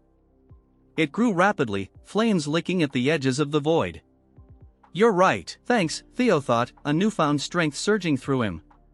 He felt alive again, the icy grip of death retreating as his determination rekindled. "I can't let it end like this," he resolved, his consciousness stirring. "I swore it to myself." Lifting his head, Theo's eyes shone with a fierce inner light. His mind was sharp and focused. Drawing his sword, he felt a surge of power flow through him. "I may break," he thought, his body stretched to its limits, "but I will never yield." He roared, his voice a raw challenge to the encroaching darkness. His body moved instinctively, a symphony of power and precision. His sword became a blur of light, unleashing a devastating attack that shattered the darkness into countless fragments. As the chaos subsided, Theo stood dazed, his vision clearing. The shattered world around him began to reform as he lunged forward, his sword glowing with a brilliant blue light. The air vibrated with a violent energy, but Theo had survived. Kyle lowered his gaze, his expression unreadable. His eyes were shadowed beneath his dark brows. "You pass," Kyle declared, his words starkly different from his earlier cruelty. Though his tone was still sharp, there was an edge of pride. He had been pushed to his absolute limits but had prevailed. 1 week later, the clan headquarters buzzed with activity. The day of the nomination ceremony had arrived, and the air was thick with anticipation. The grand hall was alive with murmurs, the tension almost tangible. Hulkus stood beside Erica, visibly uneasy. "There are way too many people here," he muttered, his voice tight with nervousness. "It's making me anxious." Erica rolled her eyes, a teasing smirk playing on her lips. "How can someone so big be so timid?" she asked, her tone mocking yet playful. Hulkus bristled, his voice defensive. "I'm not timid. You're just too bold," he shot back. Erica shrugged, her smirk widening. "Look around, Hulkus. Commanders of every unit, the 9 dragons, the former clan head, and the current one, so many heroes are here," she said, her voice deliberately exaggerated. Hulkus glanced nervously around the room, his voice rising with each name Erica mentioned. "That's exactly the problem. All these important people are here," he exclaimed in a rush. "You're such a baby," Erica muttered. "No one's going to care about someone who couldn't even master elemental breathing," she said, her voice dripping with mockery. "What was that?" Hulkus sputtered, his eyes wide in disbelief. His face twisted in frustration and embarrassment, his lips pulled into a deep frown. A sudden jolt ran through Hulkus as he began to shake. "Can you just tell me already?" he demanded, his voice growing louder. "What did you get from the clan head during the 3rd stage?" "It's a secret," Erica replied coolly. Hulkus's face twisted into a mask of outrage. "You're so stingy, sis," he yelled. "My Theo would have been cool about it and shared it already." Erica raised an eyebrow, her expression a mix of skepticism and amusement. "My Theo?" she repeated, her tone questioning. "What are you talking about?" Hulkus turned away, his expression hardening. "You know the life of a Lank is to serve as the sword of Ragnar," he declared. "We have to stake our lives for a Ragnar." He thought back to the power of a dragon, a majestic creature of bone and fire, surrounded by a horde of bears. "In that case, I want someone cool and strong. Someone who has it all, power, character, and ambition," he decided. "And that's Theo. I want to dedicate myself to him." Hulkus's voice grew firm, a strange light shining in his eyes. "That's why he's my Theo." "And he agreed to this?" Erica asked, her tone sharp. Hulkus paused, furrowing his brow. "Does he have to?" he asked. "I was just planning to join the same unit as him." He looked away, his fists tightening, his face clouded with uncertainty. "I don't know why, but the clan head said he isn't taking Theo into the clan head's manor," he admitted, his voice low. Clenching his fists, determination flared in his eyes. "So I'll just have to follow him," he resolved. A steady thud of footsteps echoed through the grand hall, followed by the resonant clang of a staff striking stone. The sound carried across the courtyard, silencing the crowd. "Attention!" Vanna Ragnar announced, his voice booming. Holding his staff aloft, he continued, "The nomination ceremony shall now commence. Overall valedictorian, Theo Ragnar." The crowd erupted in cheers, their excitement filling the air. The sound reverberated through the hall as they chanted. Theo stepped forward, his features calm and composed, the sprawling headquarters behind him. The crowd cheered, their enthusiasm unwavering. "All eyes are on you, young Master Theo," a voice murmured from the crowd. "Where will you choose?" The words felt both like a challenge and a plea. Evelyn watched from the sidelines, a hint of longing in her eyes. "I'd love it if he joined the white-armored dragon cavalry," she thought wistfully, "but that's just wishful thinking." Theo stood alone in the courtyard's center. "Congratulations on being the overall valedictorian, Theo Ragnar," Vanna declared. "Your excellence in every category was truly inspiring." A sharp sound interrupted him, drawing everyone's attention. Vanna's face shifted to shock, his eyes wide. Ed, the director of the Central Intelligence Bureau, stepped into view, his expression unreadable and his eyes obscured by shadows. "Sky Dragon," someone whispered, the murmurs quickly spreading through the crowd. "Is he here to avenge Axion?" one man speculated nervously. "No way," another responded, eyes darting to the 9 dragons and the clan head, who were observing silently. Vanna's voice was strained as he addressed Ed, director. "I don't know what your intentions are, but please sit back down," he commanded. Ignoring him, Ed spoke with calm authority. "Theo Ragnar," he began, his voice cutting through the tense atmosphere. "The Central Intelligence Bureau," Theo thought, narrowing his eyes. He recognized Ed as the Sky Dragon. He must still be angry about Axion's death, Theo reasoned. But even he wouldn't dare disrupt a nomination ceremony. Ed extended a hand, a charming smile on his lips. "I'd like to offer you the position of deputy director," he announced. Theo's eyes narrowed further, his face a mask of suspicion. He didn't trust Ed, not even a little. Theo's valedictorian status carried profound significance, symbolizing his remarkable journey as a Ragnar who had begun at the very bottom.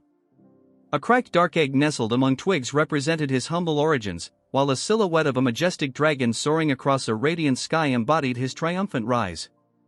Whispers rippled through the crowd. "I knew he became strong, but to think he'd defeat Ashian?" One voice murmured. Another added, "I heard he nearly killed a proctor before being stopped." Theo's tale of ascending from ridicule to greatness resonated deeply with aspiring swordsmen, shifting perceptions from scorn to admiration. The once dismissed imbecile of Ragnar had transformed into a figure of awe.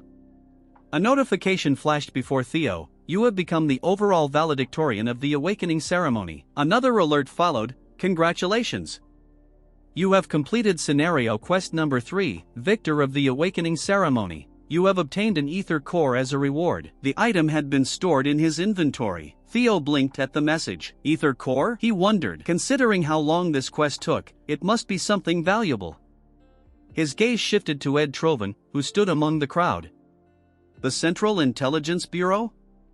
Theo's eyes narrowed in suspicion. Ed smiled warmly, extending a hand. "I'd like to offer you the position of deputy director," he proposed. Theo remained silent, his sharp eyes fixed on the man. Activating his skill, he assessed Ed, age 46, title, Skydrag, talent, wolf in sheep's clothing, status, aims to recruit Theo Ragnar as a pawn to uncover the secrets of the primordial dragon's relics. Theo's lips curled slightly. "So that's his aim. He probably knows I already have one," he mused grimly. "But nothing will ever go your way again, Trovans. I'll crush you myself," he vowed, his hand tightening into a fist. "What is the meaning of this?" demanded Julius Ragnar, the central director, his face tense. Ed responded smoothly, "I'm simply following procedure by offering a role to a promising individual."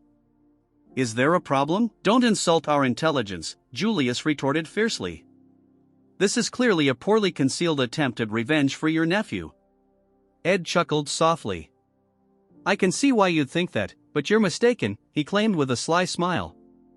"While I may harbor personal anger, as central director, my only objective is to recruit top talent." A snake, he thought bitterly.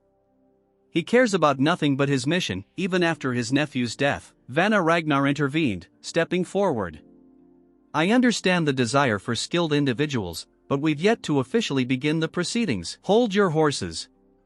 Turning to Theo, he asked, "Theo Ragnar, have you made up your mind?" "Not entirely," Theo admitted. "That's why I'd like to hear what offers there are." His gaze swept across the grand hall until Osa Ragnar stepped forward. "I offer not only to take Theo Ragnar as my disciple," she declared, her voice clear and bold, "but to appoint him as junior lord of the Plum Blossom Palace."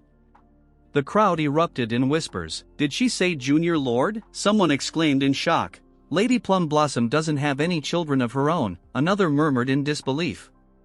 "This is like promising to accept him as an adopted son," a third voice added, filled with astonishment. Theo observed Osa Ragnar calmly, aware of the weight of her offer. "He'll become the successor of the Sword Dragon," someone noted, casting an impressed glance at Theo. "2 of the 9 dragons have already made their offers," Remington remarked with enthusiasm.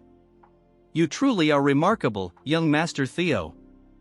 Hulkus exclaimed. "Most commanders and directors won't be able to rival these offers," Erica pointed out. Suddenly, a lone figure stood amidst the swirling clouds, a bird flying nearby. "I'd like to throw my hat in the ring as well," a powerful voice announced. A tremendous force crashed down, shaking the very foundations of the hall. With a thunderous impact, a figure descended, his form cloaked in dark energy. As the figure landed, he revealed himself as a man with long white hair and a face partially hidden by a dark mask. Gasps echoed throughout the hall. "The Black Dragon, Robert Ragnar!" someone exclaimed in shock. "Even he's getting involved?" Robert's piercing gaze settled on Theo. "Theo Ragnar, I've been watching you throughout the awakening ceremony," he declared. Theo returned his gaze with unwavering focus. "He's been observing me," Theo realized. "Come to Black Snow," Robert invited. "I'll offer you the rank of Null Snow." Null Snow, the highest rank in the Black Snow Intelligence Agency, allowed agents to maintain public personas and gain both fame and honor. Theo recalled his previous life, where attaining that rank had always been beyond his reach. To think I could obtain it so easily now.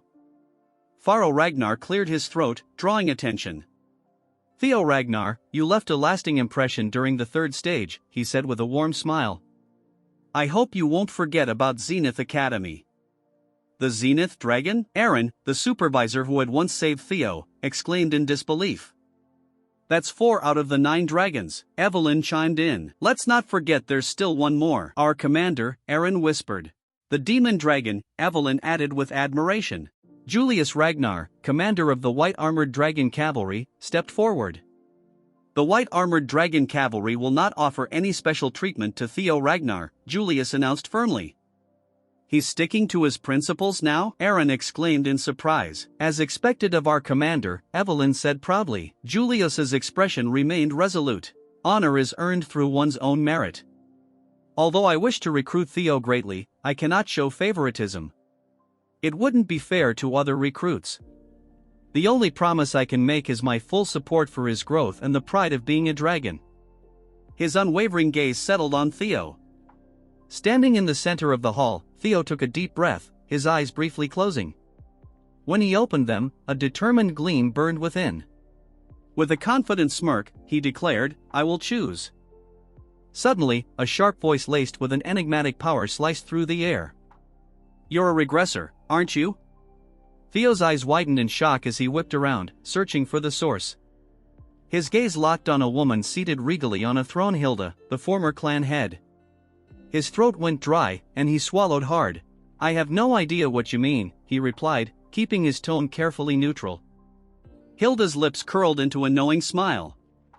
I don't know what kind of life you lived in your previous cycle, but your acting is impeccable, she said with amusement. Truly impressive. Cycle? What is she talking about? Is there a fixed number to regression? Theo's mind raced, trying to grasp the situation. Is something the matter? You don't look well, Vanna Ragnar asked, concern evident in his voice. Could I please have a moment to gather my thoughts? Theo requested, his voice strained. As you wish, Vanna replied with a nod.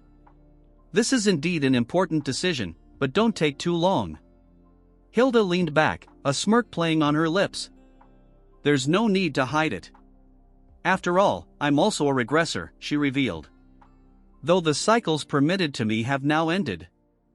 Theo's mind reeled. She said it again. Her words imply she's regressed multiple times. His eyes narrowed as questions flooded his thoughts. Could there be more regressors? How many? Realizing the quickest way was to ask directly, he said, by cycles, do you mean one can regress multiple times? Hilda's expression turned amused. Wait, you don't know? Kay must not have told you anything. I shouldn't be surprised Kyle hates regressors, she explained. I found it strange that he let you live. Theo's voice trembled with confusion. Is that why he gave me such a brutal challenge? Hilda chuckled softly, a glint of understanding in her eyes. You have many questions, but sadly, we don't have time. If you wish to learn the secrets of this world and our clan, come find me. Let's finish this conversation later. Theo stared at her, his thoughts in turmoil. During the third stage of the awakening ceremony, Father gave me no answers, only the heartsword.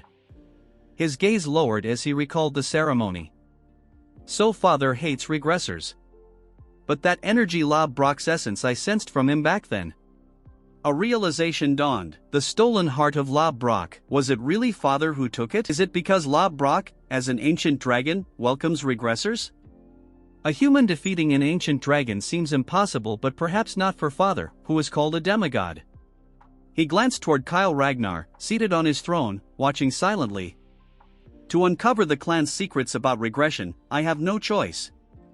Vanna Ragnar's voice shattered his thoughts. Now then, Theo Ragnar, has your heart decided where you will go? Theo took a deep breath, his resolve firming. Yes, I have decided, he declared confidently, raising his voice. This part starts with Theo declaring which side he will choose, but it ends keeping the suspense. Remington chooses the Zenith Academy and directly becomes the Zenith Dragon's disciple. Theo thinks that he likely made this decision because they both used the water current breathing. past life, Remington returned to his Narshio clan to grow stronger. And he eventually started a rebellion against the Ragnar clan. But this time he did not leave the Ragnar clan. Theo is certain that this is another chance brought on by him. The buddies shake hands with each other, as Theo tells Remington to do their best and meet again once they are stronger. Remington tells him that he is looking forward to their reunion as they face each other with respect. As Theo had expected, Rey returned to the Daffodil Palace, where her mother the Ice Dragon is at, and it is the most suited place for her. Theo's minions also wanted to join him, but their grades were insufficient. He thinks that it is a shame that he had to part with his friends. As such, the ceremony ends and Theo looks up to the sky hoping that everyone will do their best. That's when a voice grabs his attention. It's Hulkus, as he didn't expect that they would choose the same unit. He is accompanied by our muscle waifu as they come towards him. Theo is glad that he has made new friends, telling them that it's nice to see them here, thanking them for helping him back at the second stage. Erika Shai tells him that he owes her one, thinking to herself that strong guys are the best. But like a sibling, Hulkus also thinks that strong guys are the best. As they bicker, Theo thinks to himself why they are into him all of a sudden. A supervisor tells them to pay attention as the commander is coming, but regardless, Theo thinks that he has achieved his goals joining the most honorable group. It is the perfect place for him to start his plans to become the clan head. It is the White Armored Dragon Cavalry, as the commander congratulates them on becoming a member of the White Armored Dragon Cavalry. Theo thinks that he will see Hilda later and clear his queries as we move on to the commander. He asks them to say their declaration as fresh recruits. Hulkus the Dumb tells everyone that he wants to become an awesome dragon. A turd shouts, telling everyone that he wants his name to be known far and wide. Erika tells everyone that she wants to become the strongest of her generation. As more people speak, every single person present looks towards our Chad waiting for his speech. Our Chad, before saying anything, thinks about how he has to prepare for the great war that comes 5 years from now. With resolve, he tells them that he will become the commander of the White Armored Dragon Cavalry within 5 years. The supervisor thinks that he has guts to say this on the commander's face. The muscle turd laughs like crazy, telling Theo that dreams should be grand and he has come to the right place. He tells everyone that whatever reason they may have for choosing this cavalry, there is only one thing they need to remember. Every drop of blood and sweat they spill will be immortalized in legend within the history of Ragnar. He says that today's hardship will become tomorrow's pride. Their shield does not break and sword does not yield. Their comrades will always have their back, and in return, they will always have their backs. He finishes with a smirk that waiting at the end of the road forged in blood and sweat is glory. He congratulates them on becoming part of the White Armored Dragon family. As his speech ends, a huge dragon lands behind him, destroying the field in an instant. This is a flying dragon and the commander's partner. Muscle Turd tells them that this is his partner, Gullah. And he is a flying dragon, the symbol of us dragoons. From the sky, multiple dragons fall from the sky, as an old man tells them to get on their senior dragons. He gets on his dragon, telling them that he will start the admittance test. And it's time for them to obtain their own partner, but Theo already has Ladbrok. Looking at the flying dragons, he thinks that it is amazing and wonders if he will have one of his own. Then a voice grabs his attention and he gets surprised. It's Evelyn, as she is glad that he has joined the White Armored Dragon Cavalry. Theo, surprised, asks her if she is on active duty again. Hearing this, she smiles, telling him that it sort of happened. But the surprise on his face is clear as Evelyn smiles towards him with admiration and a new arm.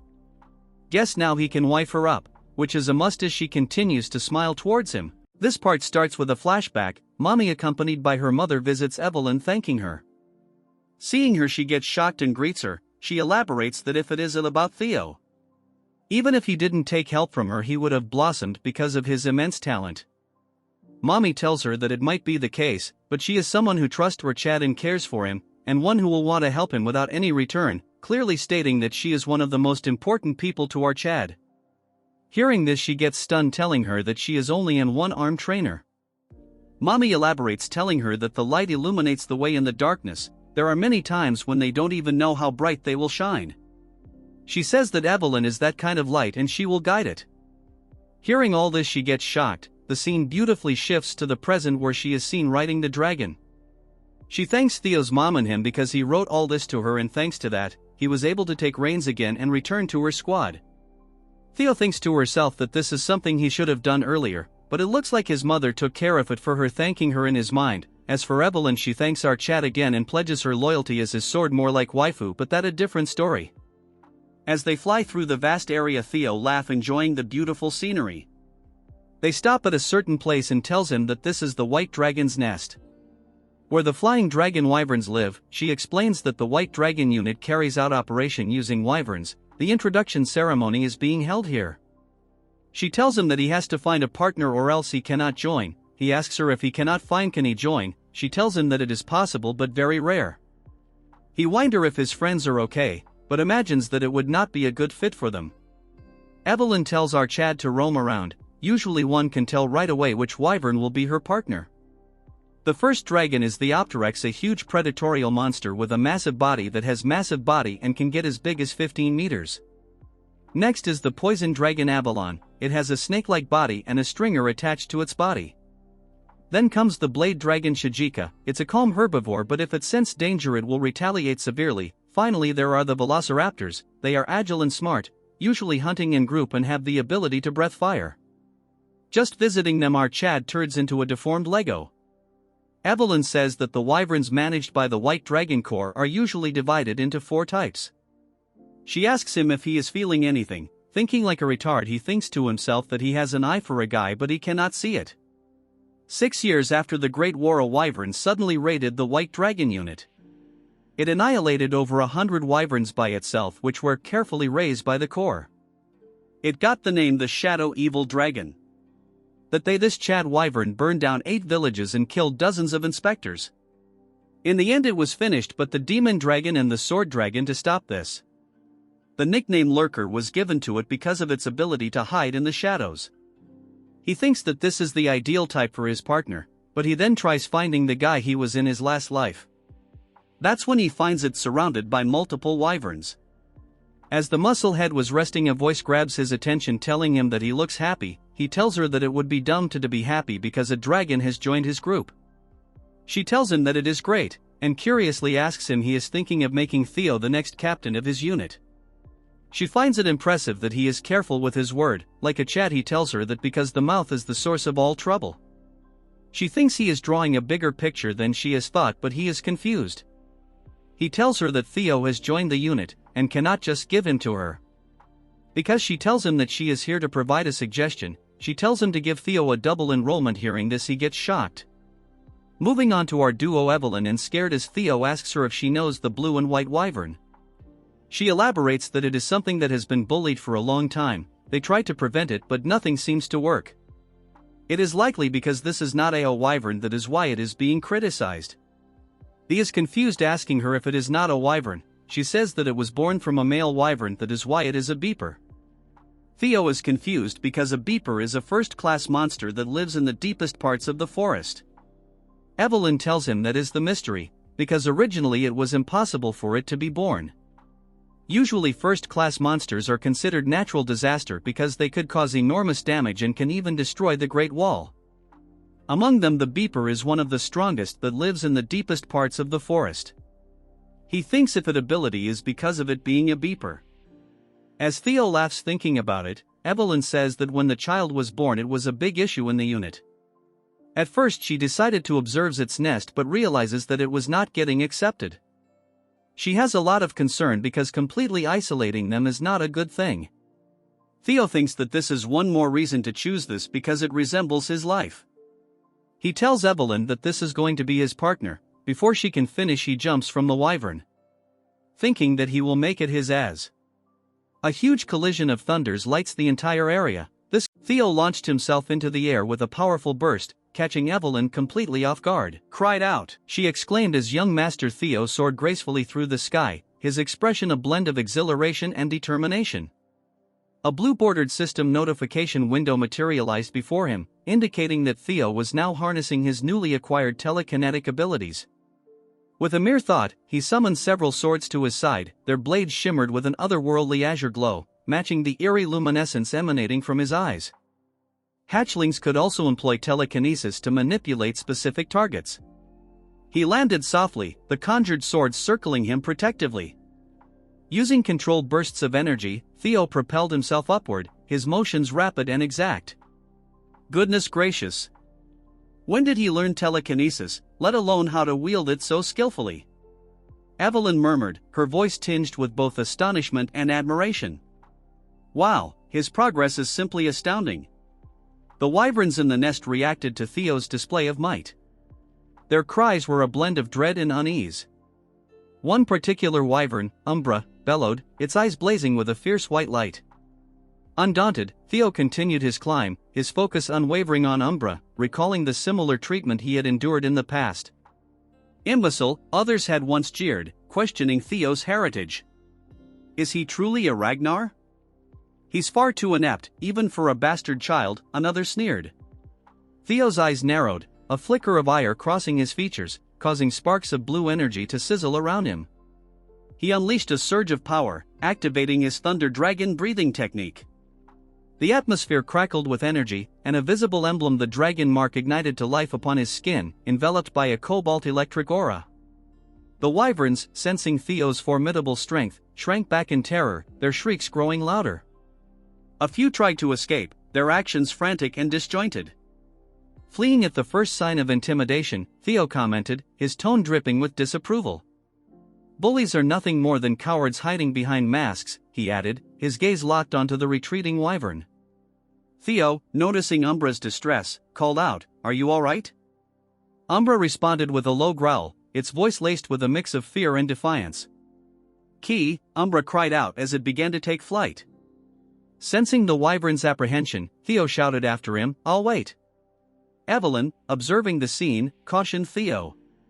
"He's on edge, so approaching him won't be easy. You should give it time and try again later." However, Theo remained steadfast. "No, that's precisely why it's more crucial for me to be by his side right now," he countered. Turning his attention back to Umbra, his tone softened. "Why do you think he stays near the nest despite being shunned?" Theo mused aloud. "An emotional scar is far harder to endure than a physical one." Theo glanced at Evelyn with concern. "He's injured, he couldn't have gone far. Please help me find him." In a mountainous area, Umbra was spotted exhausted and startled.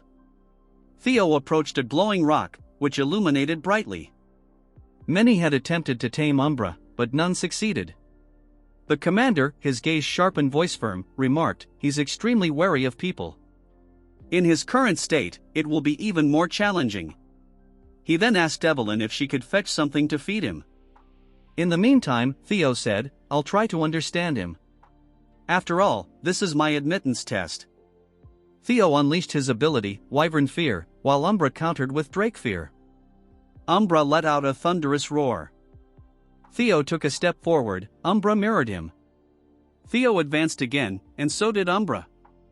Using his abilities, Theo began to heal Umbra. Holding a vial of healing potion, he splashed it onto the wyvern. "How's that? The pain has lessened, hasn't it?" Theo asked gently. Umbra appeared bewildered. Theo pondered silently, "Perhaps it's because of the dragon heart, but I can sense Umbra's emotions, his fury toward the herd that cast him out, the conflicting sorrow and attachment, the longing to still belong, the prolonged and agonizing loneliness. His feelings for me are contradictory too. He's suspicious of me, someone who appeared out of nowhere offering kindness, yet at the same time, he hopes I won't abandon him." Theo reached out and touched Umbra's face. "Don't worry. I won't turn my back on you," he reassured him warmly. With that, Theo reached into his inventory. He knows how much he adores things like this. A gem materialized, catching Umbra's attention. The wyvern stared at the gem with a gleaming expression. Theo asked, "You want it?" Umbra, clearly captivated, reached out for the gem with an eager look. Theo handed it over, saying, "Here, it's a gift. If you follow me, there's plenty more where that came from." His eyes sparkling, Theo inquired, "What do you say?" Umbra was speechless. Theo extended his hand to Umbra. "I'll have to go raid some from Grandma Curson," he muttered, shivering at the thought. He couldn't shake the feeling that he was about to lose a fortune. Back with Theo and Umbra, Umbra responded with a thunderous roar and a firm nod.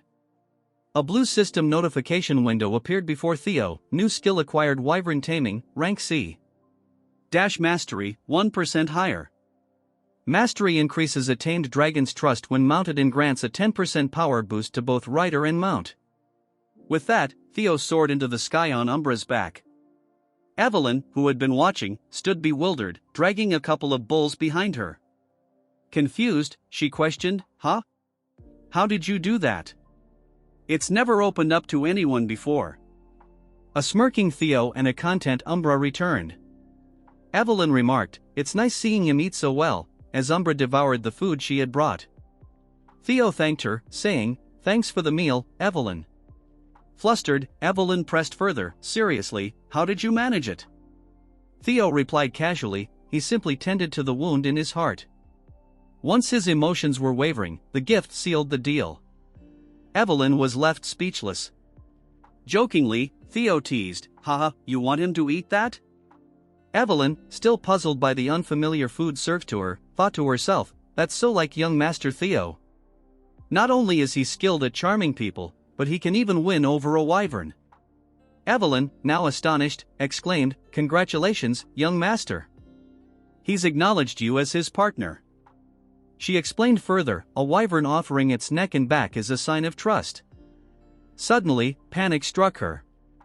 "Wait, no, what are you doing all of a sudden?" she cried as Theo prepared to mount Umbra.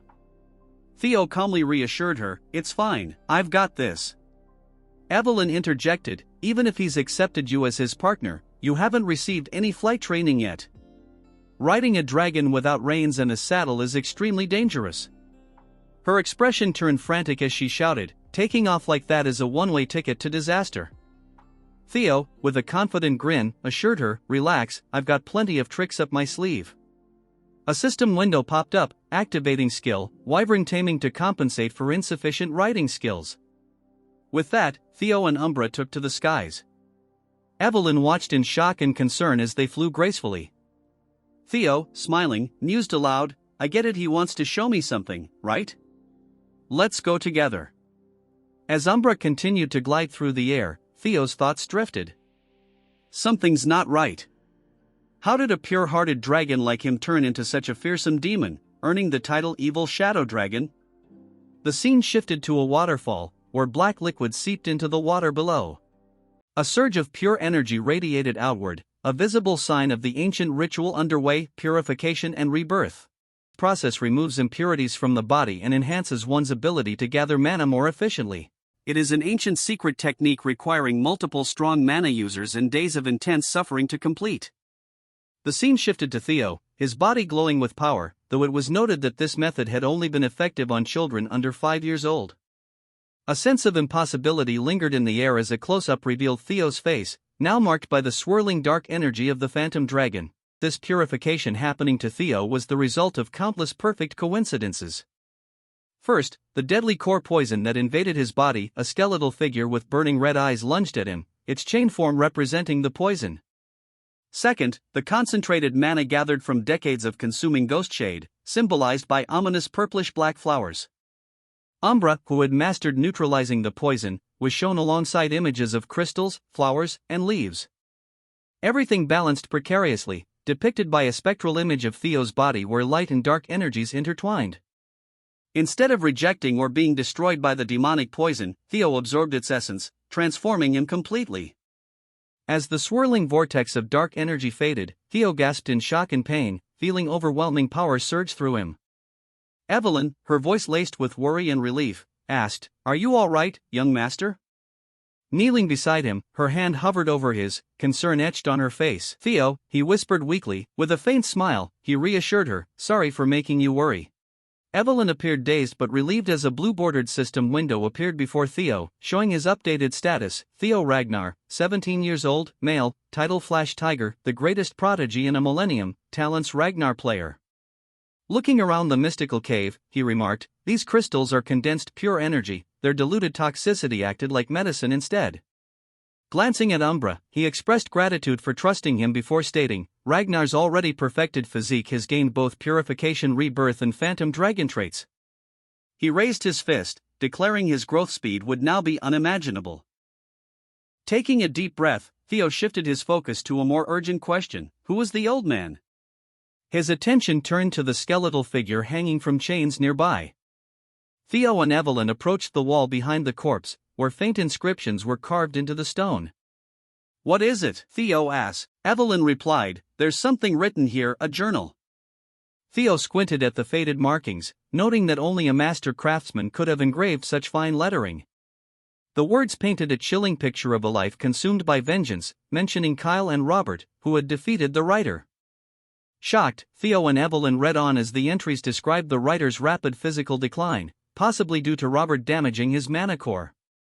Consuming a ghost shade to survive seemed to be killing him, causing frequent blackouts as his demonic nature took over. Desperation and despair filled the fading words as he admitted there was no hope left. He decided to melt his cherished jade serpent blade to bind himself, hoping someone would find this place and fulfill his wish for revenge. Theo and Evelyn exchanged disbelieving looks when they discovered references to phantom sword art and storm thunder god techniques, realizing this man was the legendary wind-controlling figure and tragic hero who, 40 years ago, had competed against Lord Hector Ragnar. Theo was stunned. He had been told Wind Lord was dead, yet here he was. Evelyn, overcome with grief, fell to her knees, her voice trembling with emotion. "What are you doing?" Theo asked, concerned. Evelyn explained that harming Wind Lord, a rightful heir of the Ragnar bloodline, was a grave offense punishable by immediate execution. "Stop spouting nonsense," Theo said with a stoic expression. "The one you killed wasn't Ragnar, it was a madman. It was to save his life. Was there any other choice but the rules?" Evelyn argued that everything that happened here would remain a secret. Theo reached out to Evelyn. "If it still bothers you, take Wind Lord's secret techniques," he said. Evelyn was surprised. Wind Lord's secret techniques rivaled even the Nine Dragons' techniques. She questioned, "Why are you giving them to me?" Theo replied, "Become the successor of Wind Lord and grow stronger. Carry on his legacy." Evelyn, on her knees, was shocked. Theo said, "Now that you are his disciple, Wind Lord can finally rest in peace." "No one can call a crime." Evelyn was confused. "Didn't you say you would become his sword?" she asked. Evelyn realized what was happening. Evelyn, the senior swordsman of Ragnar, pledged his loyalty to Lord Theo as his vassal. He humbly asked his great and noble lord to accept the oath of his humble vassal. Theo smiled at this and said, "You truly are a rigid rule follower." Theo extended his hand towards Evelyn. "Theo Ragnar accepts Nerville's oath, engraving it upon his heart and soul. For our long journey ahead, he vows to make you his first sword." Theo smiled to Evelyn. Suddenly, the sounds of wind rushing and whistling filled the air. The scene shifted as the camera panned across a vast, bustling training yard. It was the headquarters of the White-Armored Dragon Corps, a place of rigorous discipline and relentless training. Hulkus, his voice booming with characteristic enthusiasm, shouted, "Huh? That Theo still hasn't arrived yet. Maybe he is actually the most talented in the White-Armored Dragon Corps." He grinned and flexed his considerable muscles. Suddenly, he froze. His eyes widened in disbelief as he spotted a familiar figure approaching, accompanied by an even more familiar and terrifying dragon. He stammered, his bravado instantly vanishing. "Theo grounds, and he tells our Chad what he brought with him." Evelyn walked by his side, and the other recruits were equally stunned, exchanging bewildered glances. One exclaimed, "Don't tell me, is that Umbra? How did he manage to make that unruly beast his partner?" "So, this is what makes him the greatest prodigy in 1,000 years. Wow, even this is talent. What the hell, senior swordsman, Evelyn, and junior swordsman, Theo Ragnar? We have completed the aptitude test and returned. But where's the captain, Theo? I noticed the absence of our commanding officer. I received an urgent message just now and returned to my office." A young recruit replied, his voice laced with a hint of nervousness. Evelyn's expression darkened, and a sense of foreboding washed over her. "An urgent message," she muttered. Her eyes narrowed, and a sound of something moving echoed through the room. A rush of wind and sparks of energy crackled as if something was moving at incredible speeds. Julius stated, he knows you just completed the initiation, but he's sorry, everyone here. You will all be deployed to 2 Blanky Fortress. Theo, Evelyn, and others reacted with shock to this announcement. Actual combat deployment. So, it does finally come, he said. The series Merchant Guild hostage crisis at Blanky Fortress. An image appeared on the screen. It showed the dragon-slaying sword Galong, its blade embedded in the jaws of a monstrous, fiery dragon. The incident involved an attempt to steal the dragon-slaying sword Galong for rebellion. A scheme orchestrated by a wave of murmurs spread as the recruits exchanged uneasy glances. One of them, his voice filled with disbelief, asked, "Commander, what's happening? What mission is so urgent that we're being deployed without proper training?" Julius clenched his fist, his voice tight with restrained emotion. Platoon 5, led by Captain Trainer Istvan and his 14 subordinates, has disappeared. Theo's eyes widened in shock, a cold dread settling in his chest. Trainer Istvan, the oldest knight in the white-armored dragon cavalry, was highly respected. Even Julius sought his advice. He was not someone to fall easily. A chilling thought crossed Theo's mind. Could this be the result of the butterfly effect I caused? A bead of sweat rolled down his temple. Julius continued, his voice heavy with determination.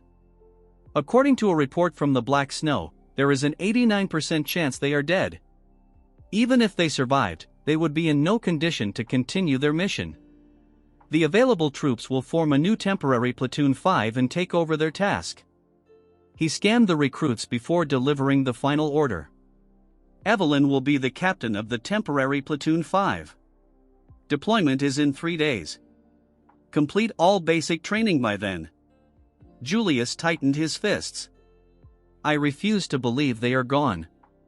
The next day, gazing at the distant horizon, he declared, but we must still avenge them, before leaving the arena with practiced confidence. The narrator then revealed the hidden truth. The Black Skull Bandits' attack on the Sirius Merchant Guild had seemed like a tragic but straightforward incident. Thanks to the white-armored dragon cavalry's efforts, there had been no casualties, or so people believed. But beneath the surface, a darker scheme had been at play. The true goal was not the attack itself but the theft and transportation of the legendary Dragon Slayer sword, Bamung. A mysterious, masked figure had orchestrated the chaos, while Ed Troan had used a smuggled bomb to stage his coup. Theo, his expression troubled, reflected on the unfolding events. Things are happening differently from my previous life. A chilling thought gripped him as a single drop of sweat ran down his face. If this is my fault, I need to witness it myself. Suddenly, a blue, translucent system window appeared before him, displaying an ominous message: hidden quest obtained, the Dragon Slayer sword, Bamung. 3 days later, the recruits, wrapped in thick furs against the biting cold, stood before the towering walls of Fort Blanky. It's freezing. I can't get used to this weather, one of them complained, their breath misting in the frigid air. Why does the moon look so strange? Another muttered, staring at the oddly distorted celestial body.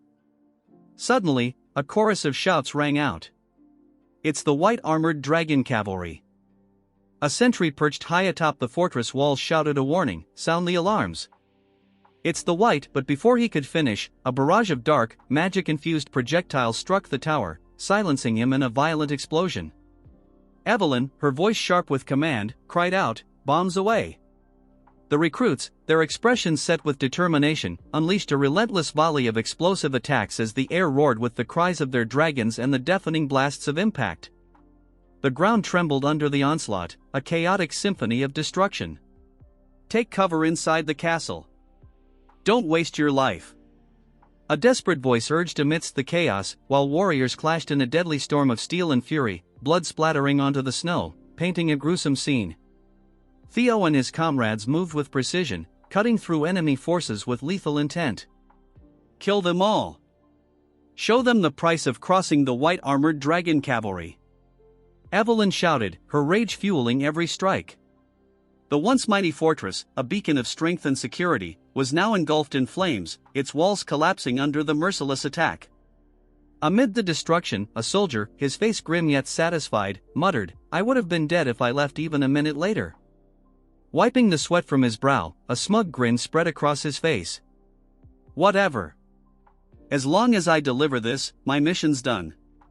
All that's left is to sit back and enjoy. His words were cut short as a dark, cloaked figure suddenly materialized before him, crimson eyes glowing ominously in the dim light. The figure asked, his voice a chilling growl. The soldier stammered, handing over a long, carefully wrapped package.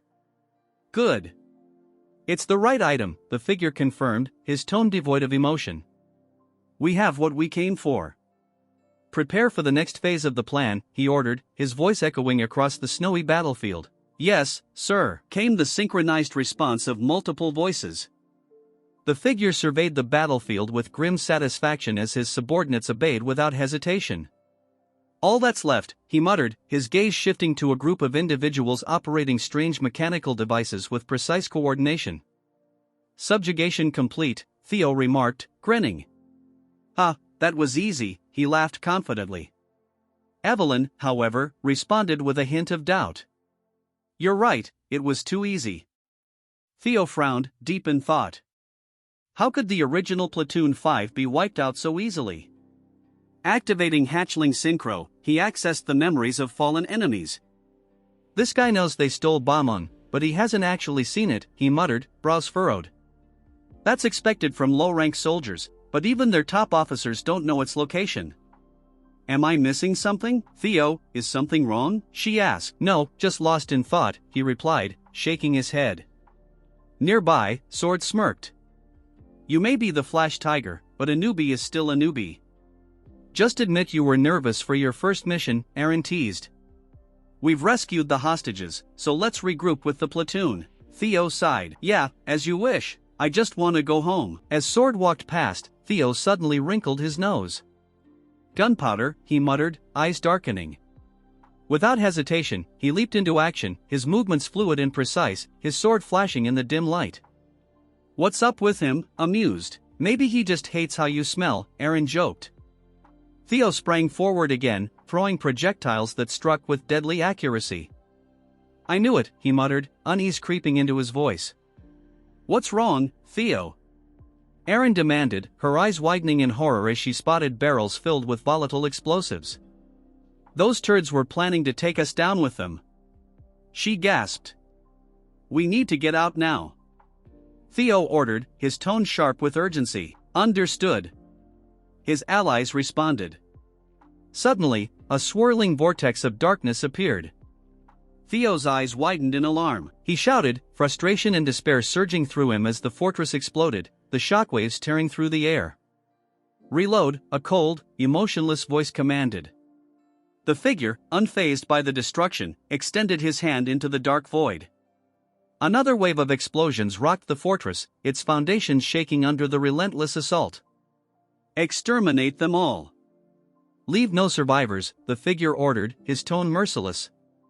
The scene shifted to a grand, lavishly decorated chamber where Amelia, her face pale and drawn, cradled a swaddled infant in her arms. There, Axion, my baby, she whispered soothingly against the backdrop of chaos. Her eyes, once filled with sorrow, gleamed with a terrifying, unholy light. Did it hurt a lot? She murmured, grief twisting into fury. Mom will bring you the head of that filthy vermin, she vowed, her voice venomous with hatred. A swarm of shadowy figures descended upon the fortress. Their movements were swift and silent, like wraiths in the night. Evelyn, her sword drawn and her stance firm, prepared to meet the attackers head-on. Don't let anyone escape, she commanded, her voice echoing through the chaos. Yes, a chorus of voices responded as they launched themselves into the fray. Evelyn, her face set in determination, faced her foe head-on. So a mask of disbelief stared at the attackers as the entire 5th team, led by the trainer, was wiped out by these people. She muttered, her voice, barely a whisper, no, there's no way. Her eyes narrowed, and a flicker of suspicion crossed her features. A chilling premonition washed over her, and her gaze filled with dread. Suddenly, a devastating barrage of fiery projectiles rained down upon them. The force of the explosions sent shock waves through the air. Team leader, a voice cried out, desperate and filled with panic. Evelyn's movements were swift and precise as she deflected the incoming attacks. She cursed under her breath and scanned the battlefield for the source of the assault. It was an ambush. She shouted, her voice ringing with urgency. Everyone, take cover. A soldier caught in the blast screamed in agony as he was thrown through the air, his body engulfed in flames, her face contorted with pain and desperation. She reached out towards the falling soldier, her hand outstretched as if to grasp him from the jaws of death. The soldier's screams were cut short as he crashed to the ground, his body broken and lifeless. Theo and the others dashed to get cover. Team leader shouted, "Everyone's here. It's an ambush. We must leave this place quickly." Theo looked at the situation. "All right, let's head to the opposite direction of the ambush." A blue system window popped out. Mind gate opened, and the cognitive limits had been lifted. Theo's eyes glowed. His thinking speed and sensory abilities were enhanced. Theo proceeded to calculate and find the best route. He returned to normal. Evelyn shouted, "Why are you just standing there? You must leave here right now, so, get a hold of yourself." Theo grabbed Evelyn's hand. Evelyn panicked. "What are you doing there? There's no time. We must get inside the fortress." Evelyn stared at Theo. Theo continued to pull Evelyn as the castle began to crumble. "I can't believe we have to go back to that place that was almost fried. The lives of 21 people depend on you." Theo continued, "If we run outside, we'll only be attacked with bombs or ambushed. It's a trap." He explained that they must think we won't survive inside the castle.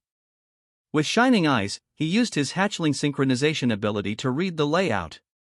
He continued, "They must believe we won't be able to survive here." Using his abilities, he noticed that there was gunpowder buried on the left and cannonballs on the right. They must head to the stairs ahead.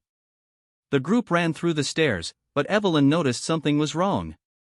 It was a dead end. The soldiers looked betrayed. "Hey, you told us to trust and follow you," Evelyn said. "What's the plan? We can't even turn back now." As the fortress started to collapse, the group looked frightened as they fell with the rubble. Theo looked at the falling rock with Umbra and Hulkus. He landed on solid ground, surrounded by the falling debris. The fires spread, and all the cannonballs were used. A soldier said, "Keep in mind, this is our revenge for young Master Axion. I don't care if he's all crushed, just bring back his head." After the explosion, Theo thought they were going to die. The group was tired as expected. Theo had his plans, and he managed to think of breaking the floor in a split second.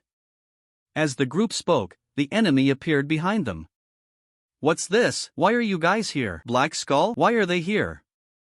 Theo questioned. "I only came here because the ground layer is particularly hard," Theo said. Theo was shocked. He looked through the holes in the walls and saw soldiers. He looked down and saw a chained-up man. It was the 5th team leader, Trainer Ison. He continued to look at him. Evelyn was relieved. "Thank goodness, you're alive, Trainer," Evelyn said. Evelyn looked at Trainer, but this was shocking. "I can't believe the one who this was." Ragnar's Intelligence Bureau trainer's chains fell to the ground. The trainer fell to the ground and asked, "I guessed it wouldn't be possible to do an ambush like this without an insider, but how can one point a sword at a family member?" The other replied, "This is clearly treason." "That's right, we must pay back the trainer." He stopped the other donkey. "Don't even think about it. It's better to not rush about it. They planned all this to catch us from the start. It will be hard for us to face them with our current numbers. We should go outside and inform the Black Pillar." Theo looked down. "That's not possible. Seeing that there's no backup from the Black Pillar right now means that the Black Pillar members who were ambushing them were also trapped. That's why I brought us inside the castle. However, there's a chance of winning those guys. They even buried their men underground. They must intend to cover up this incident. They will definitely come to check our dead bodies once they're sure of their victory and come to confirm it. We can ambush them back while hiding in the ruins and win." Isvan looked at Theo. "He's opened the mind gate at that age. I even gave up in such a situation. I think the new recruits were chosen very well this time." Isvan jumped up. "You're right, the White Dragon Squad can't be beaten up. The plan is as you've heard just now. White Dragon Squad, prepare to fight. This part starts at the bloodied battlefield under the crimson light. Let's stop here. I didn't know my scriptwriters were writing such trash. I fired most of them." After the battle, the minions flocked together to search for the bodies, more like getting themselves killed.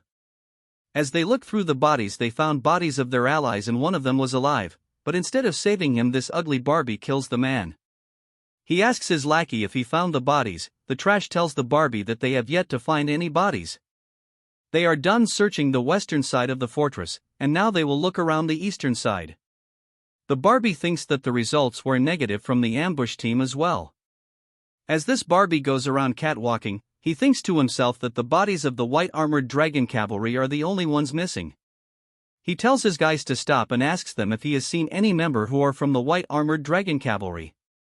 From the rubbles a sword flies out aimed directs towards the Barbie's ugly face. He barely manages to dodge the attack, clearing some distance. But as he was about to counter, Evelyn kicks his chest, dodging the attack effortlessly. As she lands gracefully, the disfigured Barbie shouts, telling his minions that the white-armored dragon chivalry have ambushed them, ordering them to change formations, but before they can do anything, most of them get killed by our Chad squad members. Evenly tell Barbie that she hoped it would not be the Central Intelligence Bureau, so by the laws of Ragnar they will all be executed for treason. As bloodlust fills the eyes of our beautiful waifu. As the battle continues between the Barbie and our waifu, they are evenly matched. The Barbie thinks to himself how they were able to avoid the bombardment. He uses his full strength to overpower Evelyn. As she is in a tight spot, she pulls a hidden weapon from her artificial hand. The Barbie barely manages to dodge the attack, but giving him no room to breathe, she launches another attack aimed directly towards his neck. Although he blocked it, he gets severely injured, falling on his knees. Evelyn shouts that the Central Intelligence Bureau has been surrounded and any further resistance is futile. Since the moment their ambush succeeded, they had no chance of winning. If they were to willingly surrender, at least they will be able to save their lives. Out of nowhere, this attention-seeking Barbie shouts, telling his minions that they can now use the secret technique. Hearing this, everyone stands still, wondering what secret technique he is talking about. From behind, the minion starts transforming. Guess they got upgraded to level 2.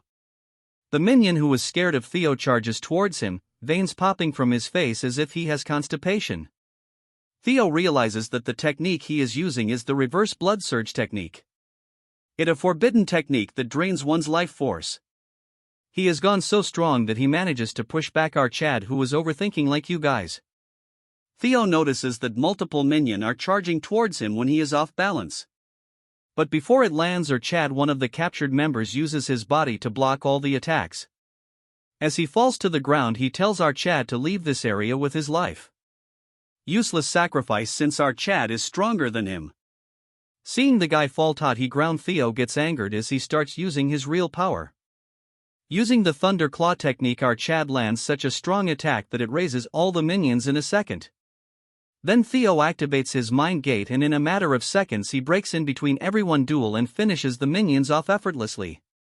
Since they are large in numbers, Theo uses the triple Thunder Claw, a move so powerful that it raises the entire battlefield, killing almost all of the minions present. The power behind the attack was so great that it pushed back everyone present in the battlefield. The battlefield had formed patterns of the sword strikes our Chad lost. The Barbie managed to survive, but he cannot believe that our Chad dealt so easily with their secret technique. As such, he cannot let an anomaly like our Chad live. The other members cannot believe that our Chad pulled of such a technique. Glasses thinks that they will have to work harder to reach his level. As for Theo, he is vomiting blood because he sued the mind gate to raise his powers, and because of that his body has received a penalty. Since the power he executed was too much for his current self. The Barbie rushes towards Ken, telling our Chad that since he is going to die, he will at least take him to hell with him. Theo realizes that there might be something wrong with this mana core. Then he realizes that this ugly Barbie is trying to blow himself up with our Chad. But Evelyn comes in front of her future husband and uses the powers of the God Tempest. This is the technique Theo gave her. Using the first move Squall, she throws him afar and then rushes towards him, and uses its powers to attack him. Wait a minute, where are you looking, perverts? Anyways, the technique Maelstrom directly hits his mana core. Theo is shocked to see that the mana hall explosion has been stopped. The attack was so strong that he gets shocked into the ground, causing a huge eruption of energy. The attack was so strong that the Barbie won't last another chapter. Rest in peace, you will not be remembered. A voice call for Theo. as Hulkus shouts that he was right to choose Theo as the Lord and he is certainly his first sword. Bad luck man Evelyn already took that place. They thank our Chad for saving them, seeing their earnest gratitude our Chad laughs, and he gets up with their help. The other asks our Chad and Evelyn where they managed to learn skills of this caliber. Theo tells him that knowing will only hurt them as his partners jump on him to celebrate. The old man looks at the sky telling everyone that a long night has passed and a bright new dawn has greeted them. The new part starts at the Rose Palace, where the ugly turd is on the ground foaming. Look at her, she looks like she has consumed some kind of poison, if you know you know. In reality is Ed choking her using his strength. Then he throws this turd on the ground, barking at her like a dog. Telling her that where she got the guts to pull something like this without knowing her place. The stewards tell him to calm down, while he cannot understand that she used his seal, and ordered his private army to go kill Theo Ragnar and the White Dragon Armor Unit. As he throws the paper on the ground, he says that she has meddled into the grand plan of the Troibans. Since this chick has gone crazy, she acts weirdly, then starts sobbing, telling her brother that she just wanted the head of Theo who killed her son. Then says that everyone who was affiliated with as well. She wants to tear them apart and burn them to satisfy her rage, to soothe her son's soul. Hearing all this rubbish, he clenches his fists, telling her that she forgot her role just because a trash like him died. All while punching the dead body of Axion. As blood splatters on her face, he tells her that she has lost the Dragon Slayer sword, the key to their entire plan. From this moment onwards she is expelled from the family. She gets all scared because the look in his eyes right now is the one that his father has. As he tells his men to lock her away where no one can see her, to get rid of any worms connected to her so information leaks out. Realizing that she has messed up, she tells him to reconsider at once and spare her. He leaves the room unable to hold back his anger. Thinking to himself that the rebellion plan he has worked so hard has gone up in smokes. All of this because of one person, that is Theo Ragnar. He swears to himself that he will kill our Chad by himself. Next we move on to our Chad as he pulls out the great sword. A status window pops up showing that this sword is sealed, and will only unlock under certain conditions. Theo inspects the sword and infuses his aura. Only to see the sword react vigorously as it flies out of his hand. Theo realizes that it reacts vigorously with his hands as it even caused minor wounds. He had suspected earlier that he cannot use the sword without unlocking the mystery. A legacy from the ancient mythic age, like a phantom it's not easily grasped by human hands, but if one uncovers its secrets it grants my mystical powers like those of mythic heroes. A legendary item. In his past life Ed managed to unlock the mystery, so he recalls his movements from back then. After a while he smiles, thinking that only one place comes to his mind. He puts it back into the inventory since until he unlocks its secret, it nothing but a useless lump of metal. As he throws it into his inventory, someone knock on the door. It's Evelyn. She formally call our Chad, apologizing for disturbing him, wanting to have a moment with him. He says that the commander wishes to see him. Moving to the commander, he is glad that his friend came back alive, but cannot understand why he is planning to retire. Old man says that it is embarrassing to say, but he has lost leg and his Drake in the last battle. Besides, his old body won't last much longer, so he plans to spend the rest of his life back home honoring his fallen comrades. The big bear knows that he cannot stop his stubborn bum, so he can do whatever he wants. As the man sips his tea, he says that is not a replacement, but he has something to say about the new recruitment Theo Ragnar. He says that at 5 his age he has unlocked his Thunder Gate. Big Bear finds it hard to believe that he has crossed the wall separating the ordinary from the superhuman. He was shocked to see it at first, since it is clear that he was not a prodigy born with it already open. It felt like him that he had forcefully opened it, but nonetheless his vessels have expanded. Compared to what he holds, it was absurdly vast. Hearing this, Big Bear gets excited, telling him that he has to fill the enlarged vessel. The old man says that's all he has to say for today. Moving to the night, the Big Bear confronts Theo, telling him that from now onwards he will have to learn and grow by his own. Hearing this, Theo is all tensed up. He then tells Theo that he heard our Chad played a huge role in the mission. Theo gracefully tells him that it not just him but his comrades also helped him. Big Bears tells him not be so modest and asks him how much his martial path has developed. Theo thinks that if he is talking about combat power, and says that he has become much easier compared to before. He tells our Chad that he is not talking about the level of his combat technique. With a cold stare, he asks him what sort life his sword is trying to express. Hearing this, Theo gets taken aback for a second, then he says that he is not entirely sure about it. Big Bear takes out his sword and tells him that he is trained with the sole desire to emulate the Patriarch's sword. He says that's how everyone starts, and as he pulls out his sword the entire sky turns blue. Then the next second the sky falls apart, turning everything red. This is the magic dragon's glass realm. It is completely different from the glass realm that the sword dragon showed before the second awakening. He realizes that this is because this martial world might be shaped by one's personal martial art. As the pressure intensifies, the Big Bear says that his sword represents demon, forming a huge sword. Theo is overwhelmed by what he is seeing. As the Big Bear performs his martial moves, it creates a huge rift, forming a huge waves large enough to crush thousands. Waving his sword down, the waves become stagnant. He asks Theo if he saw the magic dragon's martial path. With a nervous look, he says that he saw power and destruction, but why does he look like a girl? Big Bear says that Theo is on point, and it is the very essence of demon, intuitive and direct. Even if it eventually breaks, it's a straight line that pierces and destroys everything it touches. Violence, destruction and strength, that is the very foundation of swordsmanship itself, or more like death itself. He asks Theo what he thinks about the Plum Blossom Palace Lord's sword. Theo says that it was beautiful and elegant. The Big Bears think about it being beautiful and says that the Plum Blossom Palace Lord's sword contains the essence of life, so it makes sense. It's like a seed sprouting, growing and blooming into a flower that represents life itself.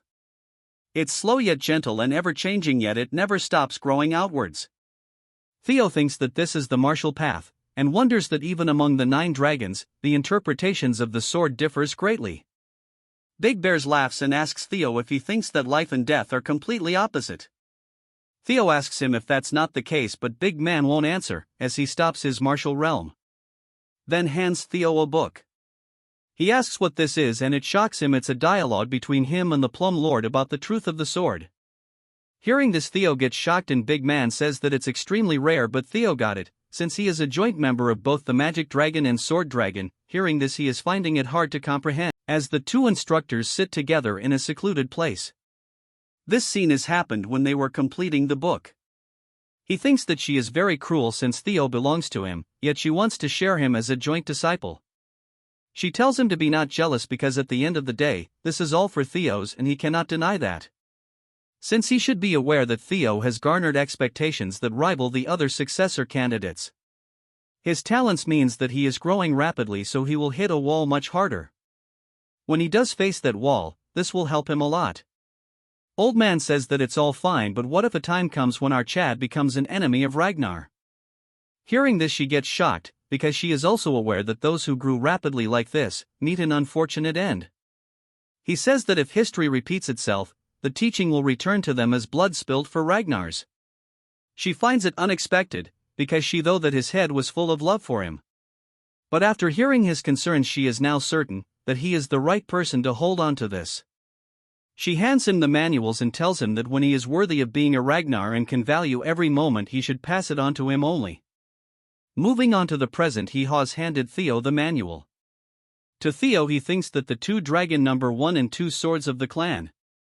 To become a joint disciple of both the Sword Dragon and the Sword Dragon and the Demon Dragon. Theo asks him if he is really worthy of all this. Hearing this, Old Man says there is no need to be this humble, since he thinks he is worthy of this. Theo remains quiet, thinking to himself that he was able to grow this much all because of them. Even though he has not done anything from them, they continue to help them. Theo says that from the first day he has helped him a lot, and he promises to repay him one day. Hearing this, he gets excited, telling him that he can repay it right now. Taking out his sword, he says that it's been a while since he had a new disciple. Since he cannot stand by, the real lesson will start right now. Hearing this, Theo thinks that the real lessons will start now. Evelyn takes this opportunity to run outside and lock the door. As Theo asks for her, she apologizes, holding the door. At night, with a satisfying look, she opened the door, only to get shocked seeing Theo sitting like a mean character. She asks him if he is okay, consoling him that the commander went a little overboard. He says that he not only went overboard, she tells him to leave this aside, telling him as per his orders, she has confined someone in the underground detention hall. She asks him if it is alright to leave him be, since he is not the type to spill any beans no matter what they do. Theo tells her that it's all part of his plan, telling her to get close, and he whispers something in her ear. Hearing this, she gets shocked.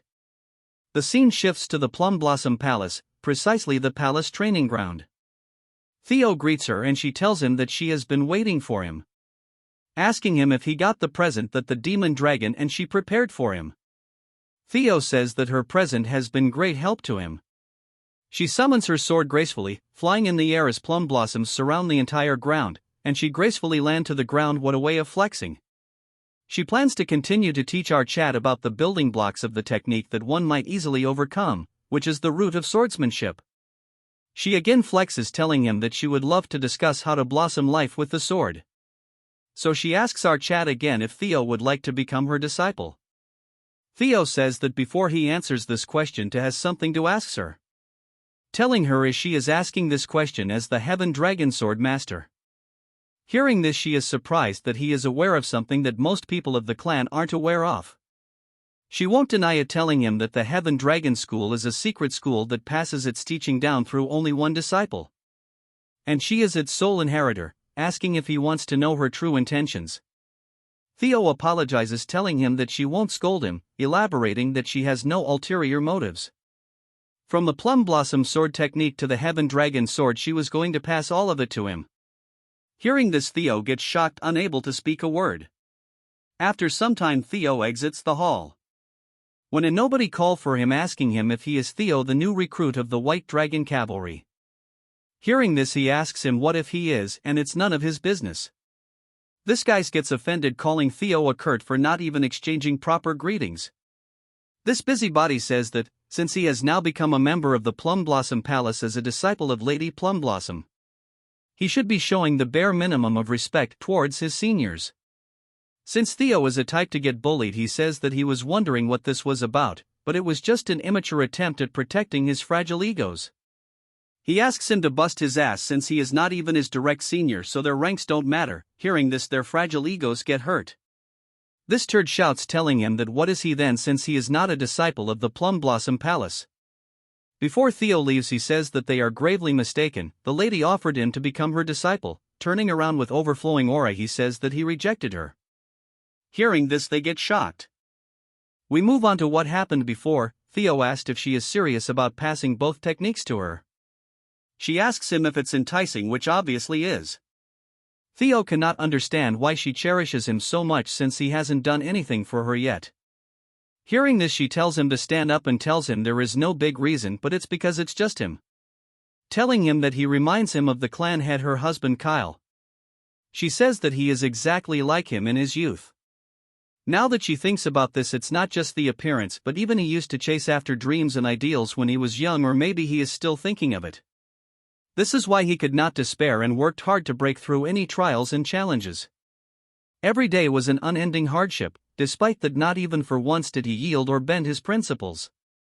She has seen a side of him in Theo for which she fell in love with him, so she cannot stand by and remain still.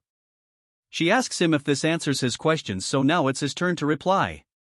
He tells her that although it's an attractive offer, he will have to decline. Hearing this, she asks him what the reason behind it is.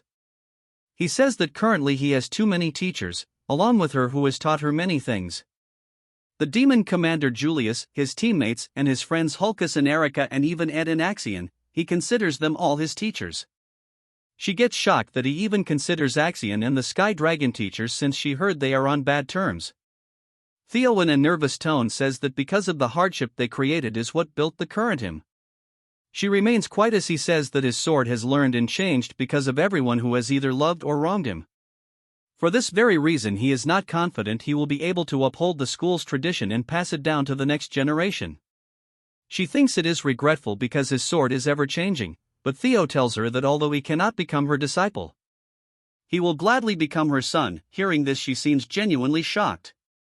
Moving to the present, she is chilling in her garden, sipping wine, when her assistant asks her that she must have taken a liking to him, which she agrees while laughing. She says because the heavens didn't permit, she could not have her own child, yet a child just like her husband promised to become her son, so it's foolish if she is not happy.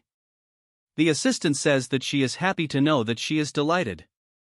She says that she should thank Theo for making her a mother, so she tells her to prepare a letter for her to send it to her husband. She asks him the contents and she says it's about his promotion exam. Hearing this, she gets shocked, telling her that Theo is rookie who just finished his awakening ceremony. If he garners too much attention at such a young age, she should better know what might happen than anyone else. She says that's why she must hurry, before dangers befall the Ragnar clan. She wants to give Theo the entirety of the clan. Moving to the prison, there is the cripple who acted cocky. He tells a mysterious figure that he is finally here. This clown tells him to not resent him since this is all going according to his will. This loyal turd says he never doubts it, telling him to finish him off. As he throws the daggers, before they hit his neck, a mysterious power blocks them. Seeing this, the clown gets shocked. Evelyn breaks through the ceiling. Seeing her, this clown realizes that he has entered a trap. Evelyn instantly starts attacking him, easily overpowering him. Seeing her attacks, he cannot believe that she was this skilled. He thinks it's unfortunate that he cannot take him out. It would be better for him to escape than get caught. She says that she won't just stand by as she uses the Wind God's technique, instantly subduing him. He thinks getting caught won't do, so he tries to erase evidence. Fortunately, Evelyn gets close, attacking his gut, instantly knocking him out. Moving to the White Dragon headquarters. They are discussing that Evelyn managed to catch an assassin alive. This assassin has been confirmed to be from Serpent Season. Serpent Season is a sub-organization of the Eastern Elite Clan, the Trovian clan. This shows they are connected to the Sky Dragon. Julius says that this pretty much confirms their suspicion of having a mole in their midst. They are holding this meeting in this remote place to avoid information getting leaked. According to their information, the Serpent Season is currently based out of an ancient castle in the Calhelm region. Within 3 hours from now, they will consider the mission a failure, burn any evidence, and run away. They need to ambush their base before they round up all their members and extract information that is the crux of this joint mission. This baddie says that her name is Null Snow, and this concludes her report. Theo is wondering why he personally getting to meet an agent with the rank of Null Snow. Julius says there is one more thing to add. This mission will serve as a promotion exam for Theo Ragnar. Theo, getting shocked, asks him if he has been qualified for a promotion. Big Man says that that's the case, but it's not roses and daisies.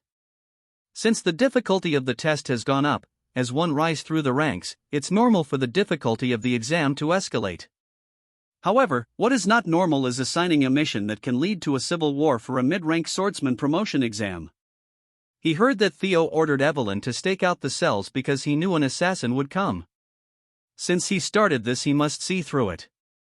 Theo apologizes as he says that even if he is an heir, it is disrespectful of him to plan things without discussing it with the higher-ups. Since it has come to this, he must complete his mission flawlessly. He bumps heads with Archad, telling him to get promoted to a mid-rank swordsman and earn solo mission privileges.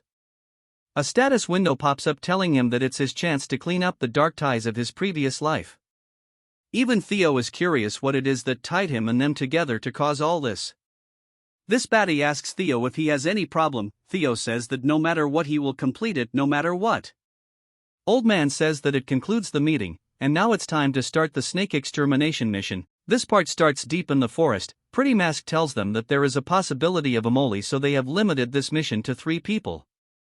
So including our couple, she herself is involved in this mission. She says that their target is an assassin organization. As swordsmen they should have the advantage in direct confrontation. However, there because disadvantages when it comes to numbers. She tells them that whatever is the case they should never let his guard down, and Theo agrees, ready to follow his orders. Moving to the office of Joker, 2 turds are discussing that they have taken care of the documents. They will leave as soon as someone they are expecting will return. One of them asks them how long this person has been out for. He says that it's been over 2 hours, so he should be back by now. A small ball enters the room and releases an immense amount of smoke. Due to this, the entire area is filled with smoke, blinding their visibility.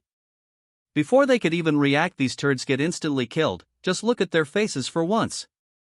As they throws them around like ragdolls, she says that Evelyn and her will take care of them and Theo should take them to the basement.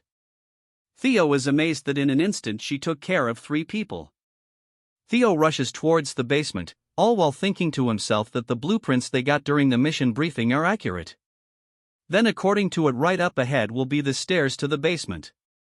That's when Theo notices that he has stepped into a trap. Instantly an arrow is aimed towards his head, which our Chad barely manages to dodge. Then he uses his sword to stop multiple strikes in a matter of a second. Afterwards he uses his skill to read the area's information. Getting to see a detailed outline, Theo sees that not only are there traps, but there are men lying in wait for an ambush. Theo uses a dark white energy to levitate sword. The technique he uses is the thunder dragon breathing. As he launches the attack, the blades fly through the traps at blazing speed, cutting through all the traps. Moreover, it finishes the turds who were waiting for an ambush. As Theo gets down, he thinks to himself that if the security is this tight, there must be something in the basement. As he reaches the basement, he gets shocked. In front is someone who says that the stench of an impurity is reaching him all the way here. He says that to interrupt sacred prayer with slaughter, our Chad is an impatient follower. If I let the roasting go to the other side, this looks sick. Seeing this figure, he gets shocked because this turd is from the Holy Demon Church. These twisted turds believe that with a doctrine that says that the apocalypse is soon coming to the world, and that a savior will descend from the heaven. These people are a cult that have captured the ignorant masses. They are also the culprit behind the great war that will collapse the empire. The bald Barbie tells Theo that he seems to know exactly who he is. Theo uses hatchling synchronization to read the surrounding flow of mana. Looking at his mana flow, our Chad is shocked because he cannot believe a mysterious mana that doesn't follow the basic rules of mana is flowing from his broken open mind gate. Theo wonders if this is the grace referred to by the blood priests. This turd says that it seems that he is still a non-believer, which is alright, because this delusional Barbie is giving him the honor of becoming a sacrifice for the one and only God. As he rushes towards our Chad, he says that he should not reject the grace of their God. Although Theo managed to block his attack, it's as unbelievable that his hand is this hard. As the exchange moves, Theo gets pushed back. So he uses his dark aura to land a strong attack, but to his surprise this turd blocks sword using his bare hands. Theo cannot believe that he blocked a full-powered strike this easily. This Mortal Kombat character uses a fatality move and our Chad blasts through a wall. Theo is finding it hard to believe that he is a blood priest, who is part of the bottom ring of the demon church, yet he is this powerful. And inside here he cannot use his ultimate move unless he wants to get buried down here alive with him. But the problem is that simple mana attacks don't work on him. So he wonders what he can do with his sword now. That when Theo remembers the essence of death and the life he was taught, since they are polar opposites, it would be hard to combine them. As for the turd, he is ready to strike our Chad, calling for his lord, saying that the sheep is spilling precious blood. And as he tries to use a finishing move, giving our Chad as a sacrifice, the impact was so strong that it shattered the ground. But looking at his side, he sees Theo rushing from the side. As their eyes meet, this TikToker says that he is a persistent young sheep. Theo has realized that the two swords were not opposites. Life and death are a natural cycle. Death always waits the end of life, and using death as a nutrient, life blossoms. They are not two powers but one. If he apples that principle on the four, that's wasted by being applied too widely, and gather all of the power in one strike, the turd tries to act as if he can block it. As Theo lands his new move, Dragon Flash, the impact was colossal, but the turd blocks, saying that although it's louder, it's not any different from before, but blood spills from his hands, which shocked him. He realizes that the attack feels alive. In an instant he gets thrown to the wall, severely injured. The injured Barbie says that to attain knowledge during slaughter he is a seed of evil, but he cannot allow him to sully the Lord's world any longer. Theo grabs onto his head using the system to read his memories. Theo thinks that he needs to use this chance to figure it out, because he needs to know the source of this strange power that the Holy Demon Church uses. By some reason the space distorts and Theo is in some place. Theo thinks that this is a completely different from all the other times he has read memories. It's as if he has been transferred to another place. That's when Theo realizes that this system is malfunctioning. It says that he has encountered an enemy who is at a far higher level, so he should run away. Theo cannot believe what is happening. That's when a voice asks him who he is. Asking him what he is, a huge ice surrounds the entire void. A huge creature the size of a planet asks our Chad why he is breaking his sweet slumber. Theo is nervous, thinking if this is the being that the holy demon church worships. The ugly trash orders him to answer his question. Theo thinks that if this is their god, at the grace that they are all on about.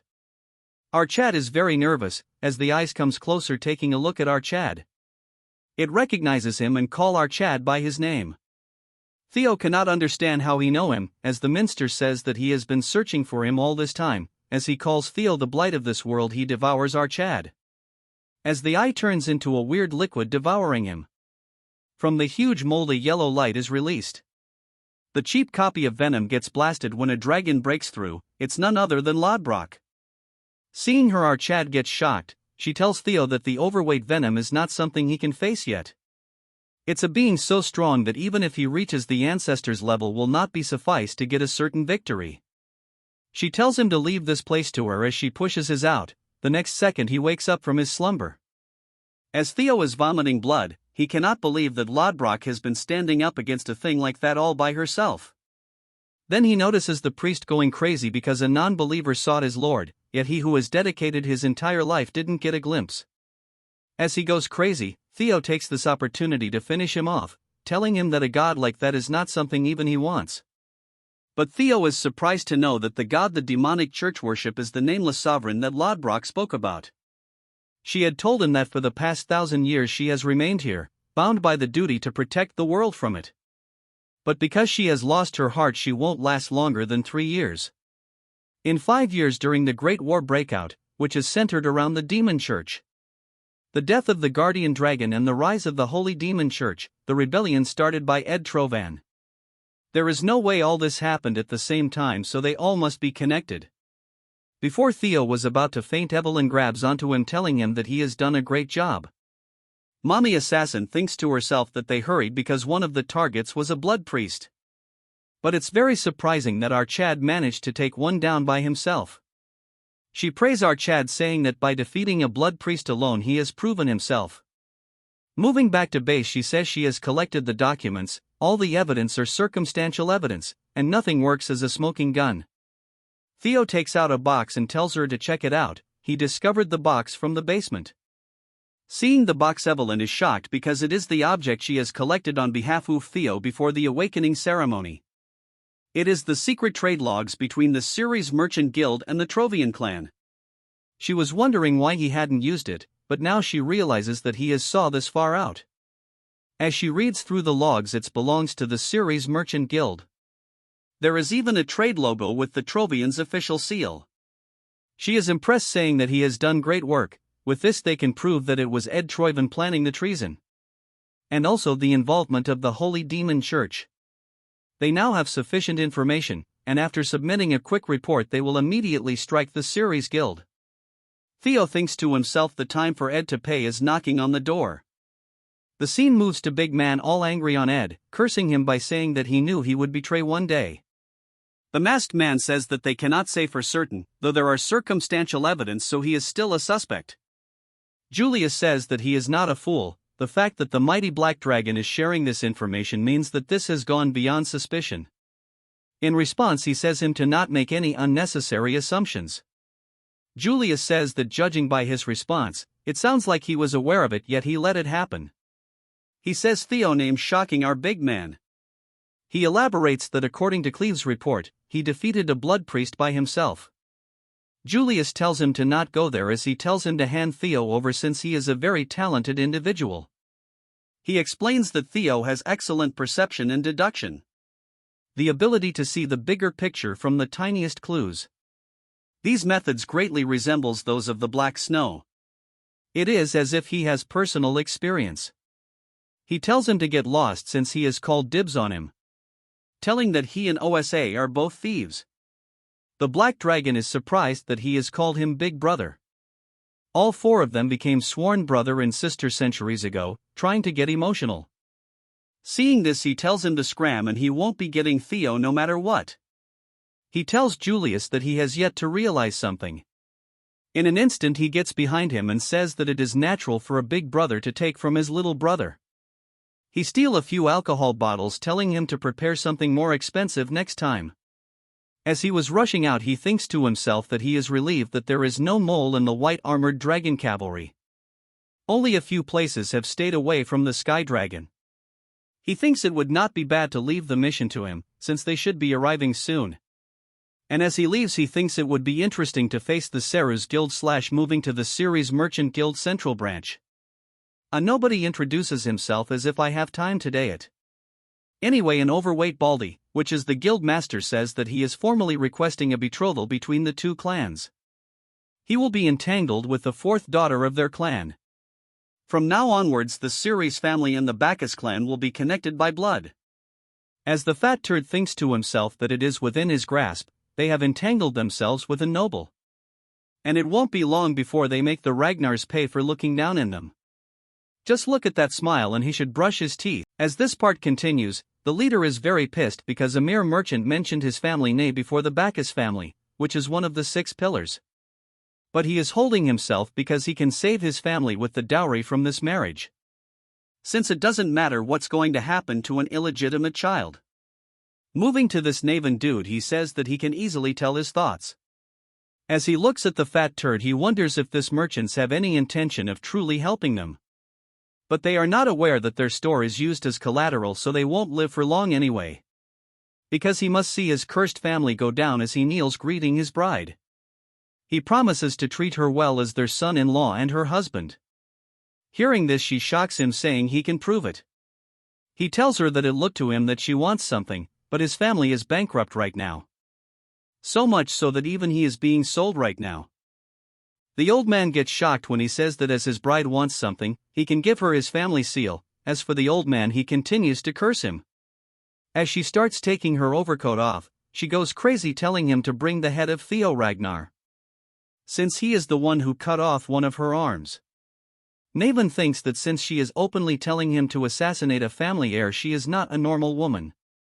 Hearing this, everyone is talking among themselves. Fatso calms her down, telling her not to say such things in public. That's when his voice gains their attention, as this turd says that since his bride wants it, he will bring his head over. Outside, the public are seeing wyverns flying in the sky, as 3 figures jump from the sky. They get shocked when they see the Ragnar insignia. Assassin waifu tells them that from now on, with Ragnar's name, they will enforce justice. They have discovered that the one who attacked Ragnar has close ties to the Ceres merchant group. She elaborates that they have discovered that the one who attacked Ragnar has close ties to the Ceres merchant group. With that, they will search to analyze the traces of treason. If anyone dares to interfere or stops them, they will be judged to be taking part in treason, thus killed on spot. She shouts, saying that if they are innocent, they should allow the investigation by the Ragnars. The fatso is stuck because they have been caught. He tells himself that he must remain strong right now. The old man asks him just what is he saying. Pretty Mask asks him to come out right now, as the fatso is burning fat, as his subordinate asks him not to mess around. He barks, telling her not to mess around since a small piece of paper can be fabricated easily. And it's very clear that someone is trying to frame them, so no matter what, they are playing dirty. This turd says that the Ceres family will prove their loyalty to Ragnar. So he orders his soldier to exterminate the ones that are looking down on Ragnar. The old man says that what he is saying is that he won't cooperate with their investigation. So this marriage won't be happening. The fatso says that he is not going down alone, and he is going to go down with them, since the crime is treason. As a member of the 6 pillars, he should be aware what treason means. If they really had concrete evidence, not just them but an entire army would cover the sky. This concludes that they are not sure about the evidence, so if they stop them this once, they can pass through this. Naven interrupts him, saying that it's useless telling it to a man who struggles to go to the washroom alone. He mocks the old man, then proceeds to say that this is a better way since he got a chance to bring a wedding present to his bride.